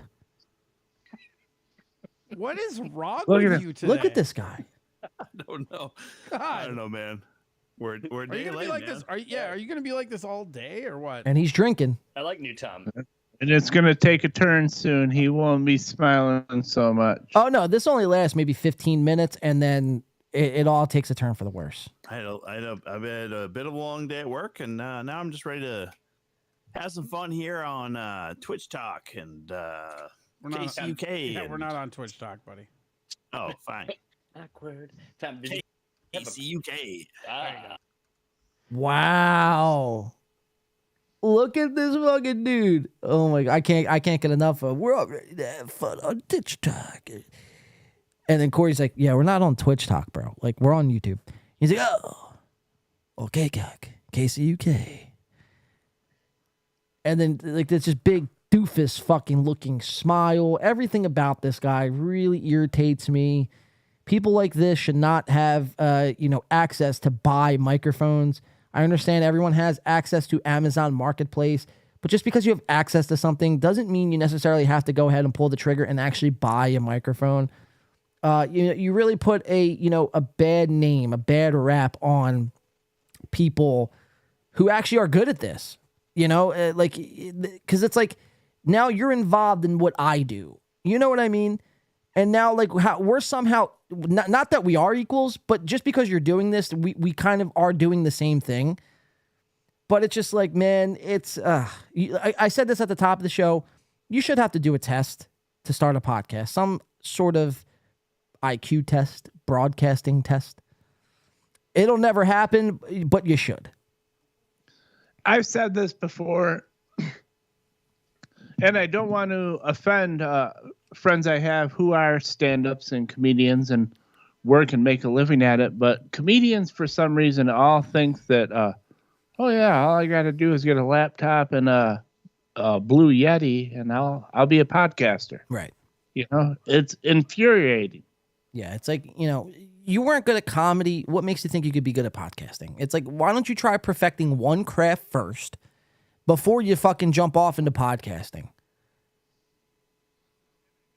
Yeah, I mean, you're filling a room with like 50 people doing stand-up, and you're probably the opener. They didn't pay to see you. And then you're like, oh, 50 people laugh. So if I get on the internet, probably 50,000 will laugh. That's right. Not how it fucking works. The internet is my, oyster, and it's endless, right? Right. Like I've been creeping around the internet for a long time, and I don't try and do my own show because I'm smart enough to know it's fucking hard. These guys don't get it. I don't know. It makes me mad. Wait, sorry, Salt. I'm hearing some sort of feedback. I don't know if it's. I don't think it's coming from me. Is something up too high? It's not that bad, but I hear it very, very faintly. Say something. Can I hear you now? Yo. Check. I'm set up just like normal. Hold on. Yeah, it's coming through the headphones. Hold on, I just want to make sure I don't have anything else fucking playing in the background, which I don't think I do. Yeah, no, I don't. Let's see. How's that? Oh, it was me, maybe. Is that better? Yeah, I hear nothing now. All right, cool. Solid. All right, let's keep. I had the live feed going on another computer, and I had it down on my board, but not muted on there, so that was the issue. Yeah, it wasn't really loud, but I heard it, and I was like, "What the fuck?" But it's not a big deal. Let's keep moving though. So we'll keep it on Tom Chillstrom. 1450 Tom has King of All Diffs on his mind, then tries to win some fans over and shits all over Jay Etheridge. So we know King of All Diffs last week, I believe, called into the show and kind of ruffled Tom's feathers a little bit. Tom was bothered by King of All Diffs calling in. And this King of All Diffs guy, this guy might be as unstable gets. This guy comes in, like, as soon as I put the live chat up and the live stream up that we're going to be going live in 3 days, this guy's in our live chat actively as if I'm reading the live chat 3 days before. And he's like, man, you're a sellout grifter. It's like, Jesus, bro. But I do enjoy a little bit of King of All Diffs on the K-Cuck show, however, when he's trolling Tom, because Tom can't handle it. And it's funny to watch Tom's reaction. So King of All Diffs wasn't even like brought up, I don't think. Or maybe he was. I forget how exactly this unfolds, but all I know is Tom brings him up first, I believe. Let's watch it. We'll just have to watch it for ourselves. 1450. And then he's going to shit on Jay Etheridge. He's going to change the subject about King of All Diffs and then completely shit on Jay Etheridge. So let's watch it. 1450. 50. Bird. Say again. The wood chipper is where you're gonna go. The chat is saying. Is King of all diffs here? Yes, again? as a matter of fact, he says, "Put pathetic red POS in a wood chipper." You know, honestly, it's kind of funny that he thinks this is still funny. You know what I mean? Like, You're seeming to take at it. him. You're seeming to take it worse each episode. Well, it's just like the it's first honestly, episode it's you a bad- laughed it off, and now there's some undertones of you taking it personally. You know what I'm gonna do? I'm gonna enlarge you so it's just you and King of all diffs, and you just look him right in his diff eyes, and you let him know how you feel about everything that's going on. Also, shout out to Don Lemon's AIDS. AIDS no Great longer the name. death sentence, I'm told. I'm not gonna say anything to this person. Oh, go I'm ahead. just He's right telling there. you. He's right there. Here, I'll even get little minimized Luke out of the way. It's just you and the audience, Tom. Really win some fans right now. Come on, win us over, Tom. Wow, I mean, I want to there's like fans, you. Yes, obviously. I mean, I think Jay Etheridge is the biggest fan because he's really worried about your viewers and stuff right now, man. He's really worried about those numbers. So the whole Jay Etheridge just wants attention. It's fine. The whole time, I mean, it's pretty fucking funny because Jay Etheridge is in there, and throughout the stream, Corey's stream would dip. It would go from like 40 viewers to like 30 viewers, then from 30 to 27, from 27 to 22, back up to 28. And Jay Etheridge wasn't saying anything. He was just pointing out how many live viewers was actively in that chat. And Tom is so rattled, his feathers are fucking completely, I guess, rattled, I guess would be the word, and is going to, proceed to shit on Jay here for pointing out the live chat numbers. And look at this freeze frame here. I mean, this guy looks like he's one chromosome away from being, the great Hollywood Mersh. Look at his eyes. That tells you I'm watching the chat. I don't even care what's happening. What's that? Jay Etheridge just wants attention. See, It's look, fine. down Yeah, again. No, I get it. He's just a super fan. He wants to be here. I mean, what is with these copes, guys? I mean, the biggest cope I've ever heard is the people who point out flaws and shit on shows. They're the biggest fans. Like, they're super fans. They're big fans. I mean, Tom, I'm sorry to tell you, sir, but you're coping. You are coping and seething. You just can't accept what you're seeing. Yeah, you're coping. I mean, wow. You're just this is an Aaron M. Holt go-to, right? We all know Aaron to do this. When things get a little dicey in his chat, he'll proceed to, let everyone know, gaslight his audience into thinking that the people who are talking shit on him actively in that chat are just mega fans. We're diehard steel toers. And Aaron is doing that again, which I'm sure we'll cover before the end of tonight. Yeah, before we get in that compound special, we're going to get into Soft. I want to point out, and I want to, after this, of course, we'll get into you have turned a new leaf, according to Aaron, and now you're back in the steel toe business. And yeah, I am. He knew I would come around, and he said he was glad I came down from the ledge and returned as a secret fan. Deitois says, I get zero love from Soft, and I'm like 300 fighting. What the fuck? Deitois gets love for me all the time. I love that. I love that person. I don't know. It could be a very funny chick. That would be weird to come across, but I like Deitois. Jay Ether says, he's got me there. K-Cuck is the best show. I like your 24-hour snipe network idea, Blue. All the Copabano, boo, somebody says. David Skywalker, I thought he was the worst, but Softcast is simply the best. Better than all the rest. Like the song that was made for him. I'm winning people over.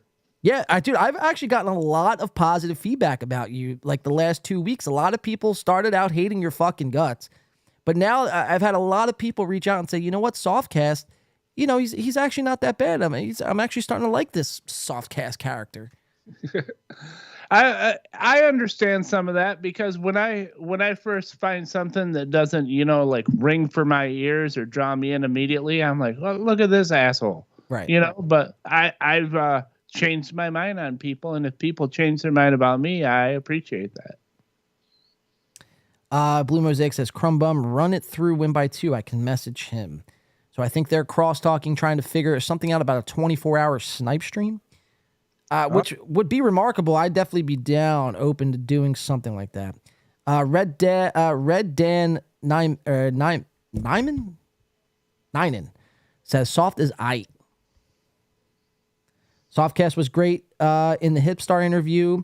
He freed him. Respect to my fellow troll.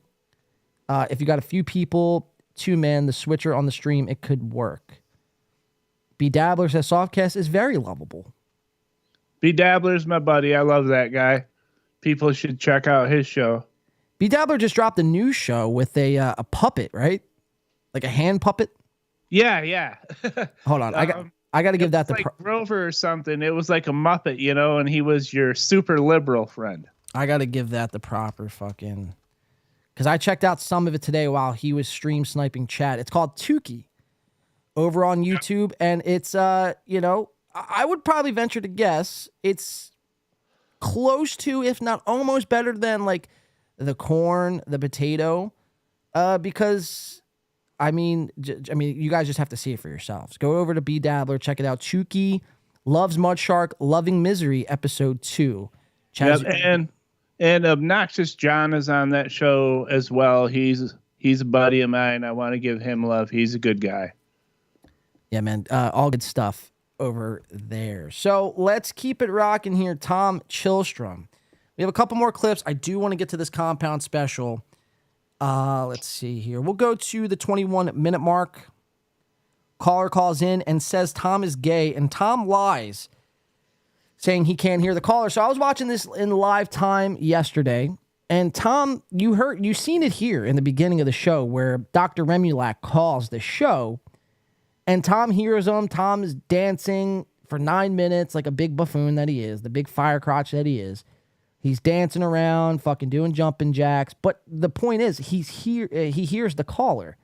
There's no feedback. There's no latency. There's nothing going on the audio side. He could hear Corey. He could hear Luke. He hears the Discord. He hears the callers. He hears the desktop audio, all of that. But only when this caller starts to get a little weird and calls, which, by the way, I think it was the guy Granny, which I don't know too much about. I've heard of the name. But he goes on the call at the end of the show, and it sounds like the exact same person. So they're going to call, and Granny, I believe, calls Tom gay, and Tom acts like he doesn't hear what he's saying. It's very remarkable. It's almost like we're catching Tom in a lie here because he doesn't want to confront his gay demons. So we'll go to 21 minutes and let it ride, as they say. Here we go. Caller. Oh, because it's from the waist down. Zoom in on Tom. Yeah, he actually has the fuck holes drilled in where you can't see him. That's not true. Yeah, and he likes to bag him and call him the N-word while he does it. What? Yeah. By the way, Tom, listen. Yeah. Tom, I think that might make you gay. I don't know what is being talked about right now. So, I mean, that's a very, very fishy response. I mean, it was almost in perfect, synchronicity where the caller's like, Tom, I think you're gay. Tom freezes for like 1 second. He's like, I don't know what you're talking about right now. And not because he doesn't know what he's talking about, but he's going to claim that he doesn't actually hear him, which to me, it sounds like he hears him just fine. Let's keep playing. Yeah. Your mic this, Good. Before you go, this leads into something crazy. They just said about he's probably got little holes where he fucks them. And it gets him so bad that he lifts up the cutouts and shows you there's no holes. Right. I see that. I don't know if that was before this or after this. But let's keep watching. Let's keep playing. Out or your phone line's cutting out? I'm not hearing it clearly. Tom, you still there? Speak clearly into the receiving end of the phone. He's saying Tom.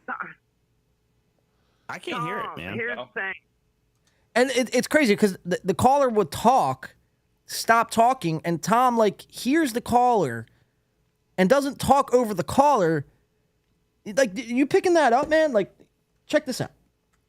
It's hard to explain, why this is a lie. It's almost like you just kind of have to know what the fuck's going on.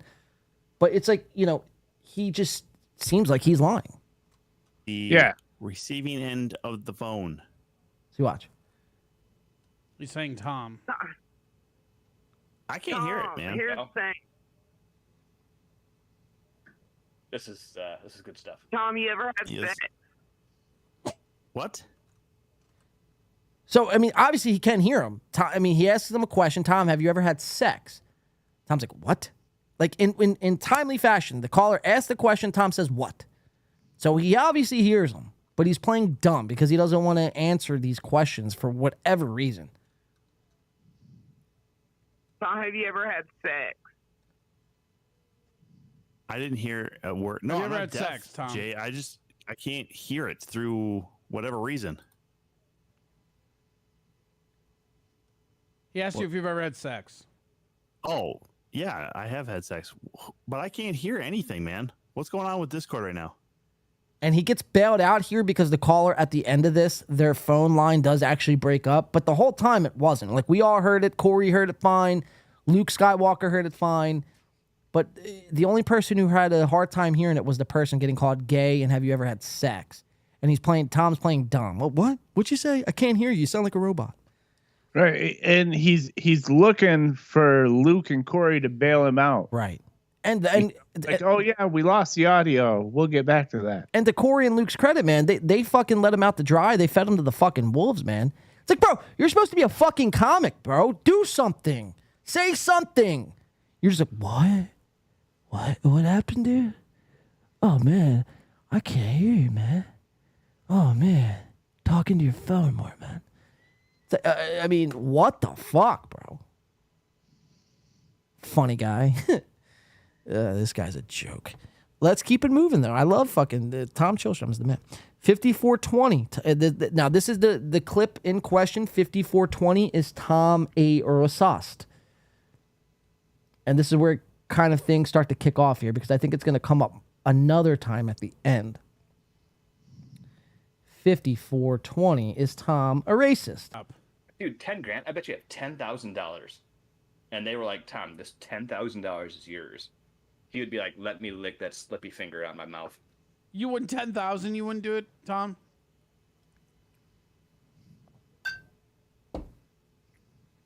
He's thinking. I'm not going to discuss this any further. Tom is the reason why he doesn't want to discuss it is because he's looking at the chat. He didn't hear the question. It's not because he doesn't want to discuss it. It's because he's completely distracted by watching the chat. Yeah. Look at his eyes. Why are you so not fun today? What is your problem? Look at his. Hold on. Oh my god. Yeah, where did the fun Tom go that started this show? God, I can't wait for drunk Tom. It's like you're fucking super fun, and then it hits record, and now everything's said. You're gonna take way too personally. Yeah, when the fuck did we switch? And what the fuck are you looking at on the internet? You're literally just like I can. Well, watch even you Corey read knows like it. a fucking cartoon character because you're basically putting your fucking finger up to the screen and going, "It was a long and wintry night. I went over to the shop to get some soup and eat Jake's finger for I'm just deciding to start $500." reporting all these people in fucking chat calling me racist and shit. So Wow. Oh Jesus, How about that? We're doing that now. Yeah, dude. I want. And kudos to Corey for saying, yeah, dude, that's kind of low, man. Like we have 27 fucking viewers, and you're gonna start banning people for calling you racist. Again, it almost leads me to believe that he is racist, only because the way he is acting. If you're not racist, you say you make a funny joke. Hey, man, I'm not racist, but I would sure love to, fucking, eat some watermelon. I don't know what the joke you would make in that situation is. But point is, you would make a joke, and then and then move on. I can give a good example right now. Several minutes ago, YDat68 in the chat said soft is half gay, and I replied only the good half. Right, and you move on. But if you sat here and really dwelled on the fact that this whoever said that you were gay, and you were visibly upset. You know, you just looked fucking like not interested in what was going on. You'd rather be anywhere else but on this show. Guess what? The live chat, the 27 people that are in that live chat, 25 of them are there to troll you, and they're going to fucking sniff that out and just, you know, continue to fucking call you racist. Like, you didn't do yourself any justice. Like, you only brought yourself more fucking pain and suffering. Yeah, if you can't take criticism, you should not have a YouTube show. Oh, Jesus Christ. You know what I mean? Right. It's fucking obvious. I mean, again, though, it just leads me back to the point, and we'll play another clip that is Tom racist. You know, and maybe it all started as a joke, and maybe the guy's not racist at all, allegedly, we'll say, just so, you know, he don't get any funny ideas. If he's banning people in the chat for calling him racist, imagine what he would do if he watched this. Probably fucking send me a cease and desist. Yeah, well, as Jay Etheridge just said in the chat, Tom didn't say he was going to ban people. He said he was going to report people. So he's, you know what I mean, going after the trolls. So he's looking to actively report their channels. Right. Which that takes a special kind of fucking, you know, an extra step. Because if you ban someone from the chat, you just click the 3 dots next to their name. There's an option, you click timeout or whatever, ban or whatever the fuck you got to do. When you report that person, you know, you have to right click on their channel, click report. There's a whole fucking page that pops up. You got to click the reason why you want to report them, fill in a description, and then send it away with your fucking blood signature. It's like, Jesus, man, you're willing to go to that length to what? Stop trolls? I mean, what the fuck, bro? And again, it's like, if this guy wasn't a comic, I could see maybe, but Luke isn't a comic. Luke isn't even a podcaster, and he handles it way better than Tom ever could. Right. Yeah, that's why we like Luke. Like, imagine being at a Tom Chilstrom live comedy event, and the first sign of heckling, and we have a video of that, by the way, which I'm going to play right after this, but the first sign of heckling, he would fucking buckle, you know, like a fucking... Like a tree, a rotted tree. I don't even know what the reference to make there is, but you get my point. Yeah, he would fold. He would fold, exactly. Let's keep playing. Tom is racist. You know, here's the thing. I gotta start fucking watching myself on this one, you know, because one, I can't get fucking back from either one of you fucking assholes to say I'm not a fucking racist. You guys go fucking play into it and shit. And then I get all these fucking comments and shit like that. Guilty as charged. Yeah, exactly. So fuck off, man. So he I'm mad. trying to protect myself, okay? How about that? He definitely mad. Tom is not a racist. There, You Tom, can't feel say with that better? much fucking sarcasm, you asshole. I wasn't sarcasm. Tom is not a racist. And Luke, I know you're not used to doing this kind of shit, Luke, but shame on you, man. Shame on you. Keep going with the bit. Obviously, we know Tom's not racist. I mean, before we thought he wasn't racist, but now we might actually think that. But for you to completely fucking fold like that, man, and just be like, Tom's not a racist. He said it kind of condescending, though. No, like, he didn't. Okay, Tom, you're not a racist. Yeah, he did. Yeah, but the fact he said it 2 times, he said it twice. Yeah. Because Tom was like, oh, man, that didn't sound like you meant it. Like, say it again. It's like, I'd be like, fuck you, man. Like, again, now I'm starting to believe that you hate blacks, you know? Or Spanish people. You know, I don't discriminate here. Wow, that was hard for me Or to as say. far as we know, he may hate all non-clowns as well. All non-clowns. Yep. Yeah, I don't know. Tom Chilstrom, the Racist Clown Chronicles continue. Let's keep playing. Everybody okay? You're such a fucking prick. Is that better? No, it still sounded like you're fucking being some dramatic asshole, fucking loser. That's a whoa. That wait. All right, so that's where it kind of ends there. He uses a big word, old dramatic asshole. Okay, I don't even know what that means. I don't even think he knows what it means. I think he just seen it in a fucking video game and was like, oh, I'm going to use that word. He does it a couple of times using big words like, look at me, I'm smart. He uses another word. I can't remember what it was, but he felt so good he had to explain it. We'll go to 139.47. And Tom, you thought that mini meltdown was good. He's going to have a bigger meltdown here because of the chat. Again, 139. I believe the chat was talking about his work, what he did for a living, which we know he apparently is somewhat involved in construction. Possibly. We've seen that on his Instagram last week. Oh, I'm glad you have this because this was funny. So this leads into, I think it leads into another clip, sort of. We'll just kind of let this roll. Yeah, because there's 3 clips left that I want to play from this. So 139.47. And I think I'm just supposed to let this play for a little bit. So let's just. All right. So they go to another break. This is like their 5th commercial break of the show. They come back and do this. Your wife's making movies. That one's still my favorite. That one will always be my favorite. See? I don't know. I still like tag us in. What, his phone? No, see how he said that one's my favorite. Oh, yeah. He did it twice, back to back. Corey, yep. So really doubling down on why he likes that commercial. Yes, Luke, we heard you before. Wow, Tom, you are aggro, Tom. Yeah. Jesus. Tom, how much for a hug? How do I fucking block this one over on fucking Twitch right now, dude? Wow. Who? That last comment over there, dude. Folds like a top sheet, I don't even somebody see says. which comments. Thank you, Daytona. I'm only on YouTube. What are the Twitch comments? I mean, it's a one. He's trying to do a 1-800 number. That's F word hurt now. So we're gonna zoom back in on Tom's face. Where's our fucking mods at? Mr. Approachable, fucking Mikey. Where you guys at right now? Yeah, Tom, you're gonna have to be a little more. It's starting to sound like Aaron M. Holt. Shut up, Luke. You fucking. Hey, Luke. Seriously, this is fucking. Not the time to be rotistic, Luke. Sorry. Oh, rotistic. Tom That's is the mad other about word he used. Yeah, but that was Corey. Yeah, but Tom. Tom. Yeah, and explained it all. You're right. Tom used that first. Rotistic. And what was the first one he said? Dull dramatic. Dull dramatic asshole and rotistic.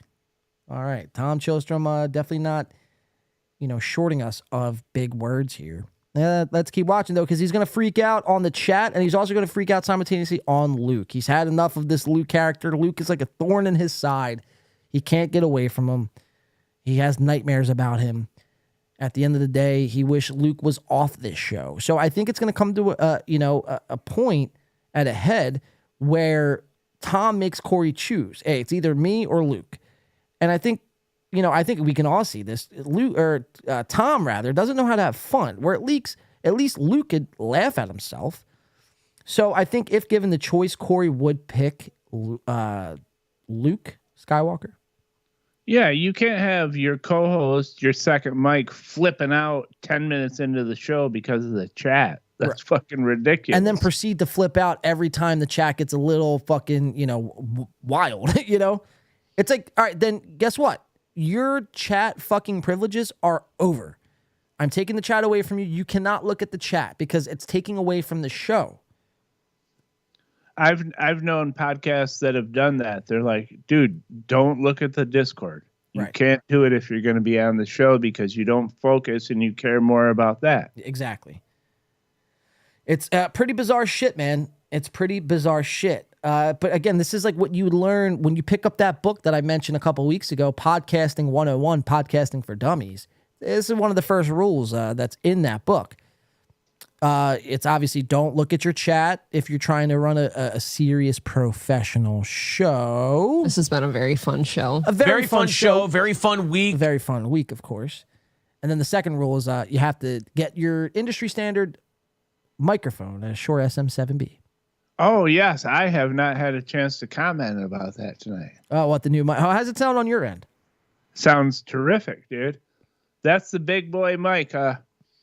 We talked about it, the SM7B and the one I use. Ooh, I like the industry standards for radio. That's a great mic you got there. Hell yeah, man. Well, I just couldn't do it anymore. Ever since my mic sounded good, the one that I had, but ever since Chad had picked his up after Chad knew Equipment Watch, ever since he got that fucking mic, man, I was like, I could not be seen with the same fucking microphone. Now, again, many people would ask, like, well, doesn't Aaron M. Holt have the same mic as you do?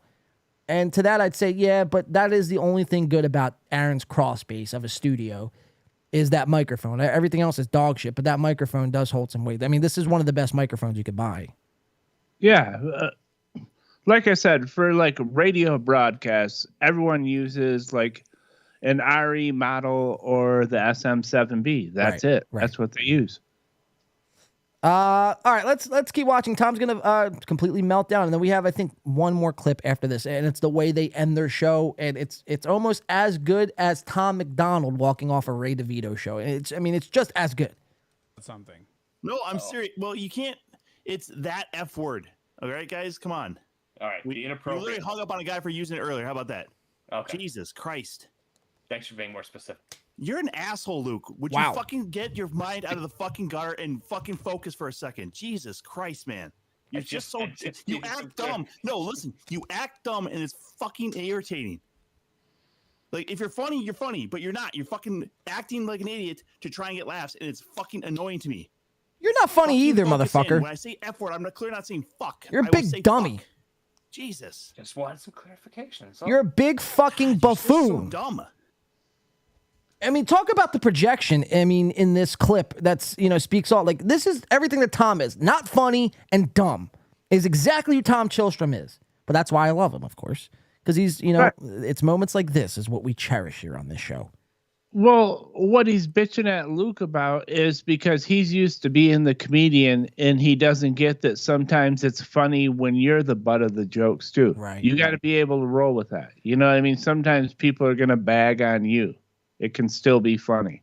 And I think a little bit has to do with that. Luke isn't, like I said, a comic or a podcaster. And the fact that, like, Luke isn't fazed over sideways comments from the chat or comments from Corey or comments from Tom. And the fact that Tom is fazed from all that shit. I think Tom looks at, fucking Luke and is like, how does this guy fucking, have more balls than I do? Like, how come I'm a little bitch and this guy who fucking is bald, he looks like Aaron M. Holt, is got more fucking grit than I do. Yeah, Tom could have helped himself by coming back at Luke with something that was good. Right. You know what I mean? But it just wasn't. It's called good nature ribbing, my friends. Right. Get him. Are you better now? Shut up, Luke. see, Luke just killed him with that, dude. Killed him. So irritated with it. Yeah, all he said was, "Are you better now?" Shut up, Luke. Shut up. God, you're so annoying. It's like, tell me how, you're fucking fed up and angry without telling me you're fed up and angry. This shit right now. Why are you so fucking no one who's moderating this shit, and I'm getting all this other shit over here. It's like, Jesus Christ, can we fucking grow up for a second? Just look away from the chat, Tom. Just breathe. Yeah. Close your eyes for a couple seconds. Don't listen to Luke. Don't listen to Luke. Turn around. Every you now had a and then weapon I to get hit a Luke in the little head bit with right now, what closer. When it hit Luke in the head. I want to hit Luke in the head. Thanks, man. What would you hit him with and where? It's a good question, Corey. No wrong answers here, Tom. I'm not going to hit him. See, I would hit him. Contrary to popular belief and shit like that, I'm not generally a violent fucking person. I would You hit were, him with no, a shove. and that's bullshit. We all know gingers are the most violent. And didn't he threaten to beat someone up on the last week? A chatter? He's done it every week. He's threatened to beat up chatters, people, figments of his imagination. Like, this guy like has nightmares about the chat, and he'll wake up just start boxing the air. You know what I mean? Right. Just wakes up like a shell-shocked guy from World War II, just swinging and shit. Yeah, he grabs his gun from his nightstand, fucking has his fucking wife beater on, fucking his whitey tighties, and he's like fucking yelling at his wall. He thinks Luke is over in the corner. He's like, "Shut up, Luke! I will murder your ass!" Like, oh my god, dude. This guy gets so angry, and it's so easy to fucking piss him off. I mean, look, I know we've joked about him leaving the show under 6 months. I've even said before the month of June, but that would really be devastating. I want this guy on the show for the rest of time. So I'm willing to, accept if he stays on the show past the month of June. Oh yeah, that's good for us. Great for I us. just don't think he can make it. I don't think so either, man. I mean, after, last night's and then the week before's performance, I mean, it's like, how much is this guy, willing to put himself out there to be shat on? And it's not like he even has any good rebuttals. So he's really just getting shit on and exposed for being a fucking hack what? I mean, you know, if you were in this position, if anyone was in this position, you'd be like, fuck this, man. I'm going to go do my own fucking Tool Time podcast or whatever the fuck it's called. Wrestling Time or whatever the fuck. But, right. yeah. Or you're going to stand up for yourself on this show. To Luke Skywalker and Corey Adam. Right. But what he's doing isn't standing up for himself. What he's doing is melting down. You know, he's doing the opposite of what he thinks he's doing. Well, you're being very facetious because technically he is standing up. So, you know what I mean? Right, but it doesn't. I know. I'm being It facetious. comes off like he's crumbling while he's standing up. You're crumbling, bro. Get it together. Snap out of it, Chillstrom. Let's wake up and smell the coffee, man. It's going to be all right. It's just a live chat on YouTube. It's not fucking like these people aren't at your door. It's not like an angry mob in front of the Capitol. What he needs to remember is these are the people that are following and liking his show. Right. So whether you like what they say or not, they're the people that you're trying to entertain. And they're there at the end of the day, right? Where, you know, it's like now you're threatening, you're arguing with these people that are there showing up. And then you're threatening to not only ban them from your chat, but then now report their channels for, I don't even know, God knows what, harassment maybe. It's like, you know, there's no wonder why this show has fucking 17 live viewers at a time. Hipstar numbers. My boy. Yeah. Hipstar and I are friends now. Well, I was saying earlier, man, you might be the new fucking co-host over there if I don't fucking write up a new contract soon. Now, we'll get into that at the end. Let's get through this Tom Chillstrom clip. And then we have, I think, I want to breeze through some Steel Toe, and then we'll do the Hipstar stuff and we'll get out of here. Yeah, I'll keep my comments to a minimum so we can roll through some of this footage. It's hard not to just pause and just fucking go off on tangents on this guy, though. I mean, it's like I said, it's my new favorite lolcow. I mean, in every sense of the imagination, he is a lolcow. Moo. In the kneecaps. That's kind of specific. All right, so I think that's where it kind of ends there. Let's go to the end. Let's see how they get out of this show. 20120 is the last clip we're going to play. 20120. I did have another clip, but just for the sake of time. Hold on here.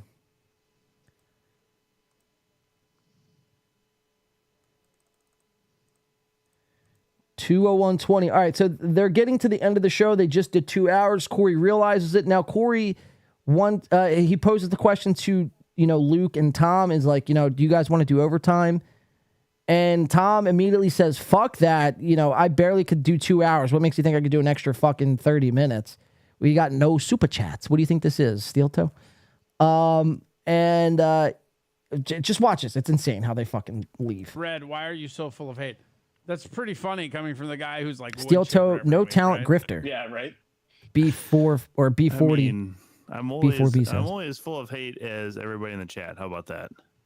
It's a medium amount. I don't care what Jay says. Here's the real question. K-Cuck is the best. We've hit the 2 hour mark. Do you want to check this out? Do you want to stay and give these people bonus time? Do they deserve it? No, that's what I was going to ask you. Do you think they deserve it? God, no. All right, you heard it here. Goodbye. KCUK. Suck Rapids, taint plowed. And just like that. Spouse station. Just like that. The show done. Show's over. Wrap it up.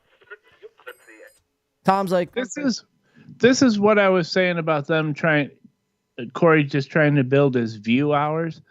Is like, okay, we hit 2 hours. You want to do any more? No, no, we're done. We're done. Right, I don't get it. So they were struggling to get to the 2 hours. You know what I mean? They're like, we got to keep it going for 2 hours. All right, we made 2 hours. Can we do a little more? And he's like, fuck no. He's like, you got me fucked up, man. I could barely do 2 hours. Right. I when people say shit like that, it bums me out about their shows because you and I do long shows and we don't get to everything by the time the end of the show comes. It's never, if there's any constraint, it's like, holy shit, man, we got, another hour and a half of shit we just can't get to because we've already been on 4 hours. Right. They're like, You know, they're doing the exact opposite. They're like, all right, we crossed 2 hours. Yeah, we Can do it more. We limped towards the finish line, and you know we do have. I mean, I think at the time when they were leaving, they had like 45 people, like the most they had, or like close to the most they had all night. And you know, Corey poses the question to Tom: "Hey, man, are these people worthy enough of an extra, you know, couple minutes here?" Tom goes, "Were they worth it?" Corey says, "That's why I'm asking you." Tom says, "No." And Corey's like, "Fair enough, we're out." Just like that. No fucking thanks, everyone, for tuning in. We appreciate everyone who did stick around. Whether you're trolling or not, you stuck around and watched 2 hours of whatever the fuck K-Cuck is. We appreciate you. Thank you. We'll be back next week. Check us out here. Check us out wherever. This is Tom. You can find him here. This is, you know, Luke. You can find him here. He's just like, nope, let me just fucking talk rap insane plowed and let me get out of here. Out. And so I would at least appreciate a professional consideration that we watched his show for the whole time. So he got 4 viewing hours from you and I. Right. It was kind of the same way. Sorry. Never like a. Sorry. Go ahead. Use that. Yeah, and I would actually, you know, accept a written apology via Twitter. You know, the way you left us high and dry, Corey. So I could be expecting that in my Twitter DMs at WB2 Radio over on Twitter. I don't even know where to find Luke because you didn't let him plug. Because you didn't let him fucking plug. Well, he's also like, I mean, that's like Aaron Emholdish like. We watched Aaron this past week, man. We'll get into Steel Toe now. We watched Aaron this past week do a lot of crazy shit, man. First of all, they're doing a lot of coping with their hype train music. Chad has co-opted this hype train music so much so where Aaron is now trying to actively phase out that section of their show. He'll still beg, but he's not going to, you know, belittle himself to, you know, playing the hype train music. So Aaron, you know, doesn't play the hype train music. They were like $25 away from their goal. They were like, we're not going to play it. We trust you guys to hit it. Well, they only accumulated $15 in that overtime segment, which, by the way, went an extra 10 minutes. So they did 40 minutes of overtime and only made $15. Only for Aaron at the very last fucking 2 minutes of the show to play the hype train music for $10. $10. Imagine holding your audience hostage for $10. So, I mean, that was a sight to behold earlier on in the Steel Toe week this past week. Another sight to behold was Johnny's return was this past week. I believe he came back on Monday, was his first day back. Was it this past week Johnny came back, right? Yes, yes. So Johnny came back this past week, and I believe it was either Monday or Tuesday show. I think it was Tuesdays. They got to the end, and or no, it was that Monday show. They get to the end of the show, and they ran a little bit over with time. They barely fucking got out of there hitting that goal. And, you know, Aaron was just so self-absorbed in that moment and he was seething in that moment too and coping and all the other fucking things that Aaron was doing that he forgot to plug Johnny's Twitch channel, his YouTube channel, his Twitter.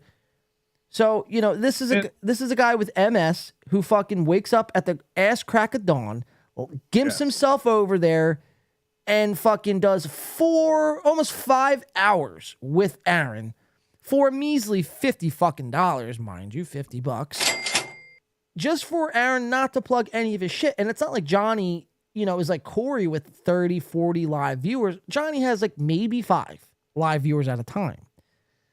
So, I mean, very, you know, Aaron is almost ableist, I would call him. Not letting, you know, Johnny, the MS, crutches, you know, get in any plugs. I mean, Aaron is just, you know, falling apart. And if that wasn't bad enough, man, they also had their prize night this past week. I'm just trying to do a quick recap. Right. Well, I'd like to say about Johnny real quick is what makes it so bad is that he's not afraid to talk about Johnny's MS and making MS jokes and, you know, the whole thing, you know, but, you know, he leans into that bit, but then he doesn't give Johnny any props at the end. That's fucking bullshit. Right.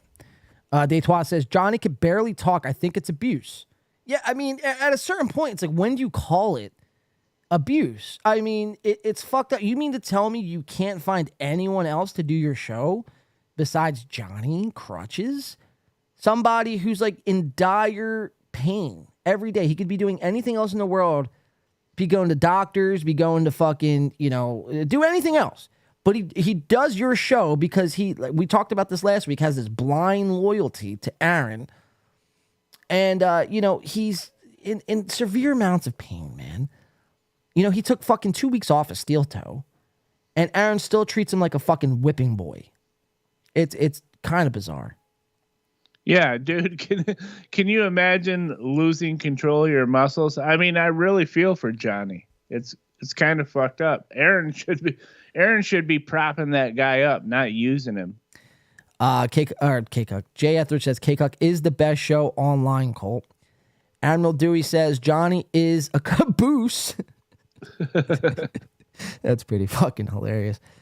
Deitois says Aaron's a sociopath for sure. B40 says, I'm rewound. Did you guys talk about how Remulac would call Stern back in the 90s every day doing the same thing, repeating his name?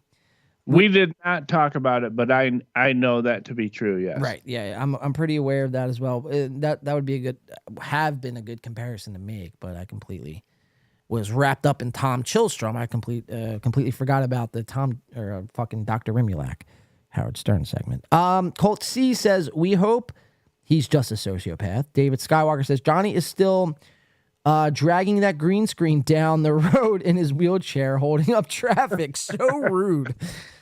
Oh, shit. Jay Etheridge says, Aaron makes his wife answer the door while they're being swatted. Yeah, and she's fucking like crying. She's in tears. She doesn't know what the fuck's happening. She's not used to this sort of thing. She grew up on a farm with dial-up internet. She's not used to fucking this radio world, right? And, what kind of a fucking... Aaron is almost like Steven Crowder. I guarantee you, they're like this same person. I guarantee you behind closed doors, and this is all fucking hypothetical. None of this is factual that I know of.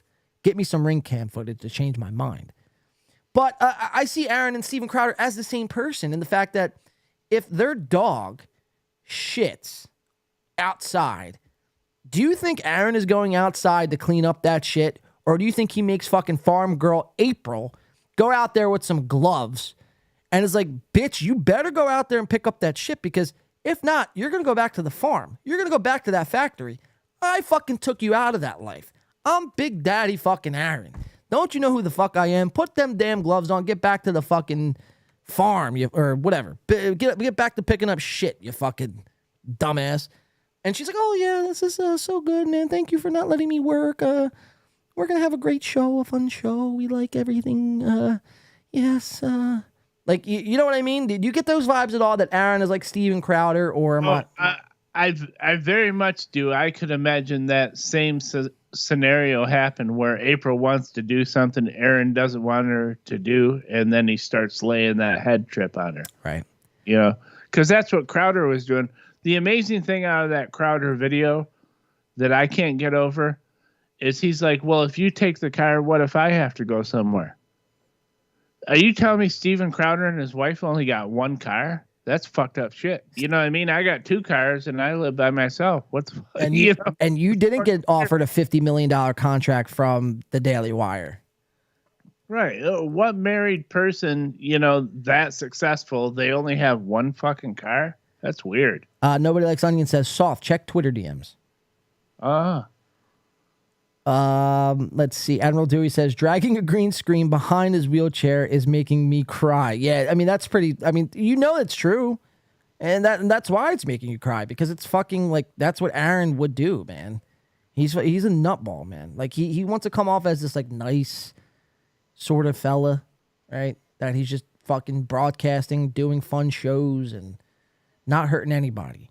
But in reality, man, I mean, that fucking secret really fucking goes deep.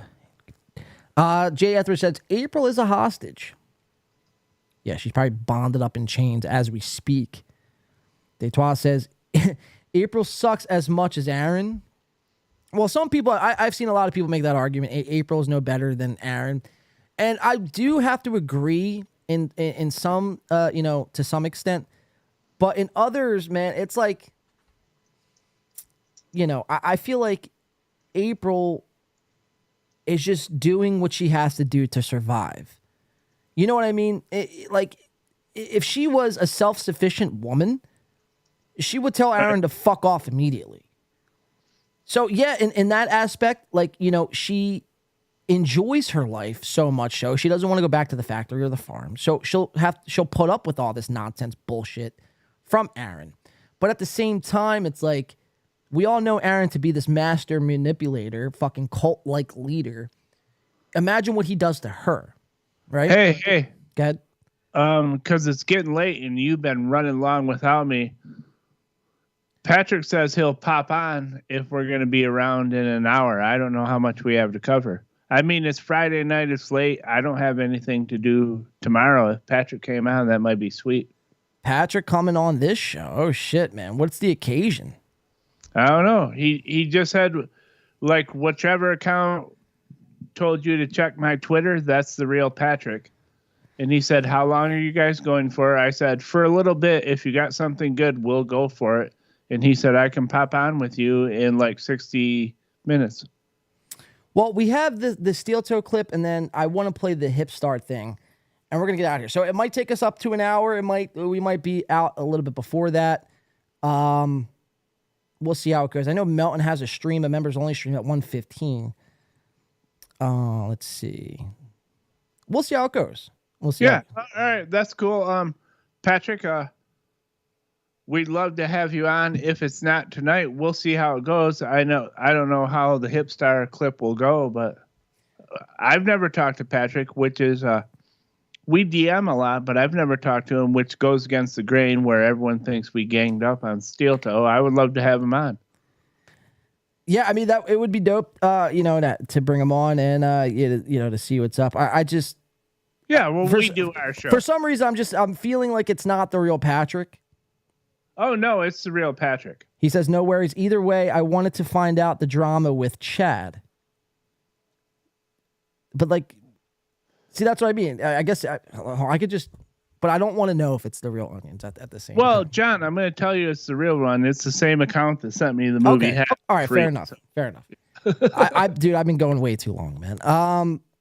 The gentleman Jack is starting to catch up with me. And yeah, Pat...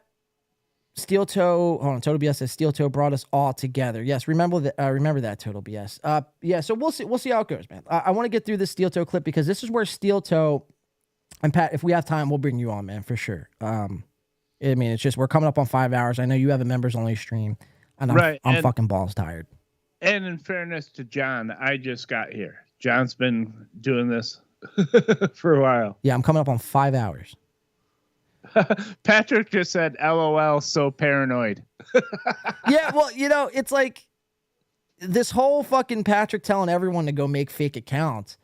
I do like it because I don't know if it's actually Pat at the same time. But it's like, I don't know. I know the one that told you for me to check my DMs. I know that's the real Patrick. I know it. Now I feel like it's some inside job that you and fucking this fake Nobody Like Onions is on, and it's going to be Hipstar out with his fucking asshole, and it's going to be your new way to say, fuck this show. You know what I mean? Yeah, it's a little freaky, but I'm just. But I know that account is the real Patrick. I'm talking to him right now, and like I said, that's the same account that sent me the hat, so it's not a fake.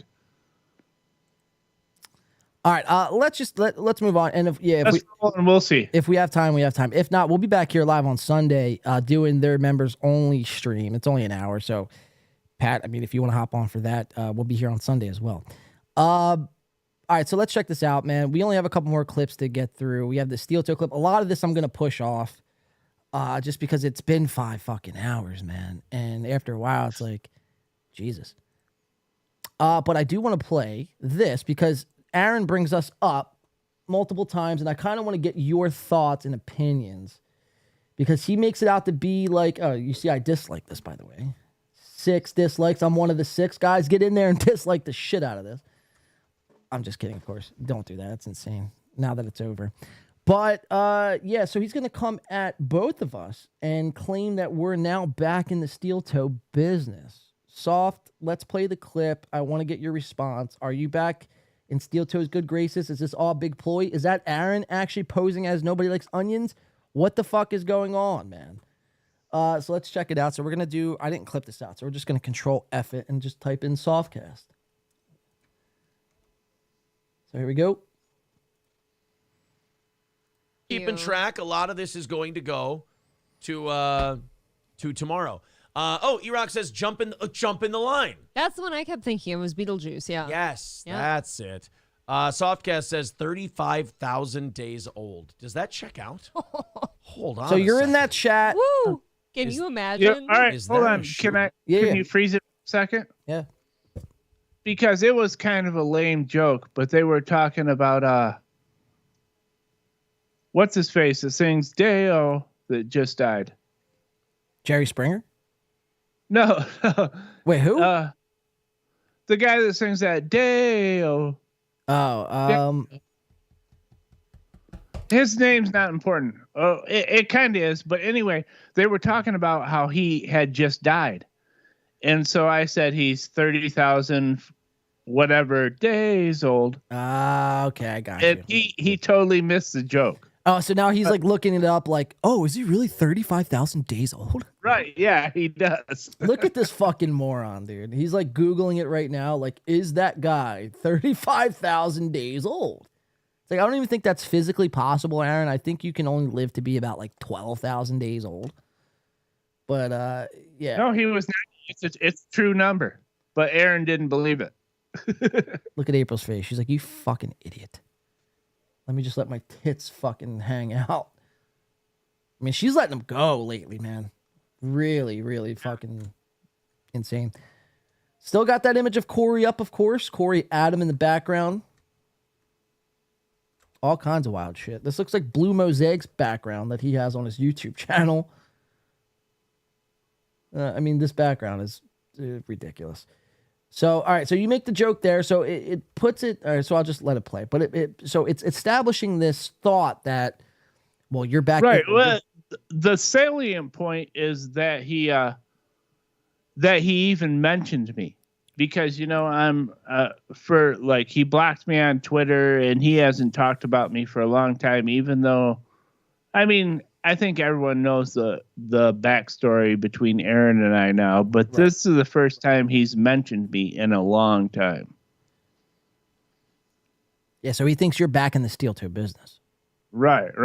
As you'll hear. Dude, welcome back, by the way, check it out. Softcast. I knew you'd be here, a fan again. 96. So he says it right there, kind of like, you know, really fast, but he says, you know, I knew you'd be back as a fan again. So this is one of Aaron's biggest copes that he does when anybody is in his live chat, not super chatting, not anything besides just in their live. Like that's if like I went to, you know, someone in our live chat, I'm like, you guys are the biggest fans. You know what I mean? It's like, I don't know if you're big fans or not. I assume that everyone's here to fucking shit on what we're watching or at very least shit on me and you. You know, I'm not mistaken that, oh, you guys are ginormous fans. Now, you know, we might have some people. There's some outliers, but Aaron automatically thinks if you're in his chat, you're his biggest supporter. Right, which there's a weird thing, like fan is short for fanatic. Right. You know, it doesn't necessarily mean you like the product. It means that, you know, I watch it. I am a fanatic when it comes to that. Try and watch every Steel Toe episode that comes out. So I am a fanatic. But when you say fan, that makes it sound like I like it because I'm a supporter. Total BS says, ew, a fan again? Yeah, he's back to doing that. I'm only a fan of Brian and Shayna. Ah, there it is. You fucking, you're total fucking. I'm getting out all my plugs tonight for my buddies. There you go. All right, so let's see, because there's a spot where he mentions me here too. I think it's right here. Yeah, there it is. Okay. So let's go. Boom. 205.55. Let's check it out. He's got a claim now. We're both might be back on board here. America. Appreciate it. It's very cool. Not sure says Corey been acting crazy, B. What do you mean Corey's been acting crazy? I haven't heard what's going on. What does that mean? No, that's a lie. Not on the day where we got Softcast and maybe Why Do I Podcast back. We're getting the gang back together. What are you talking about? And look, he's taking a fucking victory sip as if we're all fucking singing Kumbaya to Aaron. No, Aaron, you've mistaken. We're here on a Friday night to point out all of your flubs, mistakes, and fucking fuck-ups, and your narcissism, and your wife's lack of covering up her chesticles. We're here to laugh at you. We're not in the Aaron M. Holt business. That's disgusing. I'd rather... And that was the soundest insult I've been dealt in several weeks when he lumped me in with Kevin Dumfruck from Why Do I Podcast. Well, and then simultaneously he's going to lump us three in. Like, again, like we're some team of like reuniting steel toe people. And he takes a sip of beer. What kind of beer is this, by the way? I thought it was maybe a Golden Monkey. It's definitely an IPA. It's definitely not like a Miller or a fucking, Coors. This is definitely an IPA of some sorts. But yeah, it's a cool product placement. He won't be seen drinking a Bud Light. It's got to be some kind of indie beer. With Dylan Mulvaney all plastered all over that shit, dude? No way. Aaron would never be caught dead having a Bud Light. Disgusting. Let's watch it again, though, and he's going to lump us, Why Do I Podcast, Softcast, and me into this cope. Easy. I haven't heard what's going on. What does that mean? Not on the day where we got Softcast and maybe Why Do I Podcast back. We're getting the gang back together. What are you talking about? I had a mild erection thinking of him back on the show tomorrow. If Softcast is back, that fucking Win by 2 Red Bar impersonator will be back to being a fan by the end of the week. Are you kidding me? So there it is. Now, he loves it. It's at this point, man, it's like so fucking... It's not even a good comeback. This Red Bar, Win by 2 Red Bar impersonator. It's like, all right, you obviously don't watch this show. All right. And it's like, for everything he says about me and us is all projection of what he actually feels about himself. You know how many times he's gotten that same response? Oh, this is like the fucking watered down version of Red Bar, or this is Red Bar Light, or Red Bar for retards, right? Like he's gotten this same response. And I don't know what it is, man. I really don't. But he really, he presses. There's 3 things he says about me. The Red Bar clone, the Jesse PS wannabe, or the biggest fan. However he's feeling that day, however many golden monkeys he's thrown back that night, is kind of which way he will kind of, proceed to go. Well, that's kind of funny because I didn't think about it that way until you just said it.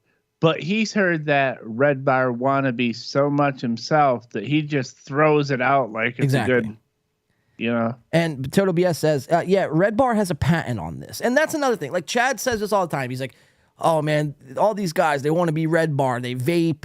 Win by 2, he vapes and he wears sunglasses. It's like, did Red Bar invent vaping and sunglasses on podcasting? Because if so, I didn't get the memo. Like, I didn't know that was a thing. Please send me the copyright. Both Red Bar and Jesse... Wait, hold on real quick. Both Red Bar and Jesse PS have epic shows. Right, so, I mean, that's actually... It's a compliment, if anything. He thinks it's an own because he's gotten that as a disrespectful slight. Like, he's Red Bar Light or he's Red Bar for dollar store people. Whatever the Red Bar slight was. So he thinks it's a fucking own. But in reality, it's like, yeah, those two have pretty fucking solid shows from what I've seen. So... But yeah, what were you going to say? Well, it's just kind of the idea, let's say Red Bar was the first YouTube or podcast to talk about other shows. Okay, cool. But that doesn't, that's like saying someone created a cop show on TV and then every other cop show is a ripoff of No, it's just content. I mean, you can't seriously think that one guy made up ripping on other people. It's insane. It's old as time. It's insane. But yeah, so that's Aaron this past week talking about us. Now, there's a lot from Aaron this past week. Again, the prize night, the 5th Compound Media special, which I'm going to push off. We'll see if Pat covers that tonight. Pat, by all means, if you're still in this chat, cover it by all means, because I don't think we're going to get to it. It's just we're running crazy on time here. It's 5 hours coming up. I want to get to this Hipstar thing. But yeah, I mean, a wild week in the I'm Holt household. Like the prize night, the Johnny fucking not letting Johnny plug, missing the goal by $10. This thinking that Softcast, Why Do I Podcast, and Win by 2 are now reunited in singing Aaron's fucking good praises here. And, there's going to be a lot more to come. So if we'll see what Pat does, whether he covers the show or not. If he doesn't, then we'll... And we didn't mention, we noticed over the last week that April is kind of getting sick of some of Aaron's shit. She's striking back a little more and telling him to fuck off. April strikes back. Let's see what the chat is saying. Yeah, it's stupid. Blue Mosaic says, Rain Egg says, Red Bar owned him. He will never recover mentally. Yeah, I mean, and that's another thing too. I mean, Red Bar, I think, put it out. I seen a clip. I forget who put it up. Maybe Disabled or somebody was like, you shouldn't be watching shows like Steel Toe. This guy is fucking, pathetic, blah, blah, blah, blah. And that's got to do some damage to you, man, because Aaron and April at one point, like Aaron would show April Red Bar clips because April wasn't involved in this world. She didn't know who Opie or Anthony was. She didn't know who Howard Stern was. She didn't know anything about nothing. She knew how to milk cows from their fucking udders and, fucking slaughter pigs on the farm. She didn't know anything about this fucking world. Aaron brought her in and he kind of, poisoned her mind with Opie and Anthony and fucking Red Bar. And they took a liking to Red Bar. So for then to Red Bar to then shit on them, it has got to be, for somebody like Aaron specifically, has got to be a hit to his ego. Oh, yes, for sure. Total BS. Melton did everything first. Melton owns patent. Yeah, well, Melton started podcasting in 1927, so Melton owns everything of podcasting. April said I could finally stop doing estrogen treatment. Aaron M. Holt's pube face. Very nice. Detroit says Melton. How he drinks that beer, dude. Oh my God, that's fucking soft. Detroit says Melton would yell at this. Detroit, I would yell at this as well, but I'm coming up on 5 hours. I've been up since fucking 4:30. And I really have to take a piss, and I've been holding it in since probably the 2 hour mark. So forgive me if I'm not causing a stir. I feel a little bad about that, but we were going to do it last night, and you had some stuff going on, and then I had my daughter's dance shit today that obviously I have to prioritize. You chose your daughter's fucking dance recital over the show, man. Fuck. I'm just kidding, of course. Those little bitches. Those little bastards. Don't they know you're fucking running a professional fun show? This has been a very fun show. Very fun show. Very fun week. Nah, man. I want to get to this last thing. Hold on. Let's see. W-Man says, would love to see you guys stay on and talk to Patrick. W-Man, I'd love to see it too myself. Maybe we do. Maybe we don't. I don't know. It's just, I'm like running on fumes right now, If we get to it, we get to it. That would be very cool, and I hope we could reschedule it or something. But dude, we can't just run the show because what someone else, might do later. Yeah, man. I mean, worst comes to worst, we'll be back Sunday. Blue Mosaic says, so the Histar, and then corrects himself, says Hipstar. Yeah, so let's get into it. I don't have anything clipped. Which maybe I should, but go check it out. Sign up to become a member. The Hipstar interview is members only. We'll probably be releasing that to everybody sometime later next week. But go check it out for now. Softcast, you did a bang-up job on that. So for everyone who may not know, Hipstar was this internet personality guy from, I believe, Canada, somewhere Steven Crowder is from, and all these other people. Tom Green, you were saying earlier on the show. And last week, he streams every Friday, or he did stream every Friday, R.I.P. Hipstar. And last week, he was on stream doing his normal show, acting as if everything was good. And then I started getting messages saying, yo, man, did you hear about Hipstar? He was banned. I'm like, what do you mean? Like the show was banned? Like his show he was doing? Like, no, man, his whole channel was struck, taken down, wiped off the face of the earth. So you were very fucking aware of what was happening. You knew as soon as it happened, you had some pretty good information come your way.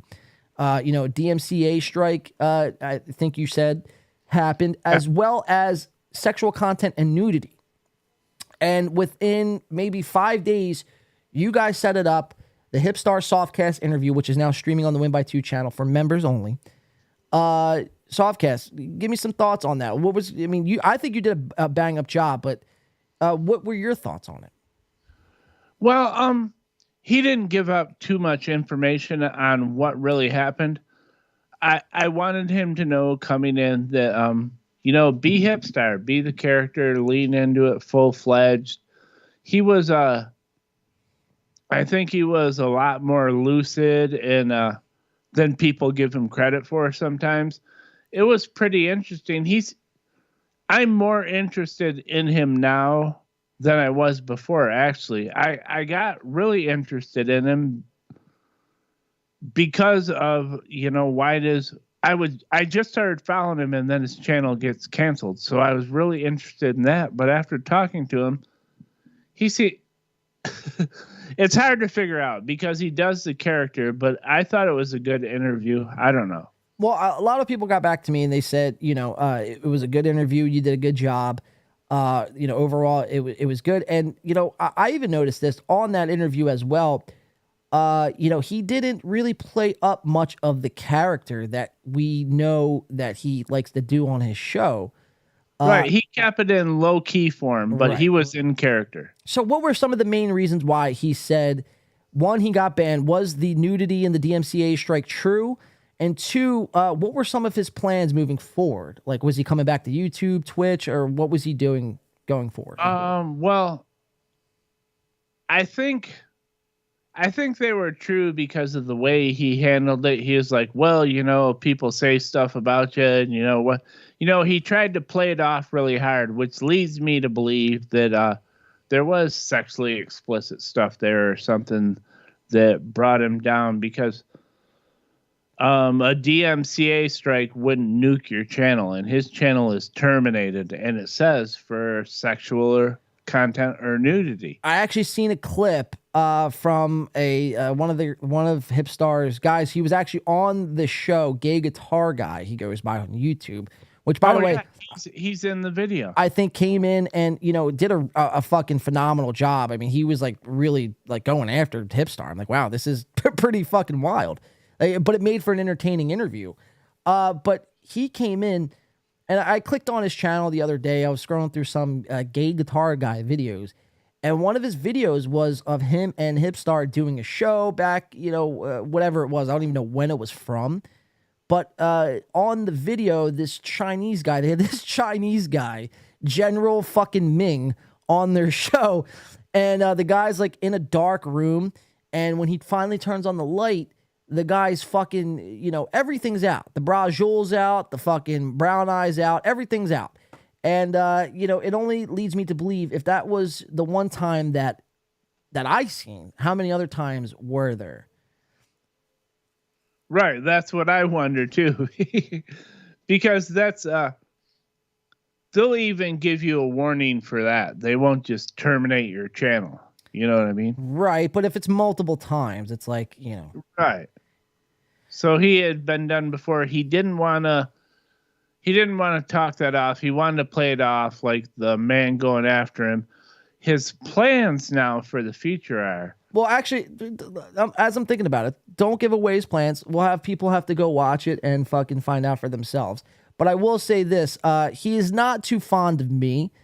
No. Doesn't like me. I know for whatever reason, I had found... I seen Hipstar once we started... when Alex was first on the show and we started covering the Steel Toe. I think the Steel Toe Boring Reddit was just made, or maybe a week after.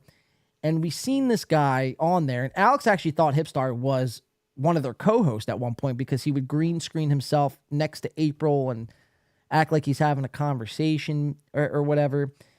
And I thought it was rather funny. You know what I mean? But he just seems like he doesn't like me, doesn't like Chad, doesn't like Melton. And I've said this before, man. It's like, I don't got a problem with the guy. I mean, I thought some of the things he was doing was pretty fucking funny. But it just seems to me like he claims that he was the first to cover Steel Toe and really didn't get the recognition that he thought he maybe deserved. And now it's like he's like taking it out in this weird sort of fucking way. And I'm not asking you to speak on behalf of him. I'm just saying this is like an observation that I've made. Well, I asked him that how can he be sure he was first? Because I didn't know who the fuck he was. Right. You know, I know when I started covering it, and I think it was pretty early. You know, and who cares who was first? That's like a dumb thing. Like if someone does something terrible and then 10 people cover it, who cares who was first? It's who covered it the best. Hey, Total BS, why don't you pipe down a little bit in the chat? He's getting a little froggy. He says, that's all we wanted this week. Just talk, LOL. Well, welcome to a podcast, Total BS. I didn't know what you wanted. Fucking fireworks, fucking me lighting off guns here. I mean, gee, don't let me get fucking Bob Levy over there to fucking clean up my light work. Fuck, man. These guys are fucking snippy on Friday night. Brian's getting into this game. He was like, I see we that. want to play with it too much, but he's enjoying himself. He's now. in it, man. Whether he likes it or not, now he's in it. Right. Brian, your show is probably now going to start being covered. We might start covering your show. I don't know. This all could be a fucking work. Me and Soft might have worked something up in in the green room, and we might be really going after Total BS now. I don't know. I told Brian before, because he told me that that's not the type of show they do, and I've listened to their show. He's right. That's not the type of show they normally do, but he's been dipping his toes in the water pretty deep. So, yeah, once you go drama, man, you never go back, as they say. I don't know if they say that, but it sounds good. So, fuck it. But yeah, so the Hipstar interview is streaming now on our channel. Like I said, sometime next week, late next week, we'll probably release it to everyone to view. But for now, it was something I wanted to give back to our members. Yeah, man. Softcast, you did a phenomenal job with that, holding that down. But go watch it for yourselves, man. And if you want to support Hipstar, I mean, I made all the links publicly available for you guys to do that. If not, and if it's fine with me, I could care less. I'm not going to lose sleep either way. I think it was a good interview just because, like you said, he was shitting on you, and I didn't feel the need to defend you or whatever. It's just like, we do a show, what we do. And that's what a lot of people get wrong. I don't have to cover your back if I'm talking to Hipstar and he says, hey, the guy who runs your show is an asshole. Okay, that's fine. You know what I mean? I didn't come here to talk about John. I wanted to talk about you. Total BS says, that wasn't at you, John. LOL, Total BS. Well, my bad. It's getting late here. It's 5 hours streaming. I'm telling you, man. I'm getting very delusional. But no, yeah, again, I think you did a good job with that, Soft. You didn't. I don't want you to do this. I don't want anyone to do this. I don't want people to come to my defense, right? I will come to my own defense. Right. You don't need me. I didn't feel the need to do it. So, yeah, man. It was all fun and good. Guys, go check that out. The Hipstar Softcast interview streaming now for members only.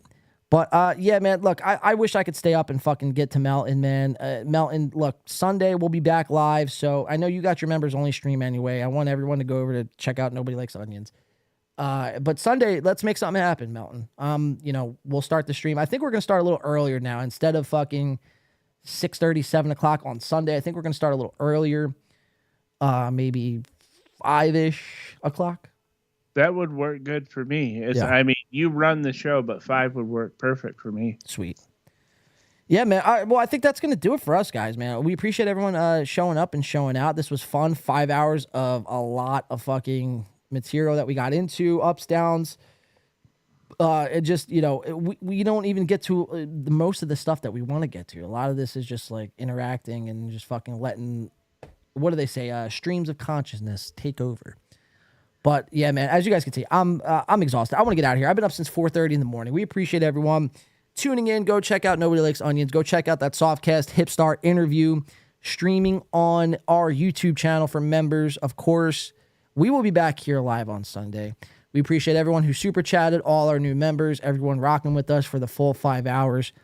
Again, it was a fun show. This has been a very fun show. Very fun show. Very fun week. Never forget it. We're the fucking funnest show ever. Yeah, man, but that's going to do it for us. We'll keep our eye out on all these fucking people. Ray DeVito. If Patrick doesn't somehow wind up covering this compound special, we'll be covering that compound special on Sunday. If not, we have a lot to get to on Sunday, man. But thank you so much again, guys. This was fun. Have a great weekend. Hit me up if you want this mic. If not, Kevin Brennan, this mic is all for you, sir. I don't have to leave my house. That's going to do it for us, though. For myself, John, that is Softcast. Thank you, everyone. This has been fun. Have a great weekend. We'll see you Sunday night, 5 o'clock. Be here. It's been great, Soft. We'll see you soon. All right. Thanks, everyone.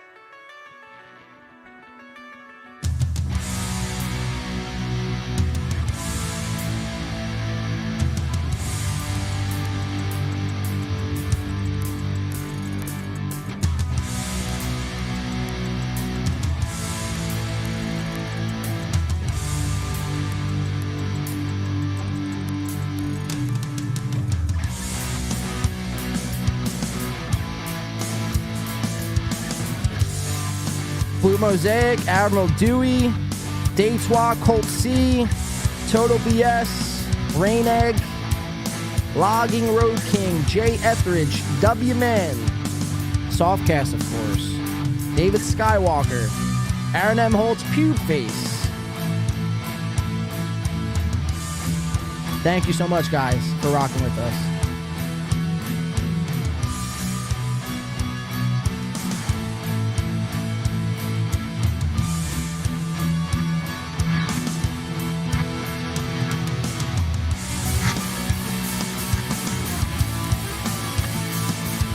We will see you next time. Holy shit.